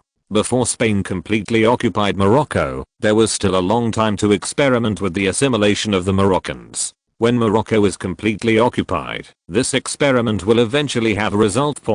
Whether the Moroccans stay or go, and how the Moroccan region will be dealt with, will ultimately depend on the result of this assimilation experiment. Please support this 5,000 word 2-in-1 chapter. Chapter 175, Portugal. In March 1875, after careful consideration, the Ministry of Defense finally decided to order an ironclad ship named Renaissance class from the Royal Guanizo shipyard. Yes, it is the latest ironclad ship designed by the Royal Guanizo shipyard. Judging from the design data, it is definitely a world-class or even top-notch ironclad ship design. The main problem was that the shipyard searched all over America and Asia and really could not find customers who would buy the warships. With the advent of the economic crisis, there are even fewer people who are being taken advantage of. The cost of this ironclad ship was as high as £500,000, and its selling price of £550,000 to £600,000 was simply not something that an ordinary country could afford. For the development of the Royal Guanizo shipyard, the Spanish Navy had no choice but to place the first order. Of course, this is also the result of comprehensive consideration by the Defense Department. If Spain could not afford the cost of the warships, or if there was no need to build new ironclad ships, the Ministry of Defense would not have placed the order. The Royal Guanizo shipyard naturally also knew the importance of this order. Only by building the finished product of the Fuchsing-class ironclad ship and allowing other countries to truly see the power of this warship can we attract orders from abroad. In order to prevent the government from suffering too much loss, Carlo personally made the decision to reduce the government's internal price by £50,000 on top of the £550,000 and sell the warship at cost price. Taking into account the current decline in steel prices, although it is at cost price, The shipyard still has a certain profit margin. The continued reduction in prices is a win-win for shipyards and the government. The shipyards can gain experience in building ironclad ships while obtaining orders, and the Spanish government can obtain an advanced ironclad ship with lower funds to strengthen its naval power. Our profitable £500,000 is equivalent to 13 million pesetas, which is not too much of a burden for Spain's current financial capacity. At present, the Spanish army has completed its expansion, and the army's military expenditure will enter a relatively stable period. The financial budget of the Defense Department is enough to squeeze out 13 million to order a warship. For Spain, which has a large colony, this ironclad ship can play an important role in the stability of the colony. Although continental hegemons like Germany and France are famous for their arms, in fact, Europeans attach more importance to the development of their navy.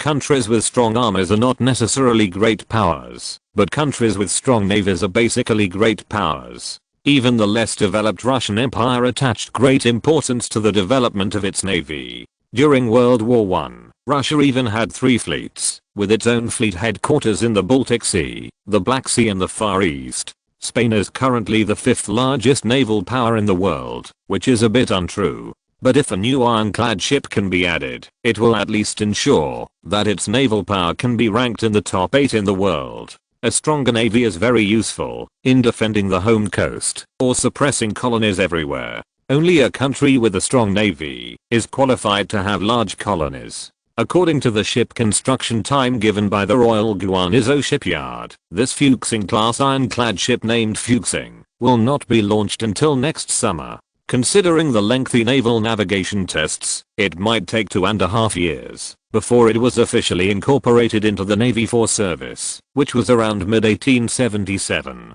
Because it was still within the term of the previous cabinet government, the total construction and testing time of 2.5 years was acceptable to the Ministry of Defense. Once the news that Spain has built a new ironclad ship is released, it will also strengthen people's confidence in the government. After all, for Europeans at that time, the strength of a country's navy was largely related to the country's overall strength. The people were still happy to see the country's strength. There is a famous saying, when talking about the huge wealth of the British Empire, even the lowest textile workers in Manchester would proudly puff out their chests. The stronger the country is, the stronger the people's confidence in the country and the government will be. Although Spain's colonies were not large in total area, they were scattered all over the world. Among all the colonial countries in the world today, the only one that can be considered the country on which the sun never sets, besides Britain, is Spain. The so-called sun never sets actually means that the sun will never set on your own land, a well-deserved colonial empire.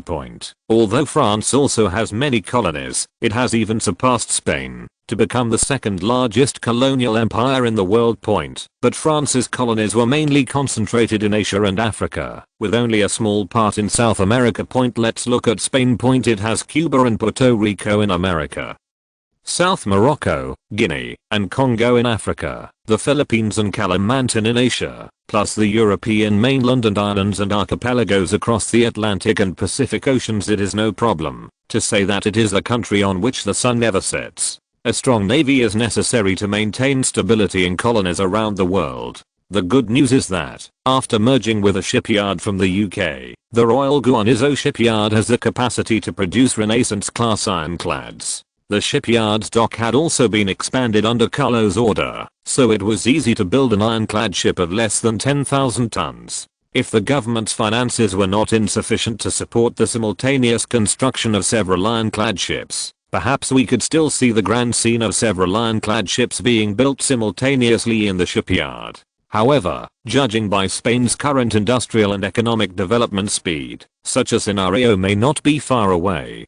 Once Spain's second 5-year development plan is successfully completed, it may be time for Spain to expand its navy on a large scale, declare itself back to the throne of a great power, and compete for international discourse power. Although Spain is not currently strong enough to become a top power, it has no problem maintaining its colonial scope and its fulfilling colonial needs. Spain may not be powerful, but countries like Britain and France cannot ignore Spain's opinions. The groundbreaking ceremony for the Fuchsing ironclad ship was scheduled for March 14, 1875. Carlo attached great importance to it and even attended the groundbreaking ceremony of the warship in person under the attention of the media. Carlo was joined by Spanish Prime Minister Primo, Defense Minister Serrano and others. Although he was not invited, Langfang Republic's ambassador to Spain, Wu Yangxiang, also witnessed the opening ceremony and was filled with emotion.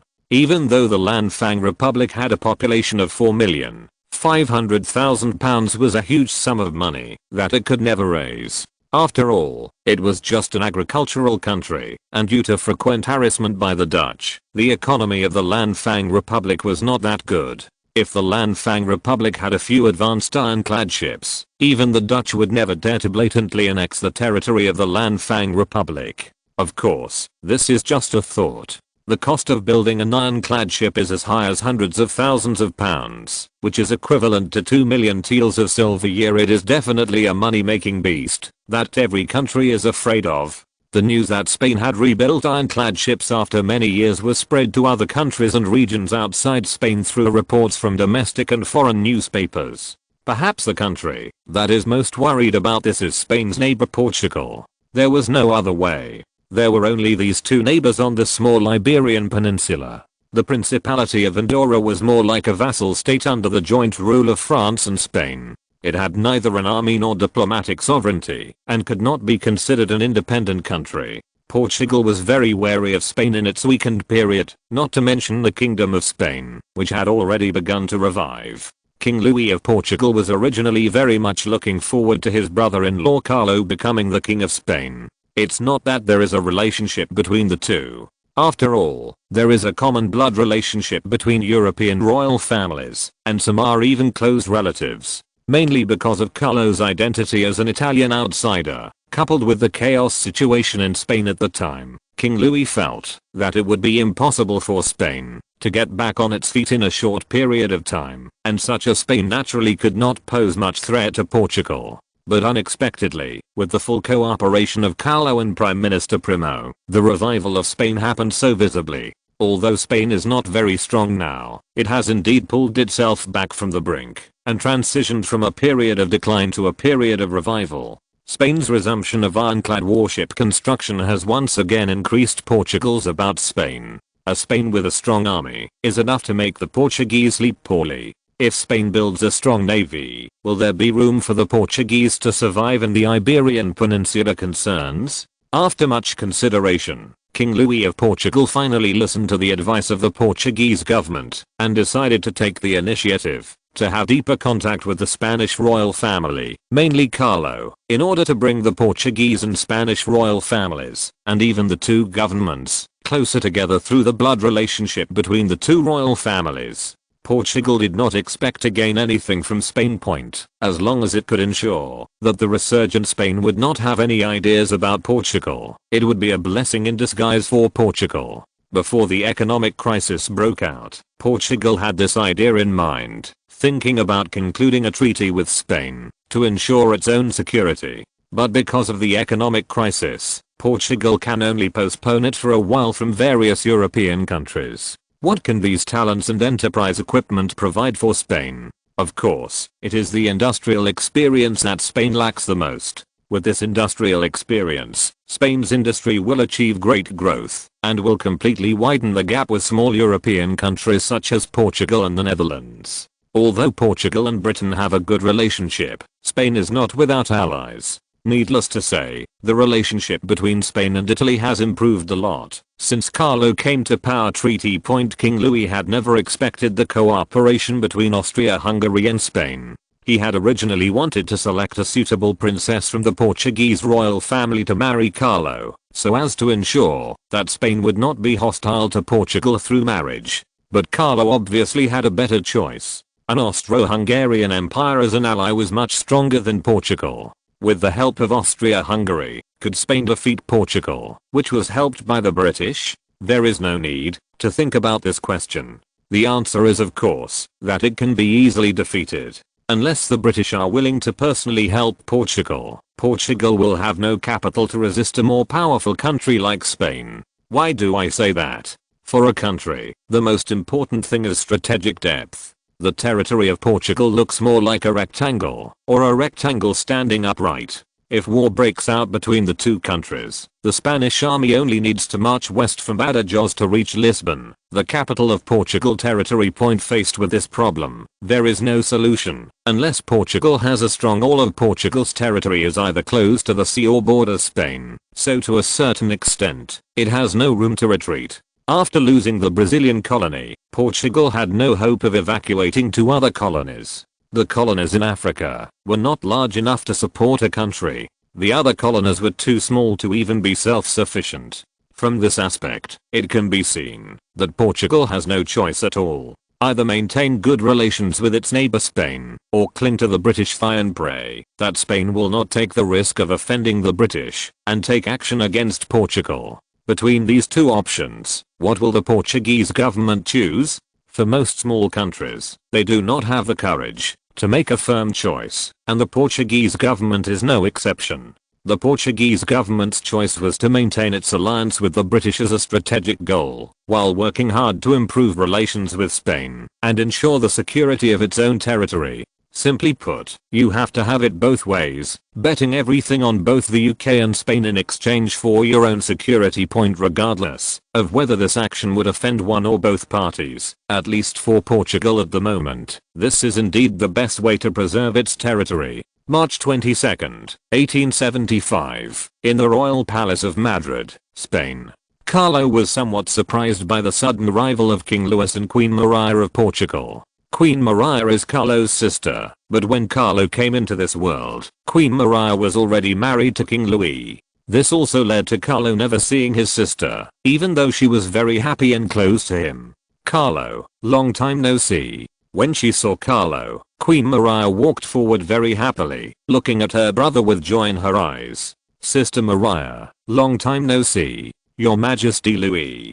Carlo nodded, first greeted his sister Maria, and then nodded to each other with King Louis of Portugal. Sophie's safety has become the top priority of the royal family. Carlo not only let the royal family's private doctor live in a room on the side of the palace, but also sent more entourage to Queen Sophie. This also means that, whenever Queen Sophie goes out, she is accompanied by hundreds of people, making her look very grand. Had to pay attention to him. Even before the child was born, Carlo was already selecting teachers for his son or daughter, and preparing an extremely sophisticated elite aristocratic education for him. If she were a princess, her education would not be so strict. After all, Carlo would still spoil his daughter. Anyway, the Spanish royal family has a lot of wealth, and just giving it to a few companies and enterprises would be enough for his children to live the rest of their lives in extreme wealth. But if he is a prince, he is the first heir to the throne, including subsequent princes. As long as he is his son, he must receive an extremely strict elite aristocratic education. Even if he was not the king of Spain, he would definitely become a great noble in Spain. He might even become the king of another country by chance, just like Carlo, who was elected as the king by other countries. No matter which method he chooses, Carlo must ensure that his children are extremely outstanding elite aristocrats, rather than wasteful good-for-nothings. Although Carlo also recognized the stability that the primogeniture system brought to the country. If his eldest son did not have any outstanding abilities, Carlo would also consider passing the throne to his other sons. After all, this is not the era of absolute monarchy, where the throne can be preserved even after a few incompetent kings. In the era of freedom and democracy, the king himself is in danger. If he has no ability, there is a high possibility that he will be deposed from the throne due to a mistake. Carlo had no ambition to establish an absolute monarchy, but he also did not want the throne he had worked so hard to stabilize to be wasted by his descendants. If you wear a crown, you must bear its weight. If you don't have any ability, Carlo still advises his descendants to enjoy the aristocratic life peacefully and not to seek a crown that looks luxurious and noble, but in fact, can ruin your family if you are not careful. 5,000 word 2 in 1 chapter. Please support. End of this chapter. Thank you very much for reaching the end. Don't forget to like. Looking for more exclusive content and immediate access? Subscribe to our Patreon. Remember, every like, subscription, or donation encourages us to continue. Thanks to everyone. See you in the next video.